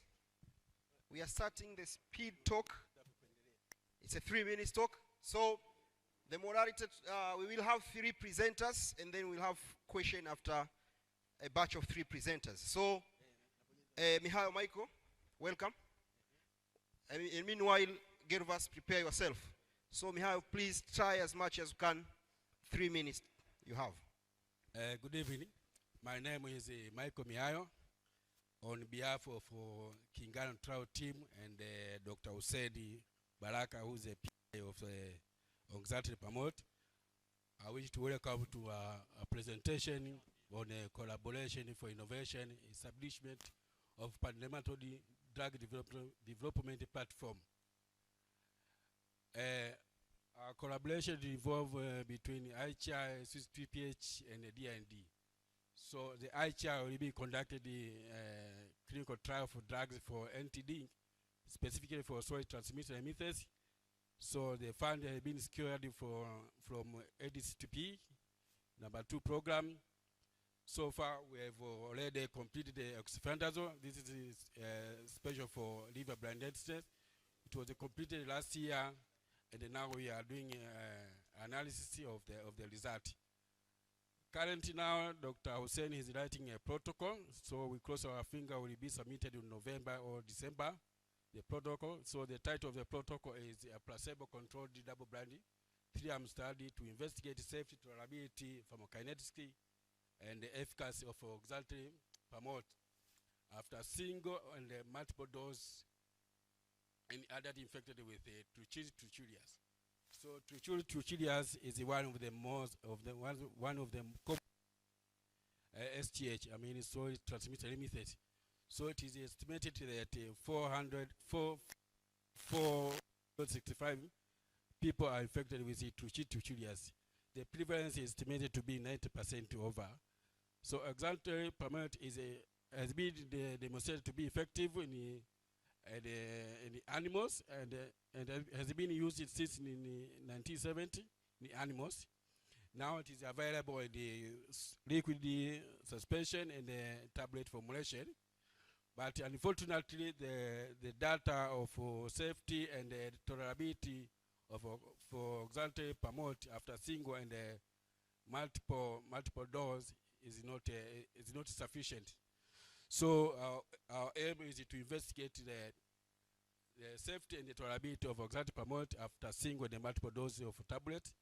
Then we will investigate the peak pharmacokinetics and efficacy of oxalate promote after single and multiple tablets. So our design is a randomized control randomized control trial. So we randomized 45 infected people into 3 groups. Group 1 will involve 20 people who will receive the intervention of oxalate promote on day 1, then will be followed by placebo for 2 days. The second group also will involve 20 people of infected Trichulias who will receive oxalate promote of 20 milligram per kilogram on daily basis for 3 days. And then the last group will have 5 people who will receive placebo on single daily basis for 3 days. So in conclusion, we hope that the program will help to acquire data for selection for drugs for neglected tropical diseases. Then our program will help to provide capacity building for pharmacokinetics and cardiac assessment. And lastly, the need of WHO to look for alternative treatment for Trichulia. So this program will help to find another alternative treatment. So thank you very much for listening. This, we really appreciate our partners, including C2PH, DNDI, IHI, and the other people. Thank you very much, Michael, for being on time, exactly 3 minutes. We have questions after other 2 presenters. Now is Gervas. Could you go there first, sir? Michael, you can have a seat, then we'll have questions after 3 presenters. So if anyone has questions to Michael, just write, and then we'll get an opportunity to ask.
Yes, so Amina, please, could you come front? Give us just after 1 minute, you'll be back.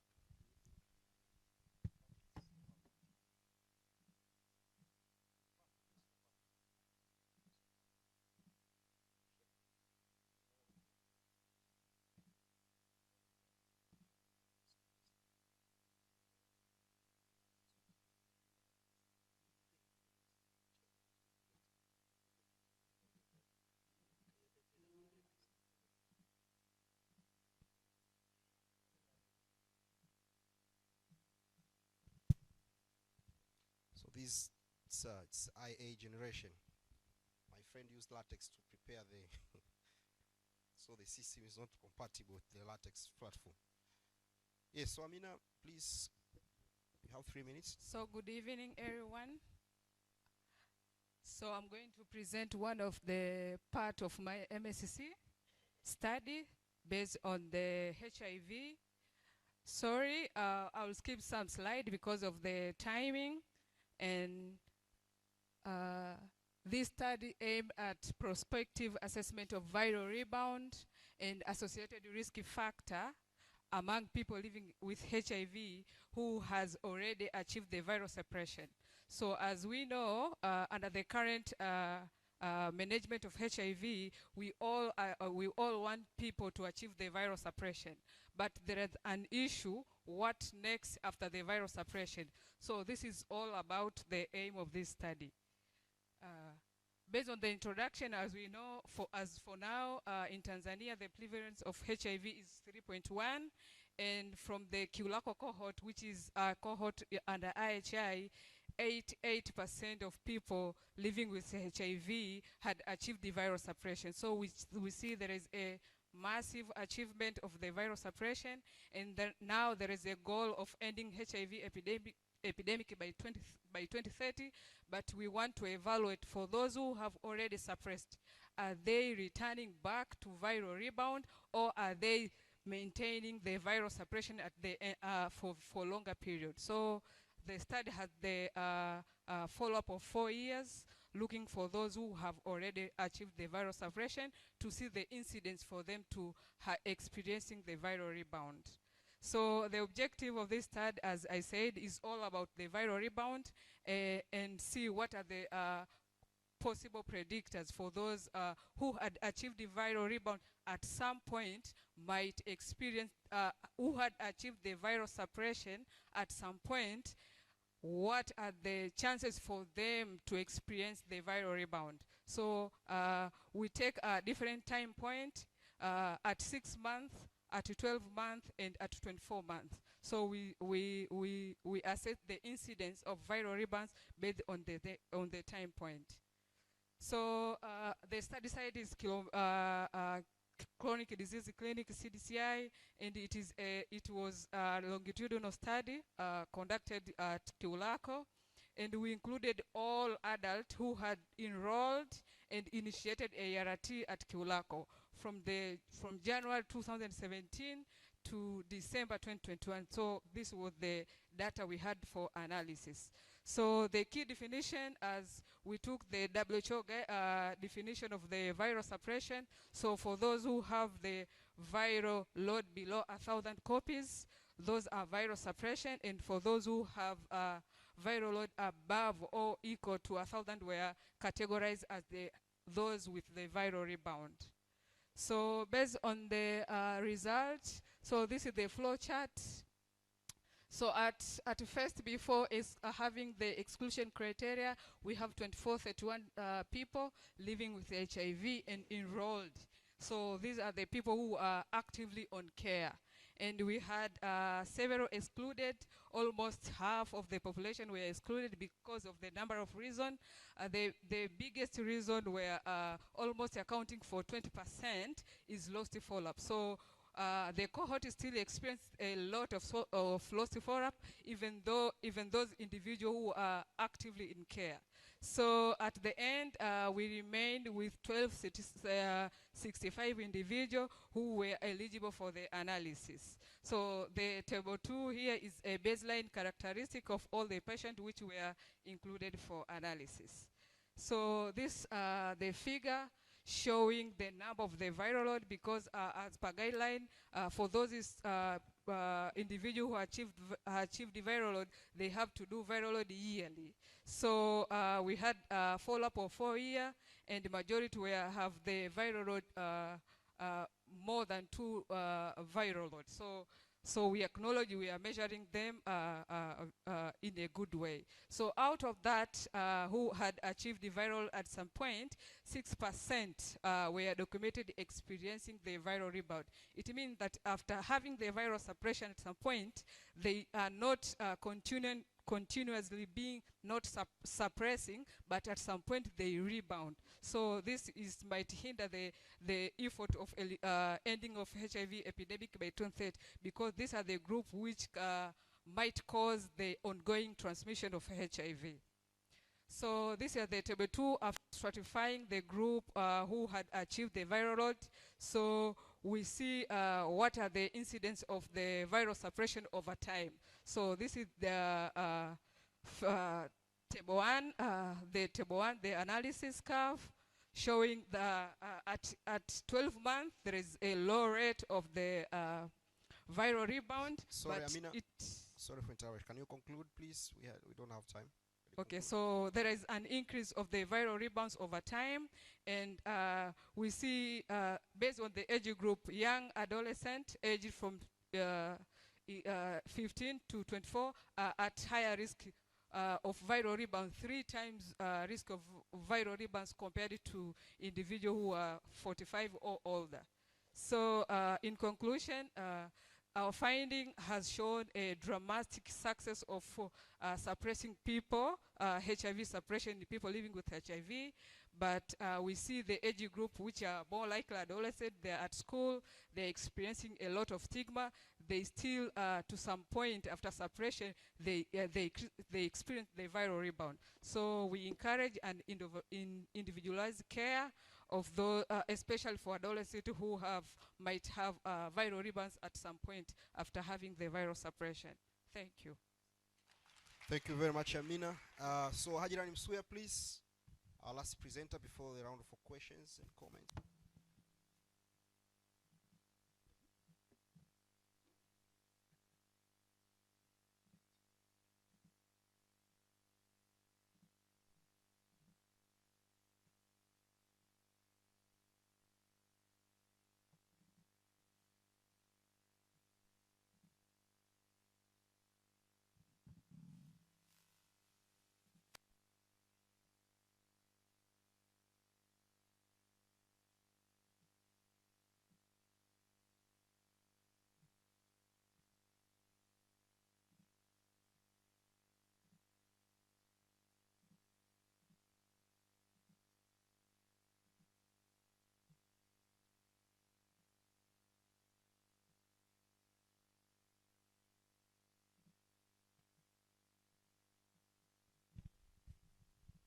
Good evening, everybody. Okay, it's an honor to me today to stand in front of you to present my topic, understanding social demographic factor and reason associated with COVID-19 vaccination hesitance among adults in Tanzania, which was a mixed method approach. For those who don't know me, I'm Hajirani Msuya.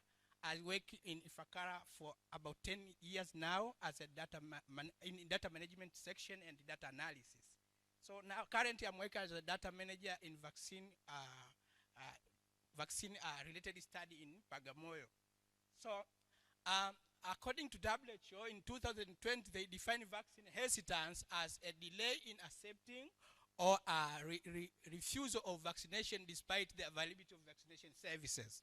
So there are several studies that have been consistent for that the vaccine hesitance is consistent associated with female sex, young age, low income, and a low education level. But the most cited reason for vaccine hesitance are perceived risk versus benefit, and there is religious beliefs, lack of knowledge, awareness of COVID-19 vaccine. So although these studies have been done for vaccine hesitance worldwide, but there is a limited evidence in Tanzania. So this study aimed to assess the social demographic factor associated with COVID-19 vaccine hesitance and the reason given by the unvaccinated study participant. So it's a part of the COVID TOST program presented by colleague Dr. Mwifadhi Mrisho yesterday. We do a small start. So it was a mixed method cross-sectional study with two components, health facility and community study between March 2022 and September 2022. So the results show that a total of 1,005 individuals agreed to participate in this survey, and 38% expressed skepticism. So in quantitative results, especially when we do multivariate regression analysis, we found that adult study participants age 40 and above were significantly less likely to report not intending to be vaccinated as compared to youth and middle age between 18 and 40, and with an adjusted odds ratio of 1.2, and it was statistically significant. And furthermore, when talking with females, we find that female study participants had a higher likelihood of not intending to be vaccinated as compared to male study participants with an adjusted odds ratio of 1.5, and it has a statistical significance. So when we do furthermore for qualitative finding, we find that there is a fear of short-term side effect.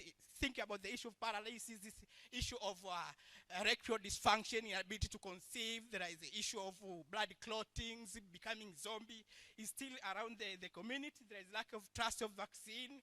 The vaccine, how it delivers itself, you need to be consented before being vaccinated. There's the outcome is different from vaccinated and unvaccinated participants. Some in religious view, they say that they are protected by blood of Jesus, and others say that the vaccine contains some ingredients that is prohibited from their community. So the others still believe in local remedies. If I drink a lemon juice, why I need to be vaccinated? But there is a precaution and preventive measure like wearing a mask, social distancing, and other. So if people are practicing this, why they need to be vaccinated? So take home message is more community engagement is needed. And also, we needed to further sensitize the community so that to remove this fear of unknown origin. Thank you for listening. Thank you very much, Hajran. Yes, at least I would like to thank our program director, Dr. Salim Abdullah, and the work package leader for COVID test program, and our coordinator, Dr. Grace Mwangoka, who helped to mentor me to reach this task.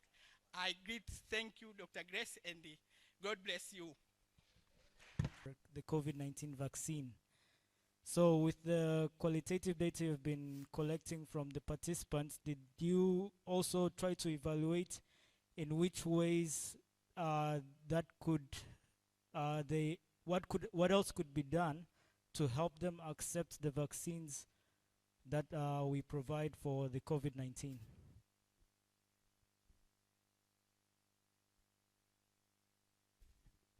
Okay, thank you for the good question. I try to answer, but this is a collaborative program, so we are many. So colleagues can assist where. But the good thing is we needed to do a thorough evaluations. We don't have findings. We don't have data. We don't have evidence. Maybe erectile dysfunction is still around, and people an ability to conceive is still around in the community. So more evaluation needed to justify our findings, so that to better understanding this social demographic group, why they are vaccine hesitant. Even the issue of believing blood protected by blood of Jesus, or vaccine contains some ingredients that's prohibited from their religions. We need to have a collaborative effort with religious leaders to address this finding to their religious. Also, as I know, the issue of paralysis and the issue of the ability to conceive and the other. What I know from although I'm not a clinician, they can help me. They have side effect only. Safety is always side effect, but I don't think it had all the things and being allowed to be used in our country. Dr. Ulot, can you assist me because you are in this field?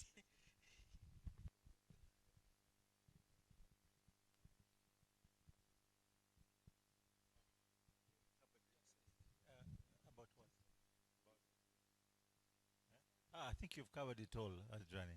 Yeah, thank you very much, Dr. Ali. Amenyimana, please, could you go on? Could you give the mic to Gervas, please? Yes, good evening. My name is Amenyimana Gervas. Of course, I'm a PhD candidate at Nelson Mandela University.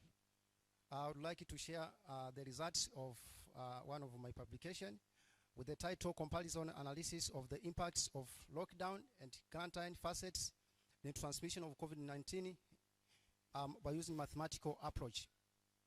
As all we know that lockdown and quarantine are two approaches which were adopted by many African countries after the emergence of COVID-19.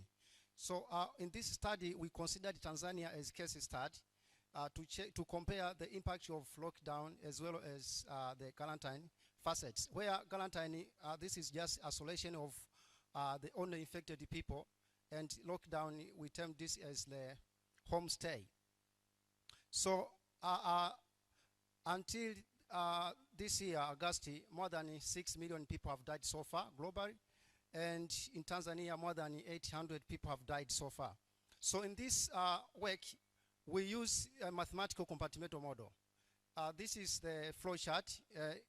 We defined susceptible, that the entire population of Tanzania is susceptible, which is almost, we use 55 million people as susceptible population, then recovered and exposed and infectious.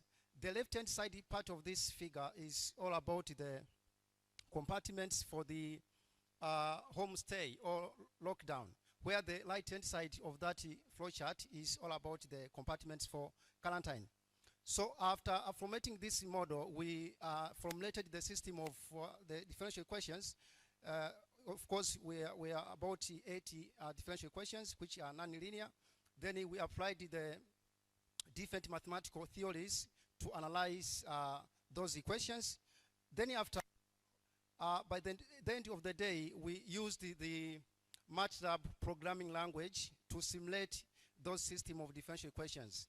And we have to note that we applied the secondary data, which were extracted from the different resources, both from Tanzania and out of this country, and most of them were from the reports from Ministry of Health in Tanzania. So this is some of the graphs which we obtained after those simulations. Of course, the red color is the impact of lockdown, where the blue color is the impact of quarantine. So these were done under different basic production numbers, as well as under different diagnostic test rates. So as we can see that under different basic production number and diagnostic test rates, the quarantine, that is isolating the only infected people, overperformed the lockdown. So this can be justified by using the data from WHO in this year. As we can see that in Tanzania, despite that the number of people in Tanzania is bigger compared to other East African countries, the number of deaths as well as cases in Tanzania are fewer compared to Kenya, Uganda, and Rwanda. So this is the part of this work which was published in May this year. So this marks the end of my presentation. Thank you very much. Thank you very much, Amenyimana. You have spared 1 minute for us. Winfrida and then Katrina, get prepared.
Good evening, everyone.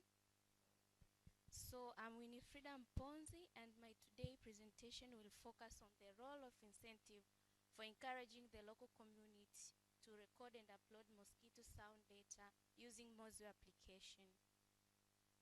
So mosquito surveillance is one among the most important aspects for tracking the progress in malaria control, and also the current available methods are very expensive and time consuming. So the new innovative way of addressing those challenges are highly needed. So due to those challenges, our colleague from Oxford University have developed this Mozu application, which had the capability to identify mosquito species using their wing beat frequency. So this app was developed in Oxford, but it was tested here in Ifakara, and we deployed a lot of mobile phone in the villages so as to validate its effectiveness. So while we deployed the mobile phone in the villages, we wanted to maximize our data. So we grouped the two groups where we wanted to assess if providing the incentive to the community will maximize the level of participation, and hence we can maximize our what we wanted from validating our application. So we have two groups, the intervention group and control group, where the intervention group we provided them with the airtime incentive as soon as they recorded the mosquito sound and uploaded it in the system. And at the end of the day, we wanted to compare this group, which one has uploaded more data compared to other. So we found that the groups that were provided with incentive uploaded more data compared to groups that were not provided with incentives. And surprisingly, we found that the younger citizens were more able to participate even without being given incentives. So in conclusion, we have seen that motivating the community member with incentives can improve their level of participation, especially in these surveillance activities. And also, if we will empower the young citizen, they are more likely to work even without being incentivizing. Thank you. Thank you very much. Yes, she has just used 2 minutes. Thank you very much for that. Katrina?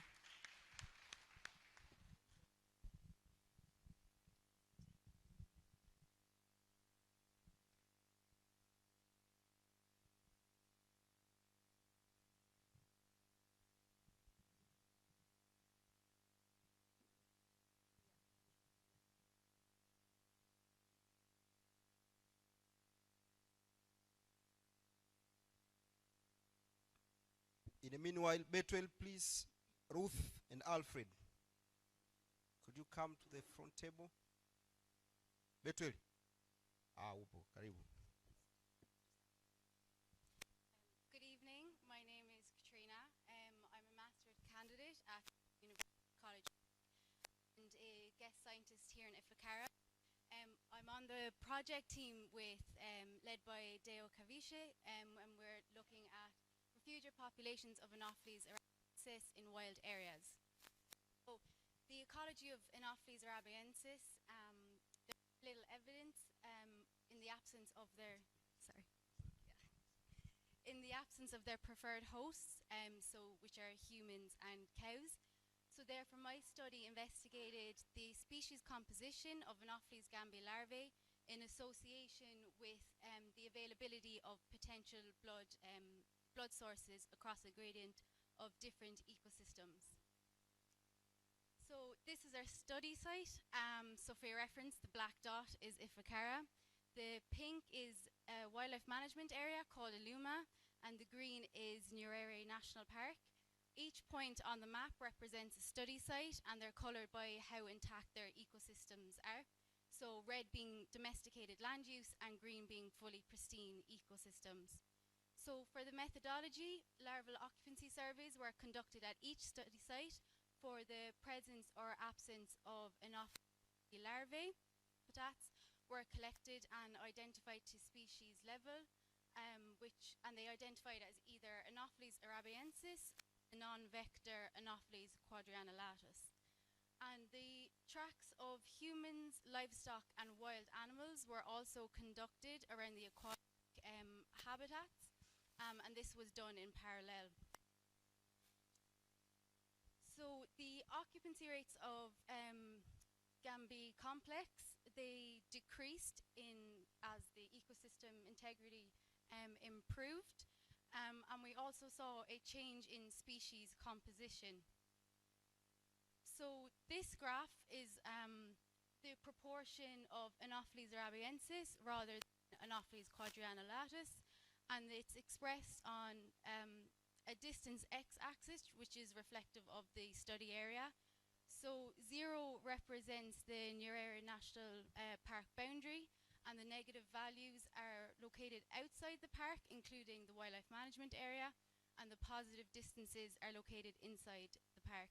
And you can see that the proportion of arabiensis were greater than 90% in most of the camps outside the park, and as soon as you cross the boundary, the proportions of arabiensis decline and quads increase. So a host association model showed that cows and humans were the greatest predictor of Anopheles arabiensis. So you can see the circles inside Nyerere National Park where arabiensis decline. These are where there were no humans or cows were detected. So this shows that although arabiensis decline in these wild areas, they are present there. And unfortunately, the model did not suggest an alternative host for these wild populations. And a surprising result did show that the detections of impala and to a lesser extent bush pig were associated with increased proportions of quads. So this model did infer host preferences for both sibling species. However, you can see that the predicted means from the model didn't capture every single point. So this suggests that the model didn't get all the potential blood hosts, but and so the only way to know for certain what these wild populations are feeding on is to do blood meal analysis or amplicon sequencing. Thank you. And and of course, say thank you to everyone who was involved, the field team, Deo, Lucy, Lily, our volunteers from Illuma, and for Professor Jerry Killeen for this opportunity.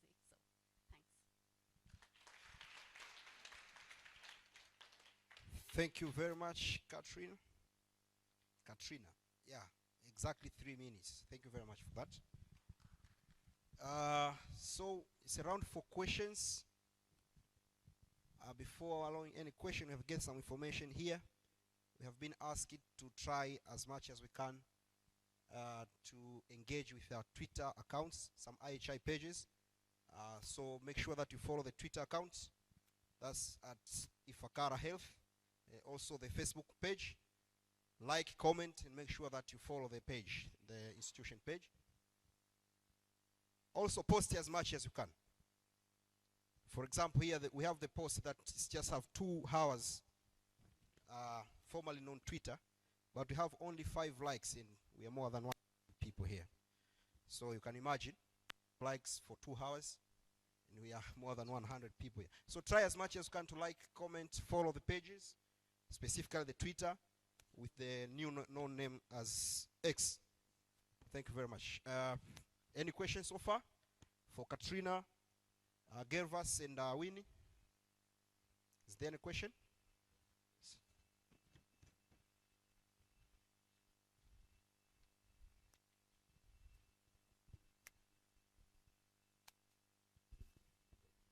Again, thank you for the nice presentations. This question is directed to Winfrieda. So you're talking about incentivizing the younger citizens and how it is more effective.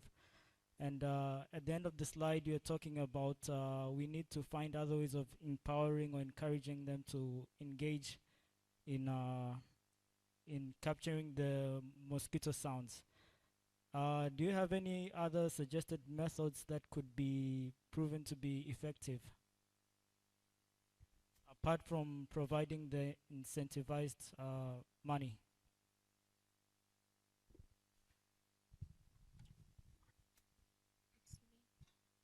Thank you for your question. So if you get me clearly, I was explaining that because of the finding that you have got from those young citizens, because we have several groups of people, and most of the group of people, more of them, those who were provided incentives were uploaded more data compared to the group of young citizens. They didn't care if they were being provided by incentive or not, because more young citizens who were not given incentive uploaded more data compared to those who were given incentives. That's why I suggest if there are some future studies, they might consider involving those young citizens. Thank you. Any question?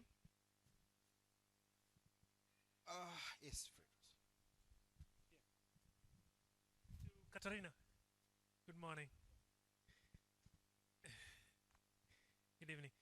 You were talking about Anopheles quadrilatus. Do you see a lot of them in Luma? In Luma. Yes, we actually did get some quads in Iluma. So I think in the Iluma camps maybe around 7%. And those camps were usually on the kind of interface between humans and livestock and the bush. So a lot of these places were encroached areas, so there weren't a lot of people. But yeah, we did. Okay, and you know if they feed on animals or on wildlife? Domestic livestock. The quads. Yeah. Well, the model that I got suggested that they feed on impala, that they may be using impala as a blood source.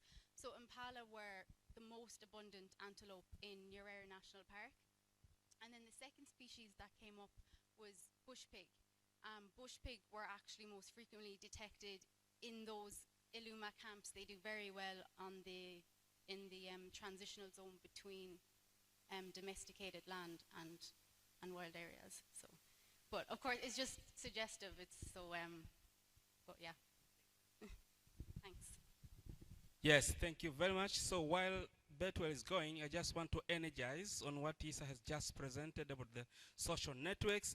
We need to energize our event to look bigger, because we are presenting matters which are actually very, very useful. So if all of us here, those who are using X, formerly called Twitter or Twitter, and those who are using Facebook, kindly go and like those pages for IHI, follow, and then if you post anything that actually is involved by these activities, then just hashtag or tag IHI accounts. Please, we just want to energize this event. Yes. Karibu. Yes, so this is Betwell John, and today I would like to share with you about the changing entomological trends of malaria transmission in East and Southern Africa. So in Africa, where malaria hits most, malaria transmission is mediated mostly by 4 vectors: Anopheles arabiensis, Anopheles gambi, Anopheles funestus, and Anopheles coluzi. These vectors behave differently around human houses, and therefore they're impacted differently by vector control interventions, particularly indoor vector control interventions. For instance, Anopheles arabiensis, which easily bite different hosts and rest easily outdoors, it can be less affected by indoor interventions, while Anopheles gambi and Anopheles arabiensis, Anopheles gambi and Anopheles funestus, which prefer to rest and bite indoors, they can be easily targeted by the indoor interventions. On top of that, insecticide susceptibility of these vectors also may alter the response to these insecticidal interventions. So the recent data indicates that there has been a change in terms of compositions and behavior of vectors, and therefore this study was conducted to assess the current landscape of entomological trends in malaria transmission. So this study was basically a literature review study where we searched for published articles from Web of Science, PubMed, and Global Health using a combination of keywords and subjects. And we limited research from January 2000 to April 2023. So articles that were found were subjected to, first of all, we removed the duplicates, and then we subjected the remainder to inclusion and exclusion criteria, where we ended up with 57 articles. And the inclusion and exclusion criteria were basically looking for articles that conducted entomological surveillance between 2000 and 2023, reporting a proportion of sporozoite-infected mosquitoes and number of infectious bites per person per unit time. From the 57 articles that we found, we were able to extract 113 unique data points, and of these, 105 had data on proportion of infected mosquitoes, and 67 had data on a number of infectious bites a person might get in a unit time. So there were articles that had both most of these two data. So during our analysis, what we did is we separated articles that were published between 2000 and 2010 from those that were published between 2011 to 2023. And in terms of proportion of mosquitoes that were infected by Plasmodium sporozoite, we found that studies that were conducted between 2010 and 2010, we had more data points reporting for Anopheles gambi species carrying more sporozoite compared to other vectors. And this was 26 data points out of 46 data points, while the remainder had members of Anopheles funestus carrying exceeding infectiousness compared to other vectors. And from 2011 to 2021, we had 59 data points, of which here we had Anopheles funestus exceeding infectious proportion exceeding other species, followed by Anopheles gambi, and the rest were secondary vectors. In terms of proportion contribution to malaria transmission, data that was collected between 2000 and 2010, we had members of Anopheles gambi transmitting more malaria, and these were 75% of the data points where Anopheles gambi species had more transmission compared to other vectors. But afterward, we had Anopheles funestus in 63% of the data points where funestus transmitted majority of malaria transmission. So with that data, it is likely that the contribution of different malaria vectors has changed over the past 20 years. And now we are seeing that the role of Anopheles gambi has declined, while that of Anopheles funestus is now inclining in most settings in South and Eastern Africa. Therefore, to achieve greater improvement in malaria control in the region, vector control have to consider the current trend in entomological trends. Thank you, and I would like to express my gratitude to my supervisors and to the collaborating institutions, Ifakara, PAMCA, and Liverpool School of Tropical Medicine. Thank you. Thank you very much, Betwell, for being on time. It's Ruther Isaac, and then Alfred. Okay, just go. Alfred, Ruther Isaac, Winnie, please. Winnie Lema, will you come to the front table? Yes, so meanwhile, don't forget to follow, like, and comment IHI Facebook and X pages, please.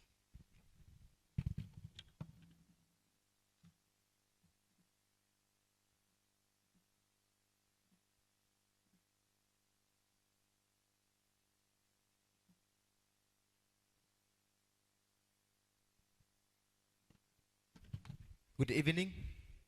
I'm Alfred Simfuko with the topic on board that is assessing the risk of mosquito-borne disease along the Tanzania-Zambia railway line.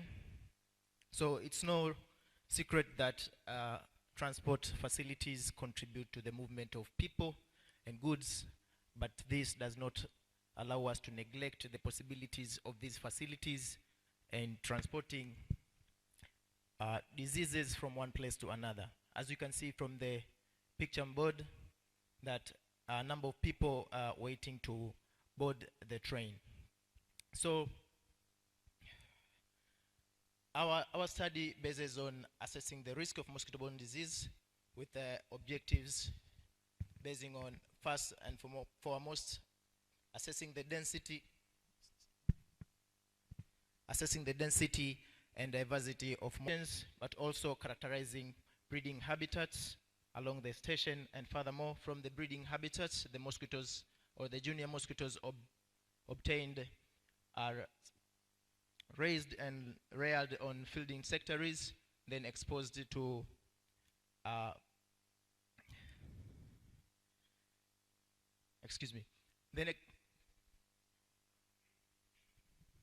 yes, Chief.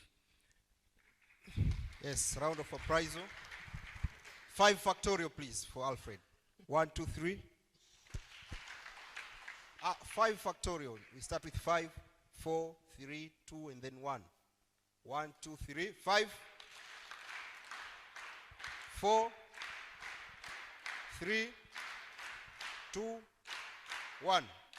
Yes, go on, Alfred. Thank you, Mshani. Then insecticide resistance is performed on these mosquitoes to determine their resistance profiles. And last, we engage with the users of the Tazara railway line to get their insight on the risk and perception on the presence or absence of mosquitoes, and also nuisance of mosquitoes during their travels. From the pictures, you can see from the first pictures, my colleague collecting resting catches using Procopac aspirators. From the second picture, that is the CDC light trap, which you collect mosquitoes in the moving trains. The third is a breeding habitat, and the fourth is RBG Sentinel that collects mosquitoes within the station. From the preliminary results, it's obvious that there is a risk that is involved with transport, as per 10% of the samples collected of fed mosquitoes that are awaiting laboratory analysis, but also from the engaging with the users of the road train network. From the interviews and conversation, they have acknowledged the presence of mosquitoes in the train, but also some initiatives that they have taken on their own to keep themselves safe from mosquito bites, such as hand fan, and some even utilize repellents, but others do not utilize repellents or any means to keep themselves safe because of the frequency of travels. One traveling at least once or twice a month does not see the necessity of having a mosquito repellent. Lastly, I would love to acknowledge my supervisors, as seen on board, Prof. Dr. Fredos Okom, Najet Kahamba, Lina Finda, Dr. Halfan Go, and the funders. And lastly, my teammates. Thank you very much. Yes, thank you very much, Alfred. He has been on time, exactly 3 minutes. Ruth Isaac, and then Win, get prepared. Win will be our last presenter, and then we'll have a round for questions, comments after the final presentation.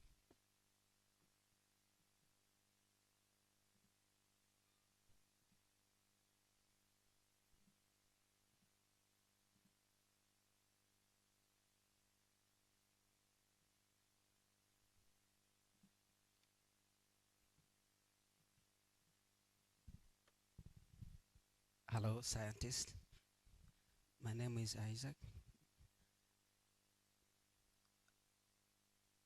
Today, I'm pleased to be walking you through the work my team and I have been doing which is titled Artificial Blood-Free Diet for Rearing Anopheles Mosquito for Malaria Control and Research.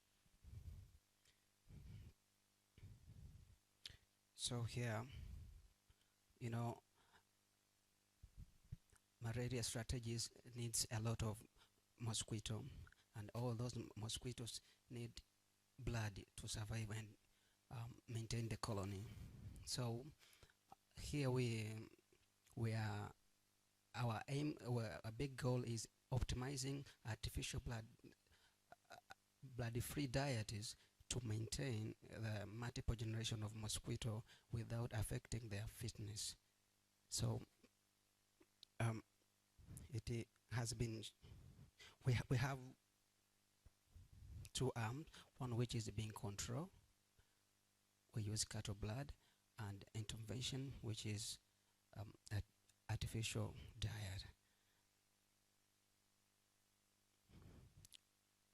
Currently, we have been using cattle blood and human blood. So this source of blood has so many constraints, which being ethical and animal welfare. So this rang the alarm that we need to find another source of maintaining a mosquito without affecting all the scientific researches that are necessary for combating malaria. So here, artificial diet has been showing success in Aedes aegypti. So now the test mosquito we are using is Anopheles gambiae, the Ifakara strain. These are some piece of data that we obtained in fertility and fecundity. So here we feed mosquito 2 bunches, which 500 of them, of the bunches, we feed them on the diet, and the other 500 we feed on the blood. Then we sort, we see them how engaged they are, and we assess on the adult longevity, fitness of the adult, and the viability and laying ability of the mosquitoes. So as you can see, the graph there, we have this adult longevity and wing length. It shows there is no significant change on mosquito reared on diet and other which are reared on blood. So though this is a small data, we still need another more effort to collect other data to put the research. In conclusion, therefore, we see there is no significant change on both arms. So thank you for listening. Thank you very much, Isaac. You have been on time for 3 minutes. Thank you very much. Winnie, while we are waiting for some setup for Winnie, we would like to thank all who have tried as much as they can to like our pages. So we would like to acknowledge Dr. Bishanga for your likes and your retweets. Mohamed Jumanne, of course, Mohamed Jumanne also posted and tagged the RHI official Instagram and X pages, official pages for IHI. So thank you very much, Mohamed Jumanne. We have also Ismail Lambunga, likes our post. Faraji, thank you very much. Hello. We have Samuel Gelvas. We have Ndaskoy Olotu. There are some usernames are very difficult. We have Katia as well. Katia, I don't know. Katia, yes. Katia, I don't know. So thank you very much, everyone, for your time to like our page. And feel free. We'll keep mentioning those who likes our page. Yesterday, we have a lot of our official frame, IHI conference frame. We took a lot of pictures, but we just have only one post from Mohamed Jumanne. So I don't know what was the purpose of that pictures. Jamani, to jitahidi as much as we can to post. It's our account, okay? Thank you.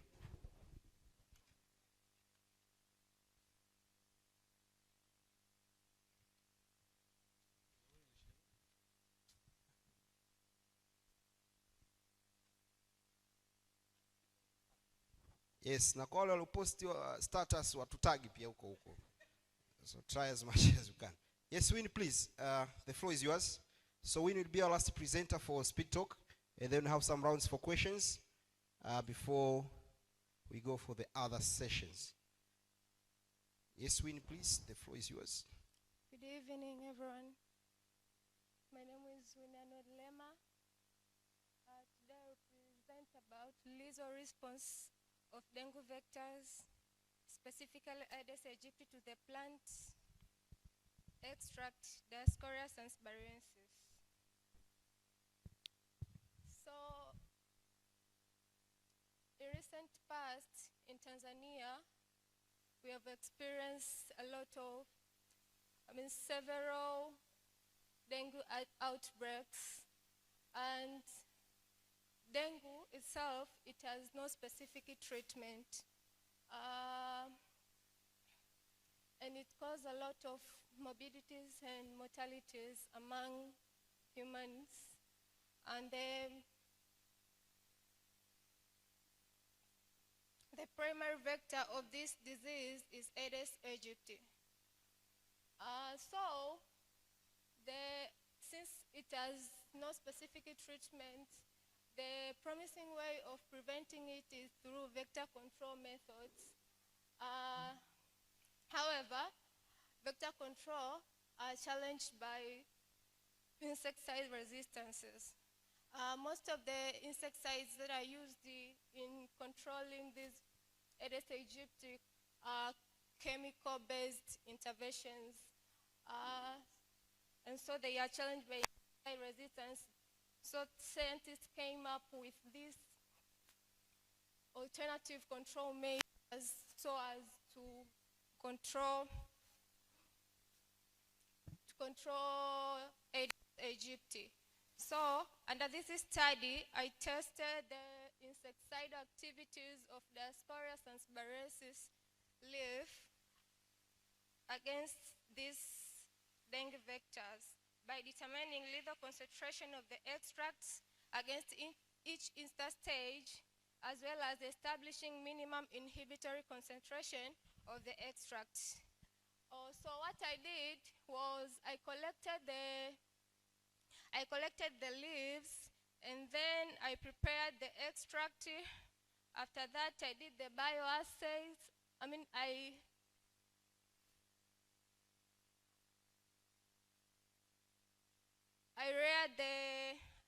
I prepared the extract, and then I read the Aedes aegypti, a susceptible colony from Bagamoyo branch, and then I did the bioassays as shown in 3 pictures there. And the larvicidal bioassays were conducted following the WHO guidelines, and I had 4 replicates with 5 concentration, 100 to 500 ppms, and 1 control group. After that, I counted the mortalities and the moribund mosquito, and then I did the analysis. The mortalities were recorded, and the percentage mortality were calculated, and the following graphs were drawn by using graph prisms, showing that the mortality increased as the concentration was increasing in each instance. The mortalities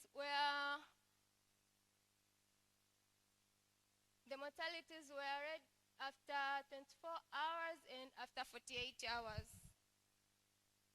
And this is a summary showing the mortality of Aedes aegypti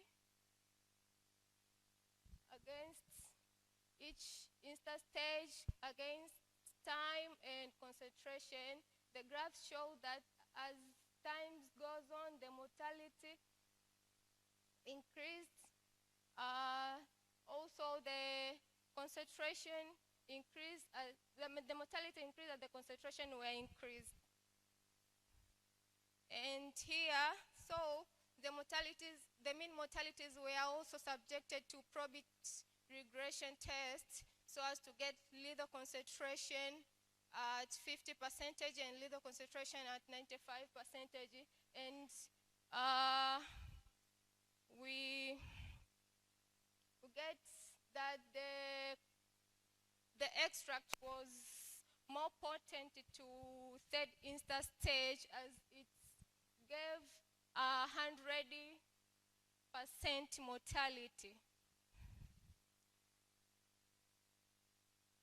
To conclude, this study reports the libido properties of Diascoria transparensis against dengue vector, and also the lethal response was seen to lower dosage, while at higher dosage, larvicide activity was enhanced. The mortality was increasing insta-wise, but it was started to fall down in insta-4, showing that extract was more potent to younger instas.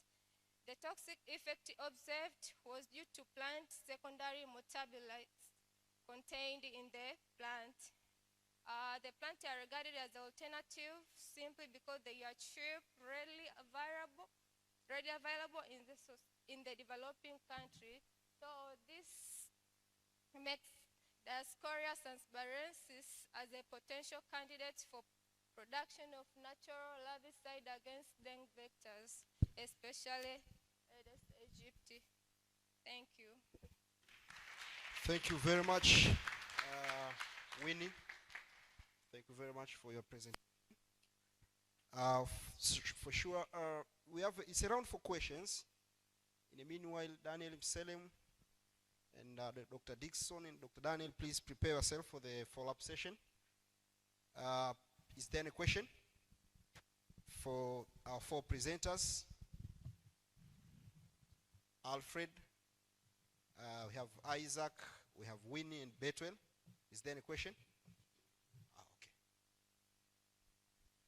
So I wanted to ask to Winnie, does your extract work only for Aedes or for Aedes?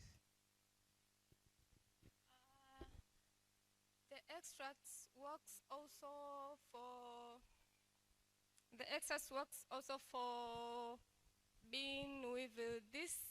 I have take the gap from a certain scientist who has done this work before. He tested this extracts against the beanweevil, the pesticides. Yeah, but it was also tested. My supervisors has tested this extracts against Anopheles gambi and Sculex quinquefasciatus. Thank you very much for that clear answer.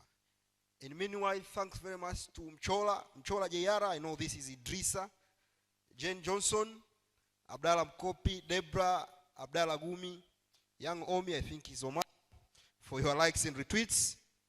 Also, thank you very much to Falaji. Falaji, unfortunately, he followed us recently. Hello. He followed the account recently, Twitter account. Welcome for question. Thanks. I don't remember the name, but I would like to ask the presenter who presented about the railway mosquito, Alfred, yes, collections.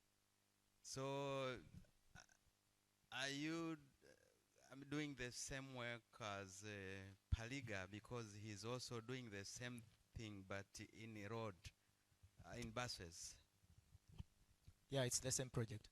The same work. All right, but different objectives. Yes. Okay, thanks. Thank you very much. And last question, yes, Kaindoa. And then Dr. Deborah. My question goes to Isaac on the artificial blood for mosquito feeding. Isaac? Isaac, you just sit there, I'll be there. Yeah, do you have an idea of the ingredients of the artificial blood? And where can we get it? In the supermarket or from the manufacturer? Yeah, thank you for the good question. The diet is now on testing, and what is real known by now is that it mimic the ingredient of the blood. So by answering that question, maybe I need more time to by now I don't have that real question, the answers for the question, but what is there now, it is in the test, and it is mimicking the blood. Thank you very much. Yes, Dr. Deborah.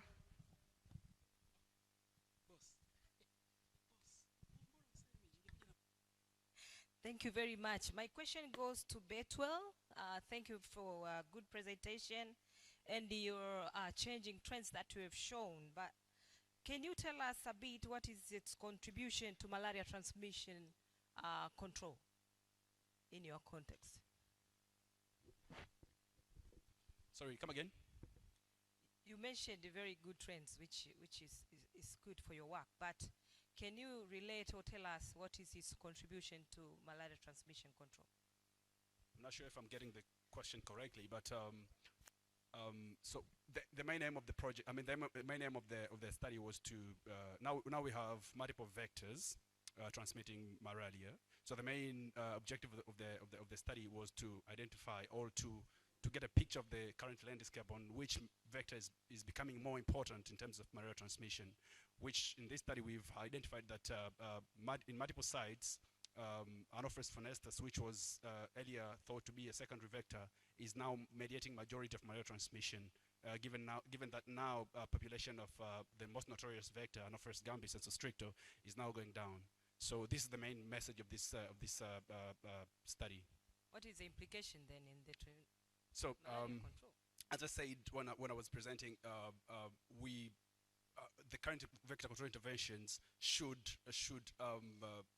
take into considerations of the current trends. So now we have funestus mediating majority of malaria transmission, which is a little bit more resistant compared to other vectors. So we need to think of a way how to go around that, and one would be adapting larval source management as one of the interventions, because now we see Anopheles funestus prefer to breed in aquatic habitats that are likely to be targeted by larval source management, and so with this probably we might be able to bring down malaria as much as possible. Thank you very much, Betwell. Thanks also for those who liked our page: Vitalis, Felista, Frank, Mwalili, Emmanuel Hape, Kilongi, and Benson. For sure the list is popping up a lot, so we are trying to list everyone. You will hear your name, but thanks, we have almost 100 likes now, so keep try as much as you can. Yeah, thank you very much. Yes, thank you very much. So round of applause for myself, as a moderator. Thank you. Round of applause, please. Thank you. And also round of applause for Dr. Mkopi as well. Thank you. Thank you very much, Farai. Thank you very much, Issa. And now we're moving on. Good news is we have got 2 categories to go. And for now, we'll do 1 category, then we'll break for tea. But we need to do the first one. So for now, I would like you to stand up, just to stretch yourself. Stand up. Please stand up.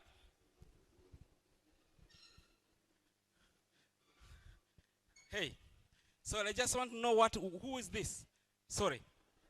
Can you introduce yourself? My name is Alex Julius Limwagu, a mosquito trapper. What are you doing? Where are you coming from? Coming from here, Ifakara. Here, Ifakara. So, in case if you are asked to add 1 part of your body, which part do you think you would like to be added? My friend, this is my secret. Alex, what's that secret? I just want to know, which part of the body do you want to be added? The legs. Legs. Okay, so Alex would like legs to be added. And now makes me to go to, yes, here. Yeah, what's your name? Umi Kibondo. Umi, where are you from? Bagamoyo. From Bagamoyo. So in case if you are asked to choose for a roommate, which one would you choose between a goat and a bird? I got it who? Bird. I will choose none. None? Why none? They can't be my roommate. I thought it's a person at least. No, these are not person. They're animals and bird. Okay, so you want? Infection. You can ask Dr. Grace. They don't allow that. Okay. Thank you very much. So now, we can sit down.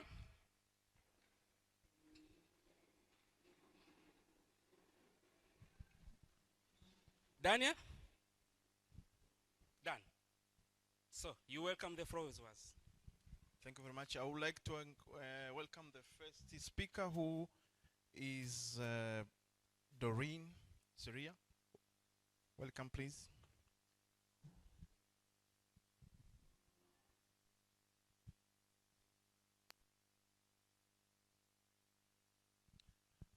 While Doreen will be presenting, please,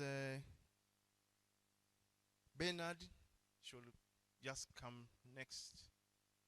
Should be just around. So the floor is yours. Please proceed.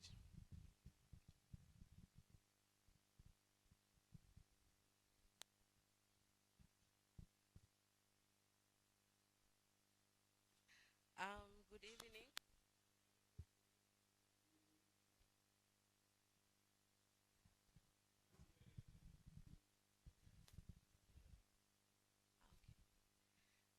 Good evening. My name is Doreen Syria. I'm a research scientist at Ifakara Health Institute, and I'm also a PhD candidate at University of Glasgow. And today I'll be presenting my PhD proposal, whose title is Investigating the Survival and Change of the Age Structure of Malaria Vectors in Areas with High Insecticide Bed Net Coverage in Tanzania. Understanding the age structure of mosquito is one of the most important determinant of vectorial capacity. The ability of an anonymous female mosquito to transmit malaria is age dependent, and for it to be effective, it has to be 11 days, at least 11 days and above. Hence, comparing the age structure of mosquitoes is one of the most important thing, whereby you can measure the transmission risk, and also you can measure the success and failure of a certain intervention during malaria surveillance. Historically, there has been a number of age grading techniques, such as Polovodova and Detinova techniques, where both methods involve ovary dissection of a female ovary.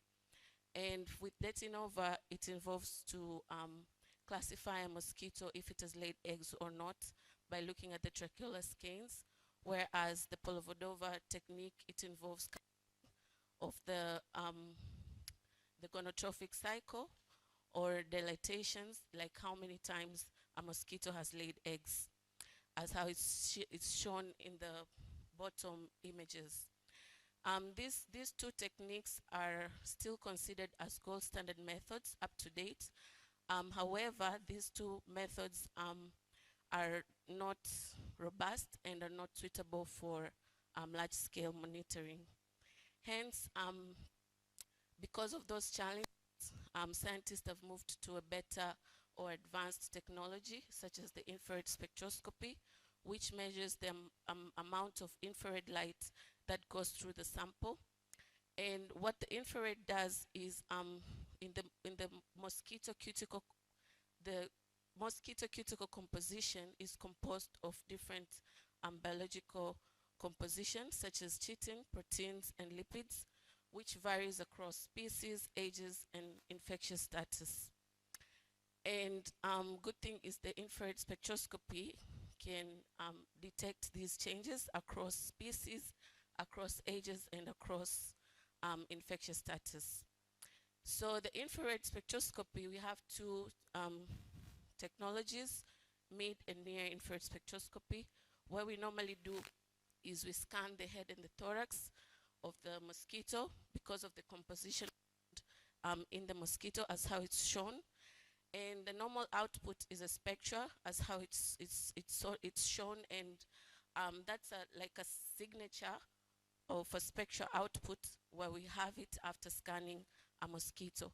But the infrared itself, it doesn't tell you what age of a mosquito, so you need to couple it with machine learning to be able to predict all those things. So a study that was done a couple of years back and published last year, where we did an experiment on different species, on Anopheles gambi, Kulutsi, and Anopheles arabiensis. We read mosquitoes under different variations. On the laboratory variations, we had we predicted the ages and species of mosquitoes using machine learning, and these are confusion matrix, whereby you can easily interpret them along the diagonal line, and you can see that the percentage accuracy to predict the ages and species was above 80%. Mosquitoes that were reared under genetic variations, meaning mosquitoes that were collected from the field but reared in the lab, we also had more than 80% prediction of species and ages. And lastly, mosquitoes that were reared in the semi-field but collected from the lab, we also had more than 90% percentage accuracies in predicting the species and ages of as how it's shown from the. So due to these findings, there's a greater need to improve rhythms on infrared and machine learning, so that we can predict also the ages and species of mosquitoes that are reared under, that are collected from the wild population, meaning in our settings. And this brings me to my main objective on assessing the ability and potential use of current and novel age grading tools to assess the control intervention by monitoring the age structure of malaria vectors. So I have 4 specific objectives, and the first one is to identify and document the challenges in measuring the age structure of mosquitoes during malaria surveillance. Secondly, I'll be quantifying the errors associated in the age grading techniques. Thirdly, I'll be predicting the chronological and biological ages of mosquitoes. And lastly, I'll be measuring the impact of intervention by measuring the changes that occurs in the age structure of mosquitoes. So to acquire the first objective, I'll be doing literature review, and also I've created an online semi-structured interview whereby I've asked a number of questions, such as the surveillance types people use. And this is not to everyone. I have my key stakeholders. My key stakeholders are people like you who are listening, entomologists, researchers, meaning research scientists, vector control leads, NMCPs, where I'm asking different questions on the types of the surveillance and intervention that either them or they're enrolled in their organizations. What entomological indicators do they prioritize during malaria surveillance? And what are the perception on the age grading? Is it an indicator that they're mostly prioritizing during surveillance? And what are their perception? And I'm also asking challenges and gaps on doing age grading during surveillance. And lastly, I want to understand if they are aware on the mid-infrared technology and the perception and willingness to invest on the infrared technology. On the second objective, I'm looking forward to quantify the errors of Polovodova techniques. There are so many errors that can occur during dissection of the mosquitoes. Mosquitoes are very delicate. You can cut the ovaries, you can cut the dilatation, which leads to under and overestimating the age of mosquitoes. So I'll be doing experiments in the laboratory, and I'll be doing some blind experiments. In the prediction of chronological and biological ages of mosquitoes, I'll be conducting this experiment in the semi-field system, whereby I will establish sustaining colonies of Anopheles arabiensis and Anopheles funestus, using wild-caught larvae and pupae. And these pupae will be collected from the sustaining colony and kept in the separate chambers for age grading assessment, whereby I'll be collecting them from day 1 to day 30 using CDC light trap. And all mosquitoes will be dissected using the pullover technique and scanned under the near-infrared and mid-infrared spectroscopy. And lastly, I'll be measuring the impact of intervention in the changes of the age structure of mosquitoes. This experiment objective has 2 components, in the semi-field system and in the field. In the semi-field system, I'll be, well, in both, I'll be using the before and after experimental design, whereby I'll collect some baseline information by using the sustaining colonies established in objective 3, and then I'll introduce the intervention, probably PBO nets or any other, and then I'll be collecting another information, meaning mosquitoes, after introducing the intervention in a number of days. During the time is up. Yeah, I'm done. Make a few lines for summaries. I'm almost done. And afterwards, I look forward to have a population crash after introducing the intervention, and the same will be replicated in the fields. And both mosquitoes will be collected, scanned under infrared and machine learning for further prediction. So I'd like to acknowledge my supervisors, Frederick Sukum, Dr. Francesco Baldini, Professor Heather Ferguson, the technicians and volunteers, and the OMC group in Ifakara, and last but not least, the Bill and Melinda Gates for funding my studies.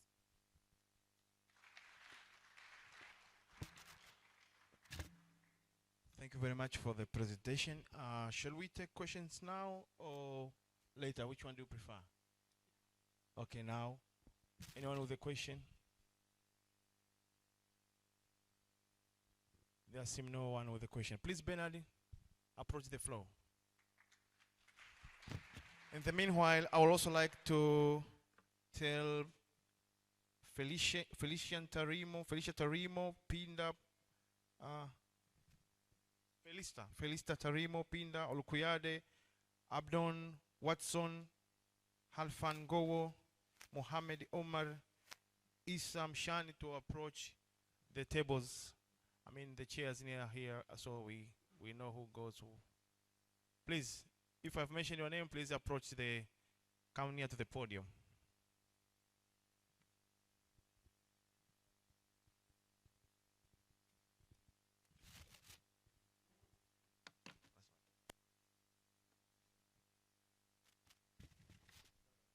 Can you hear me? Yes, so my name is Dr. Bernard Kivuma.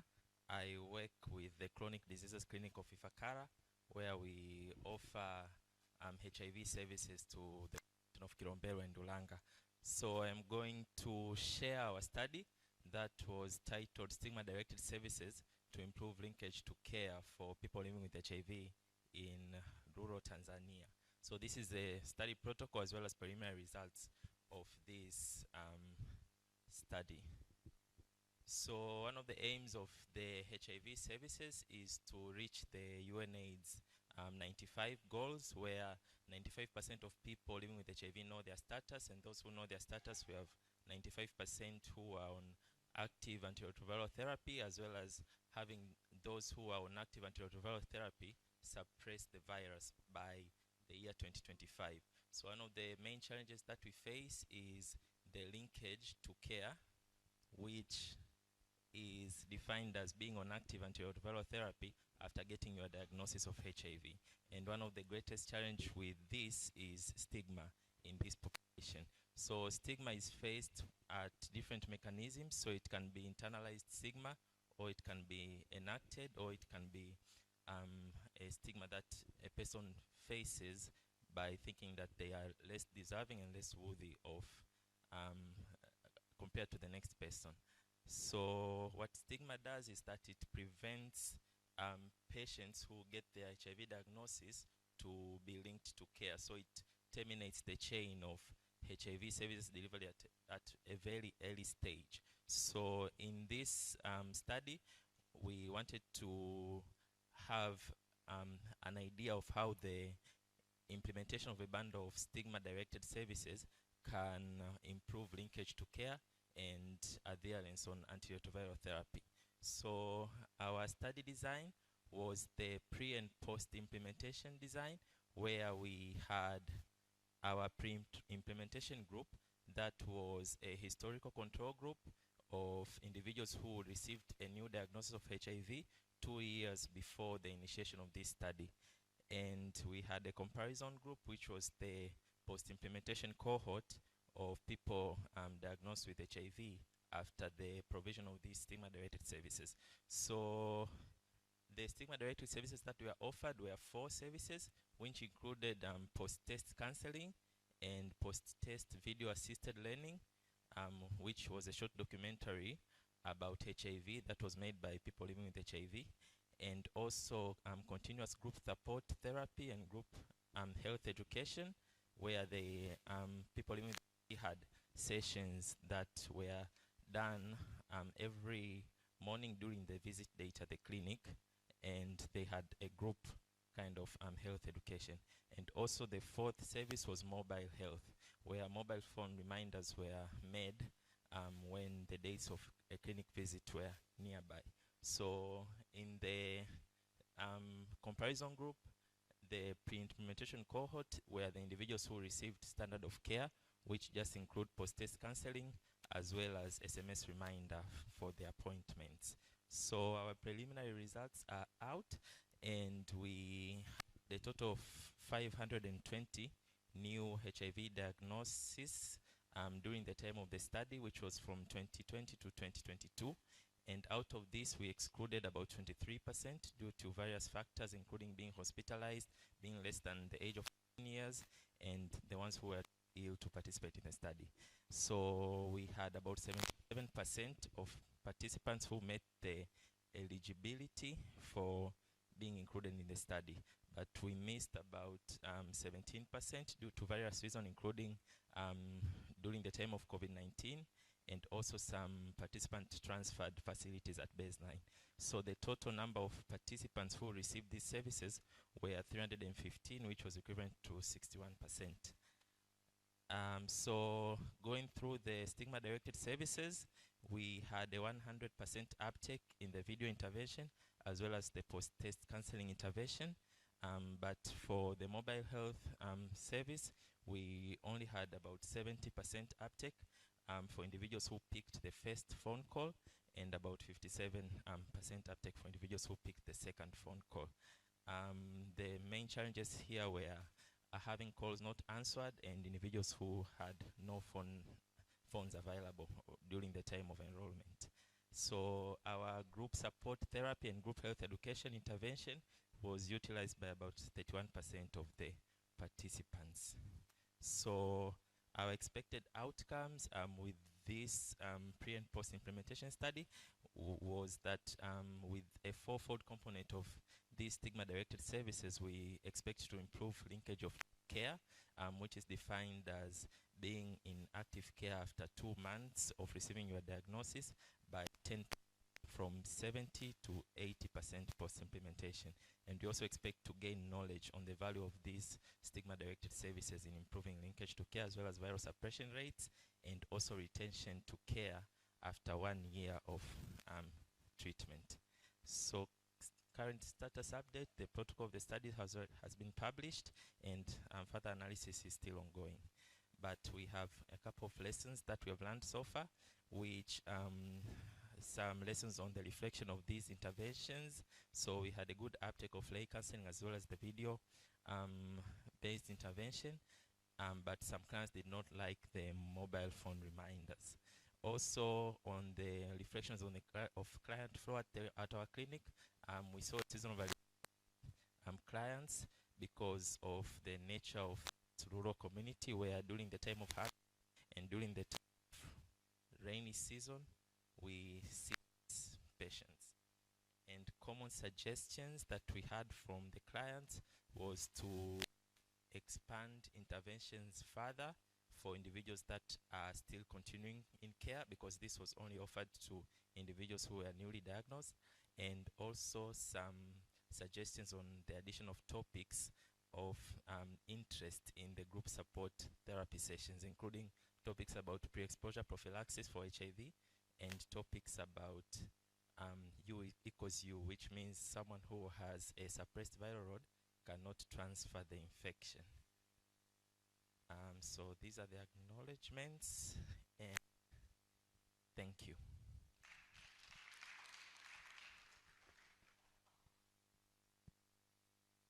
That is the best time management. Thank you very much, Bernard.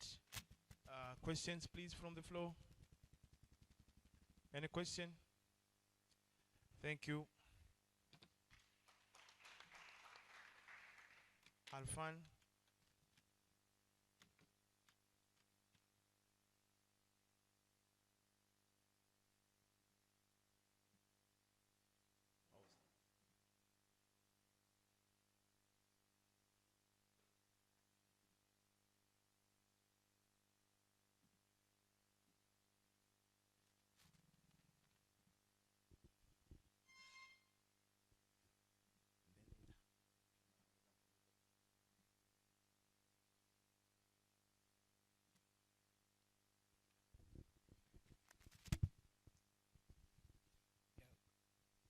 You have 8 minutes. Good evening, everyone. So my name is Halfan. I'm based in Ifakara here. So today I'll take you through some of the methodology we built for understanding the dynamic of Anopheles funestas, the population dynamic. So we try to build a population dynamic model here based on the Bayesian framework, try to understand this mosquito species. So a lot of my colleagues have talked about mosquitoes, these Anopheles funestas. So I'll try to skip some of the slides. And why are we doing Anopheles funestas? There's a lot of stuff here people have talked about, but my focus is on the red part, which is lack of understanding about its population dynamic and stability. So honestly, I spent 3 years just building this model with the rest of my colleagues here in Ifakara and in the UK. Because funesta is a problem where we are, and we need to understand the dynamics so that we can be able to tackle it, use different vector control interventions. And most of the research are concentrated on the Arabiensis and the Gambi, because that's the mosquito species we know about most of the time. So we don't know much about the funestas. So why am I doing this? It's just try to reconstruct the population dynamic. So this is the survival and the fecundity of this mosquito species. Quantify the contribution of density dependence, because in the dynamic, density dependence take much of the effect into regulating the population of any of the, whether it's a human being. If you are too many, we'll eat a lot of stuff, and then we become hungry, we die. So that's a carrying capacity in another language. Identify seasonality in Anopheles funestas demography. So do Anopheles funestas varies according to time? Like in the dry season, do we have low numbers? Is this stable throughout the dry season, or what's happened across the year? So what's happened here? We tackle this by employing one of the best modeling approach, which is called Bayesian state space population models. So technically this combine what is happening in the biology, in the life cycle of the mosquitoes, plus what you have observed there in the field when you collect mosquitoes using a CDC light trap.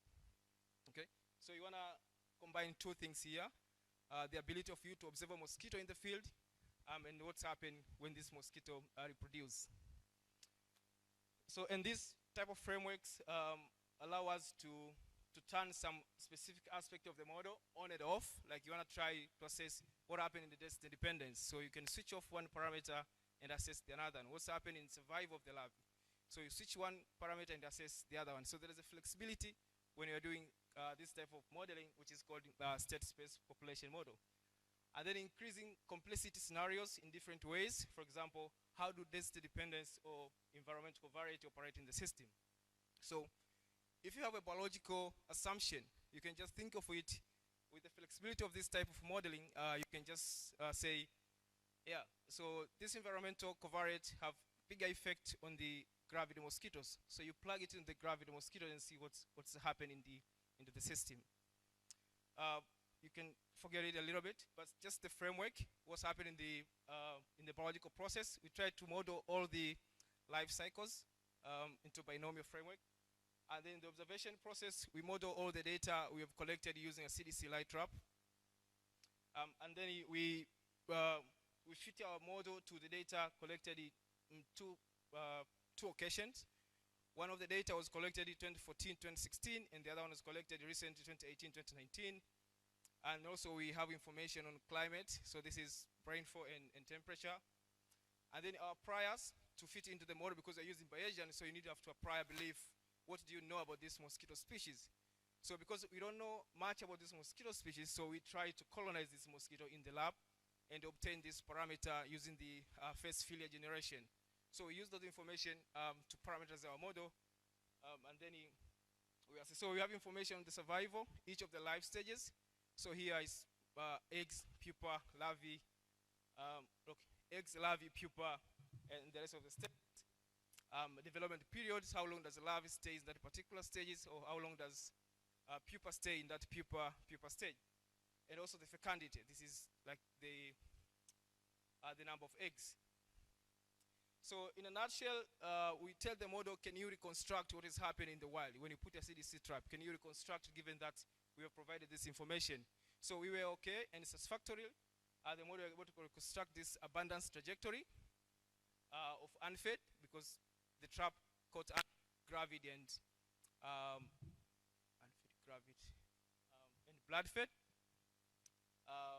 And also we were able to tell there was no seasonality in terms of the survival of the Anopheles funestus. So this mosquito have almost constant number of probability of surviving throughout the year. So this is another one. So when you fit an observation model here, you try to the previous one was just can the model reconstruct the pattern where there is rain season, there is maybe higher mosquitoes. Where there is dry season, there is low mosquitoes, because we know if there is no rain, there is no mosquitoes. If there is rain, there is mosquitoes.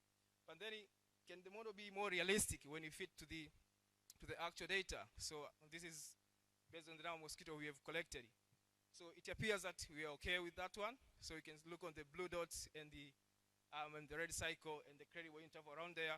So we're okay that the model will be able to tell around the value of the catches we had. And also the other thing we try to look at is what's the relationship between the environmental covariate and the different survival values we are interested in. So some of them were okay. Some of them looks like this mosquito can still resist in terms of when temperatures varies or when there is maybe rainfall. So you can see some of the figures are not curved enough. They are almost like flat. So it means this mosquito do not respond well to changes in the environmental covariate. And also the density dependence. So within the range of the value we've collected, like 300s, 200s, 100, there's not much of the effect. But when you populate this further to like 50,000 mosquitoes or 4,000 mosquitoes, you could see the impact of density dependence try to kick in within the system. So a message here, one is it was possible to reconstruct this Anopheles funestus dynamic, use the state space population model, and also be able to estimate the demographic parameters in the wild population, because people are looking on this baseline information so that when they assess intervention, they have something to compare. So you put an ITN there, and if you don't know what's happened before, you cannot tell the effect of the ITNs. So we are able to estimate a lot of these parameters. I think this was published already. You could see it in the paper. A lot of details have been developed. And also the population model will be able to use to evaluate impact of various interventions. And the advantage of this one is that you can evaluate intervention either in combination or singly. So either combine two interventions together or put one intervention and see what's happened in terms of the survival. Yep. So some of the challenges we faced, which are critical. So the major one was when we developed this model, we lack high predictive power when the observation data is missing. What do I mean here? You see, when you have the dotted line at the end there, so we tried to do some cross-validation by removing some data within the system and see whether the model can be able to reconstruct this and having maybe a narrow, having a narrow credible intervals. So this is one of the problem we faced when we were doing the stuff. I'll tell you how we're gonna do this later. And the minor one is just the computation cost. So in order to have a proper convergence, you'll have to run this model like 1,000,000 times. Dr. Alfan, yes. Time is way up. So to run it 1,000,000 times, you need a proper computer. So the next step here is we'll customize the model, adding data on spatial heterogeneity, difference between villages. Model which is hydrology aware, like in the dry season there is rainfall, but there is breeding habitat, and this breeding habitat can still maintain the mosquitoes. And then as estivation, when the rainfall starts, you start to see number of mosquitoes coming up. So these things were not captured into the model. So at the end of the day, we want to increase the predictive power please, of the model and use it to evaluate. Give the floor to the next speaker, please. So, yep. We have to respect it. Thank you very much. Thank you very much. Yeah, next time. Next time better. I was about to chase him, but he got PhD before I did, so he's my senior. So I had to let him finish whatever he had. And now, welcome, Tinda. The floor is yours.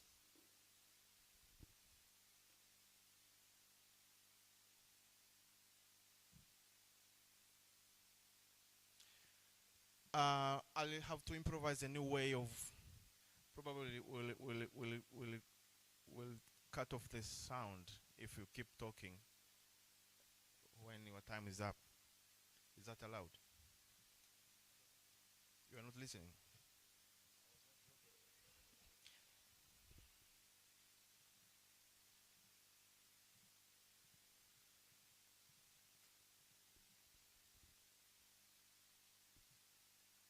Is that your slide? Please begin.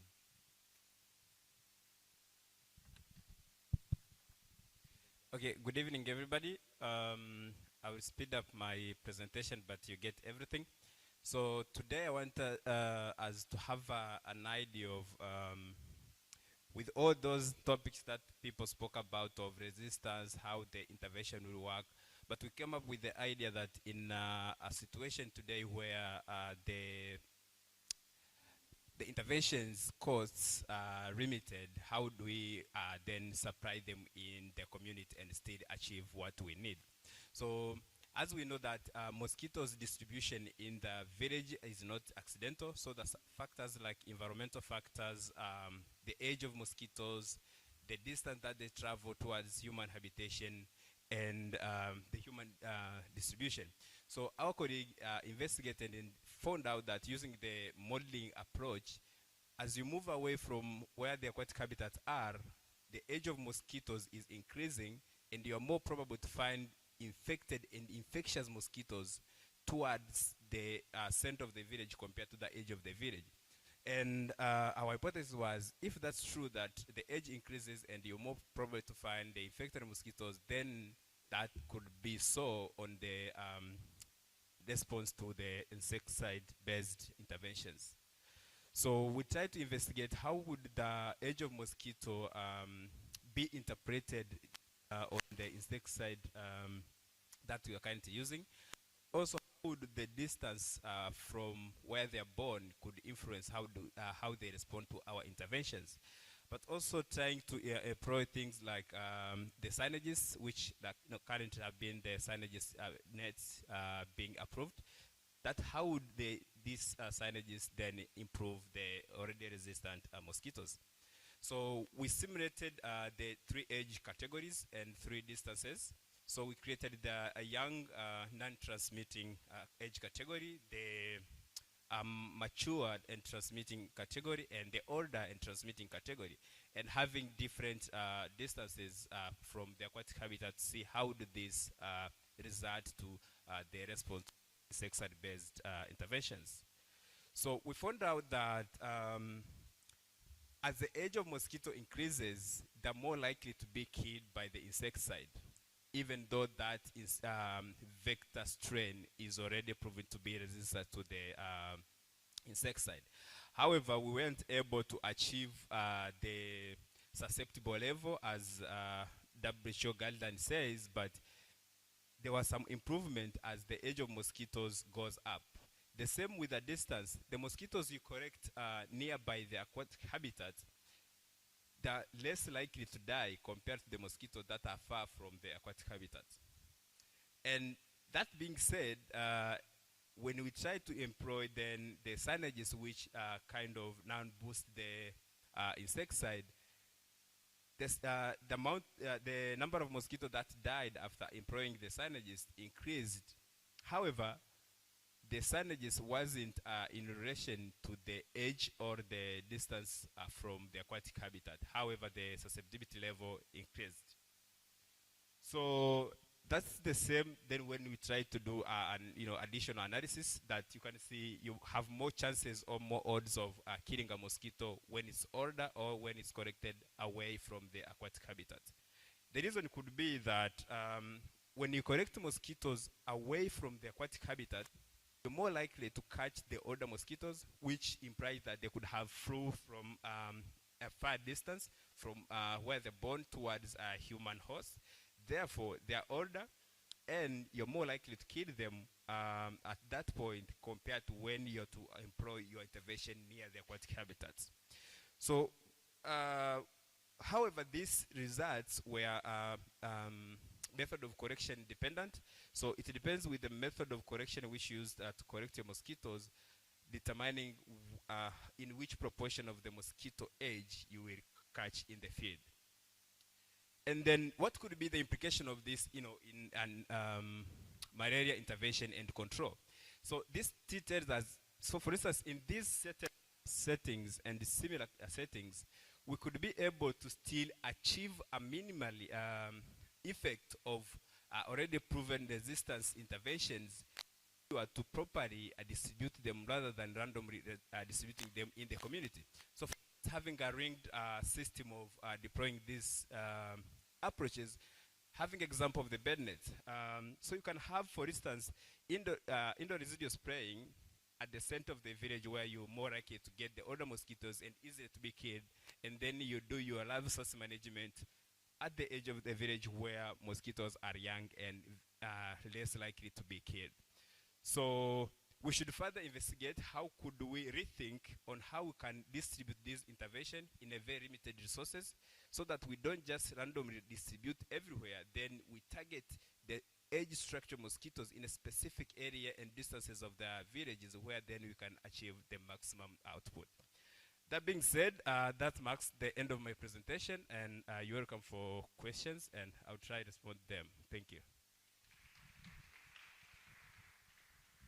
Any question from the audience?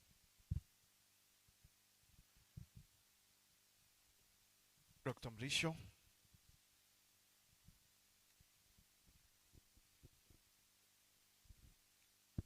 Thank you very much for your good presentations. So did you look into other species of mosquito, or it is funesters only? And the second question is, what's the implications to the Ministry of Health, or is it the concept is still being tested? Thank you.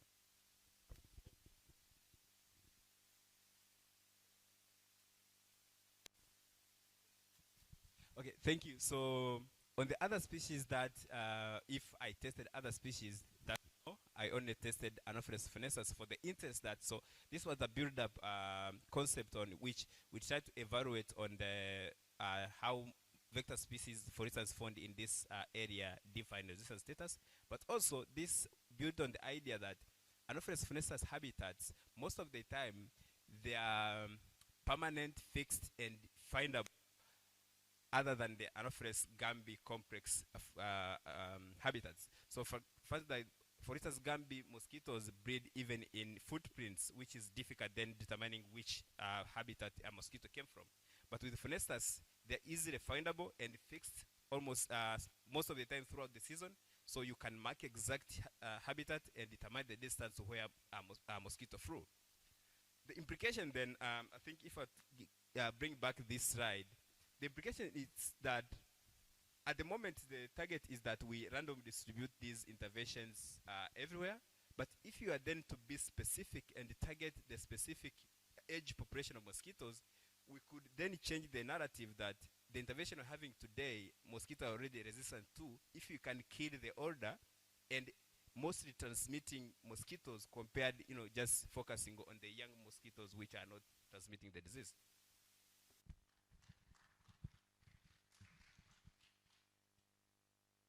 Thank you very much. Felista, please get prepared.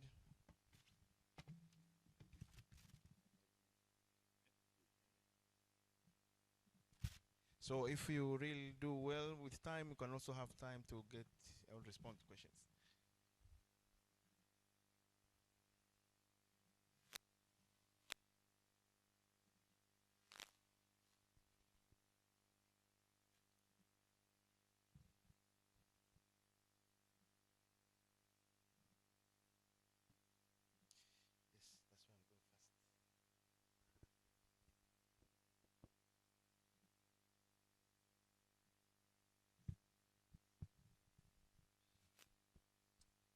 Good evening, everyone. Can you hear me? No? Like that? Good evening, everyone. You all can hear me, I hope. My name is Felista Tarimo, and I'll take you through our study that was conducted in Mlimba district. That was community-based study that we were assessing the community perception of the auto-dissemination of pyriproxyfen in controlling malaria vectors. Auto-dissemination of pyriproxyfen, this approach relies on adult mosquitoes exposed to insecticide-contaminated resting sites to pick and deliver the insecticide to the breeding sites, therefore suppressing the emergence of adult mosquitoes that can potentially transmit malaria to human beings. The approach has a greater chance to identify and treat productive mosquito breeding habitats, and some of the studies that have been done in the lab and in the semi-field have shown the efficacy of this approach in controlling malaria vectors such as Anopheles arabiensis, and recently studied by Kunambi, studied on this on Anopheles funestas, which are the common, the major malaria transmitting mosquitoes in Tanzania or southeastern Tanzania.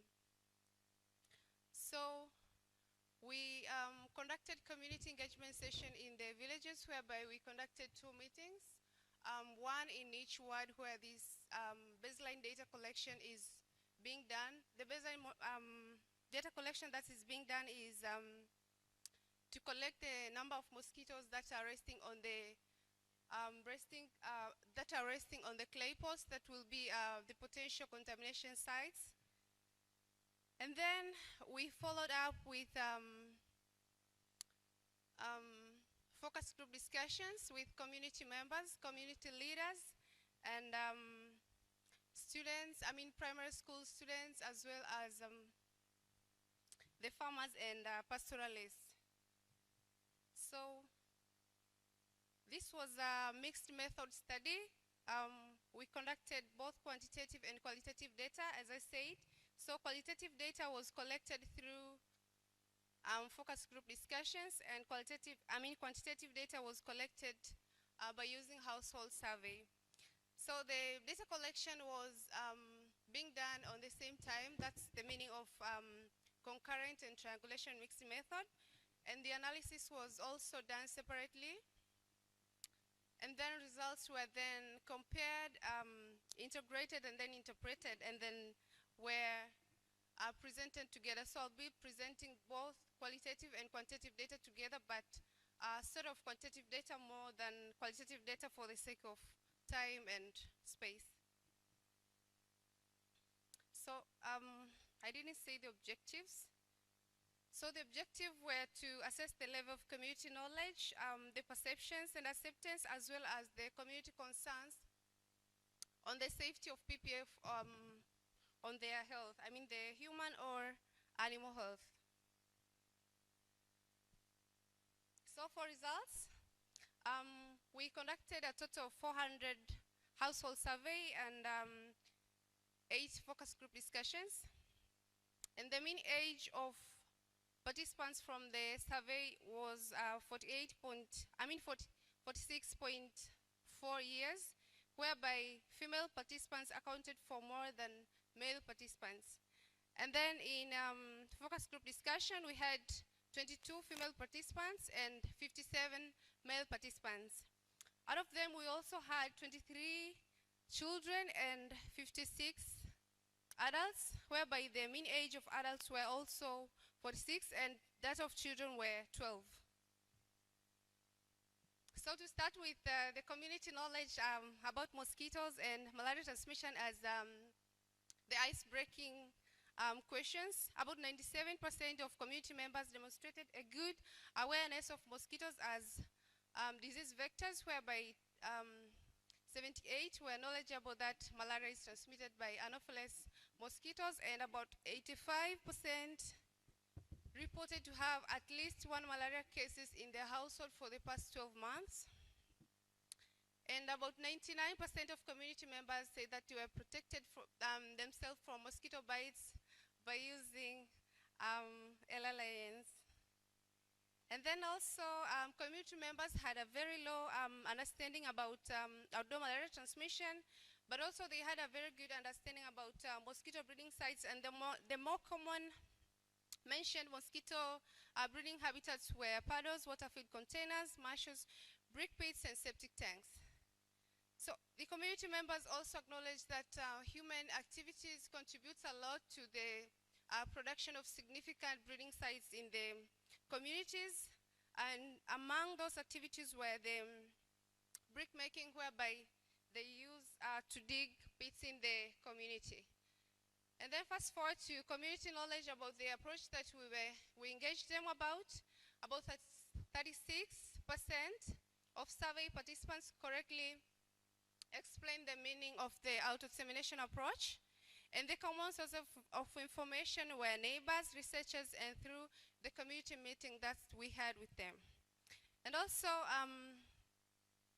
few focus group discussion respondents were aware of the approach, despite some activities being done in the communities as well as the meetings that we conducted with them. Yeah, and also, majority of them say that they knew about the approach when we were in the community, right at that time when we were collecting data. Like, yeah, they could say we just had yesterday, we just had this morning that people are coming in our household. And then for the perception, about 93% of survey respondents agreed for the PPF contaminated clay pots to be put in their households. And the major perceived benefit, oh my God, the major perceived benefit was the significant reduction of malaria vectors. And they were also skeptical because it's something new that they haven't been informed. And this was alarming because if you don't involve them carefully, you're gonna end up having them in the group that you're going to say, no, we don't want you to put the infected clay pots in the household. But if you do engage them correctly, well enough, they're going to be on the safe side. And also, lastly, on the concerns on the safety of PPF, about 72.5 indicated that PPF was safe, and 25% also were neutral.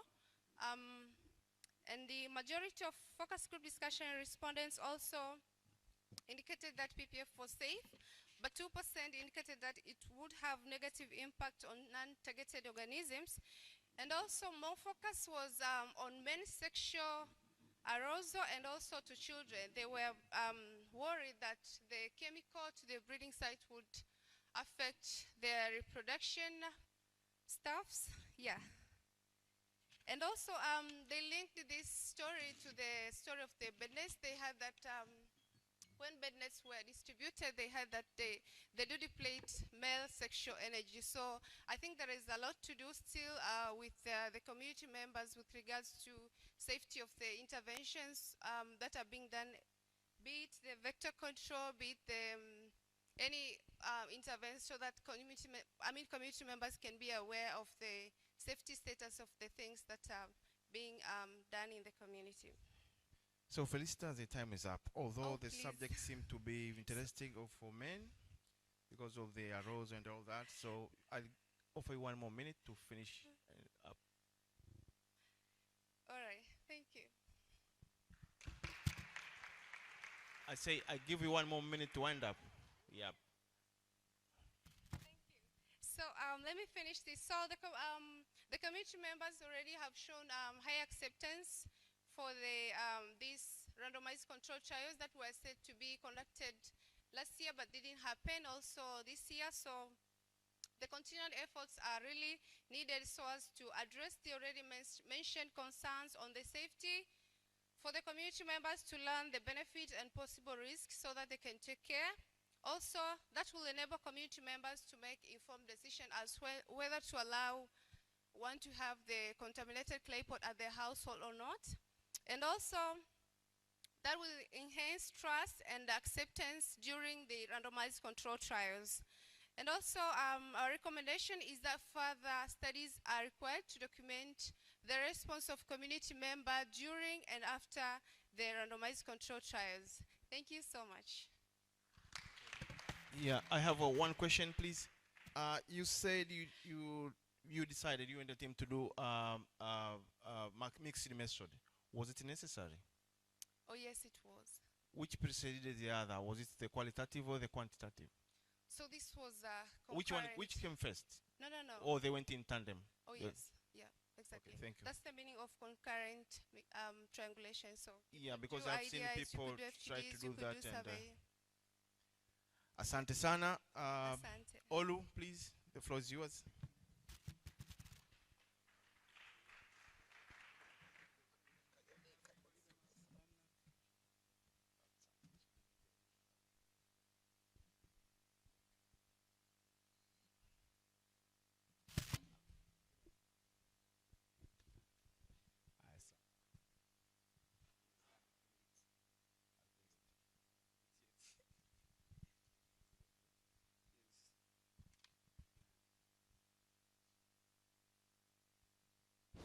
Oga, continue. No, wait, let's wait. Subiri kaka. Yes, good evening, everyone. So I'm commonly known as Olu. I'm a research scientist based in Bagamoyo, and this evening I'm delighted to actually present some of my findings from one of the project that was conducted for my PhD under the supervision of Dr. John Brad and Dr. Sarah Moore. Okay, so in my talk, I'm actually going to be describing the need for additional control tool and would briefly describe the intervention and how the intervention was tested against malaria prevalence and the results and the conclusion we made from the trial. So here's a graph from the WHO malaria report, which showed clearly the decline in malaria burden from 2000 to 2015, and much of this burden reduction is actually attributed to the use of core vector control tools. But then when you look from 2015 to above, you'd see that the malaria burden reduction is now kind of stagnant or even increased in some cases, and much of this has actually been attributed to many factors that has been discussed very well by fellow entomologists since yesterday, so I'm not going to go into them. So then we know that these problems are actually acknowledged properly, that have actually induced a bit of pressure and a hunt to look for the silver bullet. So, but me on the other hand, I decided to take a chill and ask myself, why am I running? So I should just look back in time and see what was done. So when you look back in the 18th, you would see that there was a study that actually showed that housing screening was actually protective against malaria. But in the 1940s, when DDT was discovered, so this intervention was actually kind of forgotten. So, and even at that time, you would also see that online that people had a very poor understanding about insecticide, that in some cases they were actually spraying the insecticide on people. So that's for another day. So how does house actually help? So how your house design can actually be a risk or a protective tool towards malaria. So there are some structures in houses that includes the eaves. So usually when you see most traditional homes or houses, they usually have these open eaves that allows kind of like airflow. But unfortunately, this structure is actually used by mosquitoes to gain entrance into the house. And other structures are also there as well that also allows entry. So once mosquitoes are inside, they actually bite you properly and you might have malaria. So which, unfortunately, most African Anopheles bite indoor. So now let's digress a bit about what is happening currently. So it's good to actually go into like a master class on result interpretation. So look at on the board is actually a study that was done by Thorsten. It's a systematic study. So here, when you look at all these lines, it's actually, so in this left side, it actually shows that housing is actually protective. So, but then when other side means that housing is not protective. But then whenever you see like a bar on that, well, it means that there is no evidence. So, but you would see clearly here that housing actually showed protection against malaria as well as other vector-borne diseases. So that is why we have decided to actually come up with a proposed tool, which we've abbreviated as ITENS and ITWS. So it is basically a stronger net that is incorporated with data metering and PBO, and it was actually manufactured by Intelligent Insect Control. So this intervention is actually installed on eaves as well as windows. So the idea is to actually protect them, to prevent the mosquitoes from gaining access into the house and even kill them because of the insecticide incorporated. So the idea of this intervention is to actually complement and also kind of like provide certain solutions to the limitations from the vector control tools. So the intervention is not really new because it has actually been tested in Kenya, where they were able to show clearly that it took about 30 minutes to install this intervention in the house, and they were able to also show the effects on mosquito density, indoor mosquito density. So, but they didn't have any epidemiological evidence, so that's why we have done that here. So what did we do? So we used household randomized trial to actually enroll 415 households in Pongwe, Mazizi, Madesa. So these are villages in Chalinze.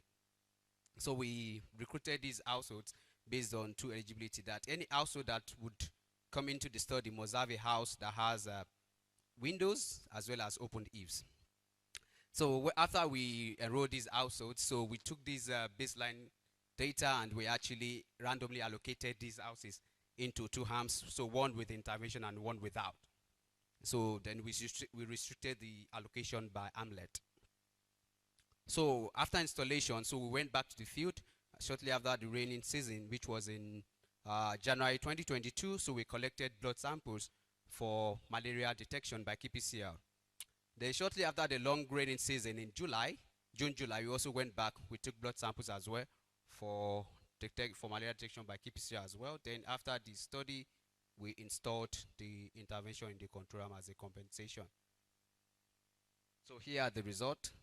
So I know it's a table. I don't like tables too, but for now, I think that's what we do with.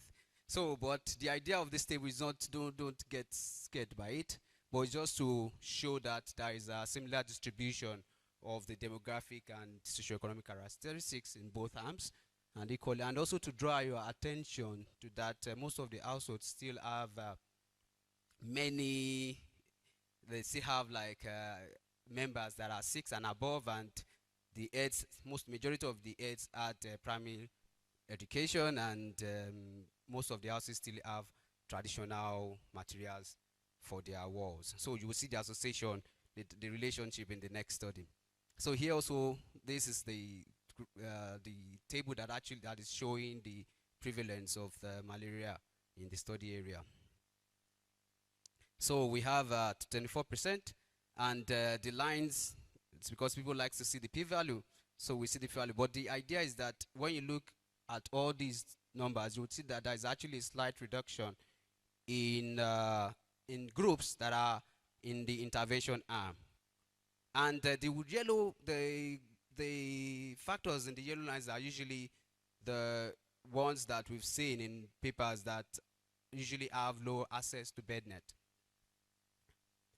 So here is the overall estimate. So like this short masterclass. So from the crude model, you would see that we had evidence to show that the intervention was protective, but because the lines was actually falling on that on one, so it means that the direction, if we have a good direction effect, but we do not have a significant difference. So we do the p-value was actually higher than 0.05. So here we draw a conclusion to say that we do not have evidence for this intervention, but however, you could actually see that the intervention was actually protective in this lagging group, and we suggested a cluster randomized control trial because the study actually suffered a lot from household drops out, and even with the shorter houses that remain, we also had high refusals within households.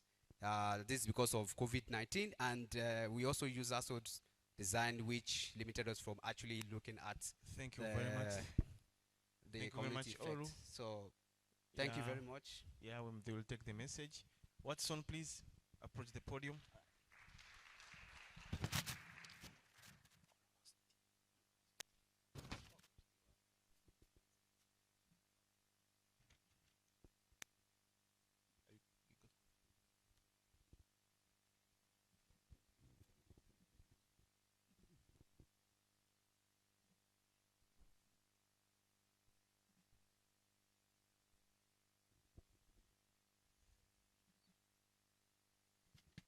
Benson, get prepared.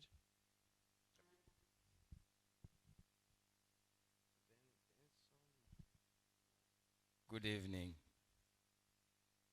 My name is Watson Tabaliba, and I'm here to present my work on life expectancy of Anopheles funestasis double of that of Anopheles arabiensis in South Tanzania based on mark release method.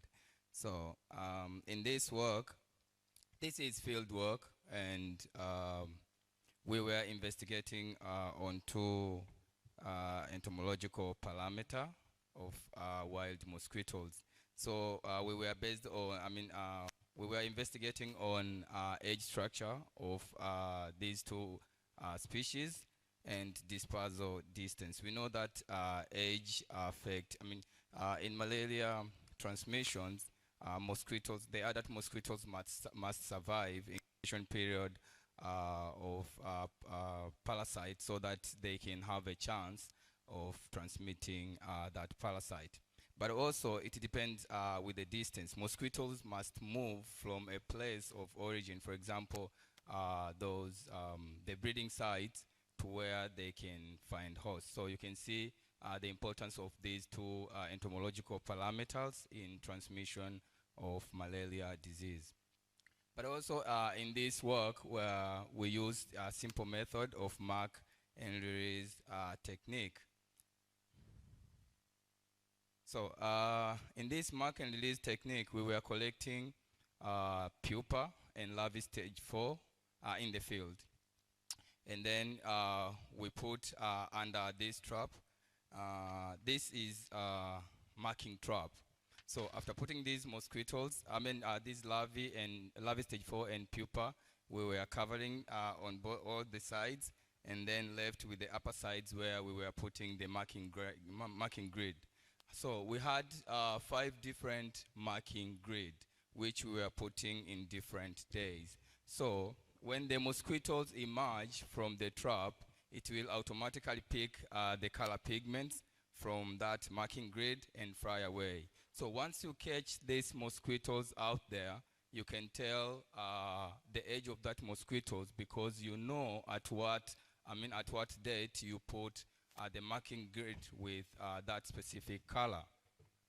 So after releasing these mosquitoes, this was for marking those mosquitoes and release. So after marking these mosquitoes, we had 2 ways of retrieving those mosquitoes, recapturing those mosquitoes in people's house.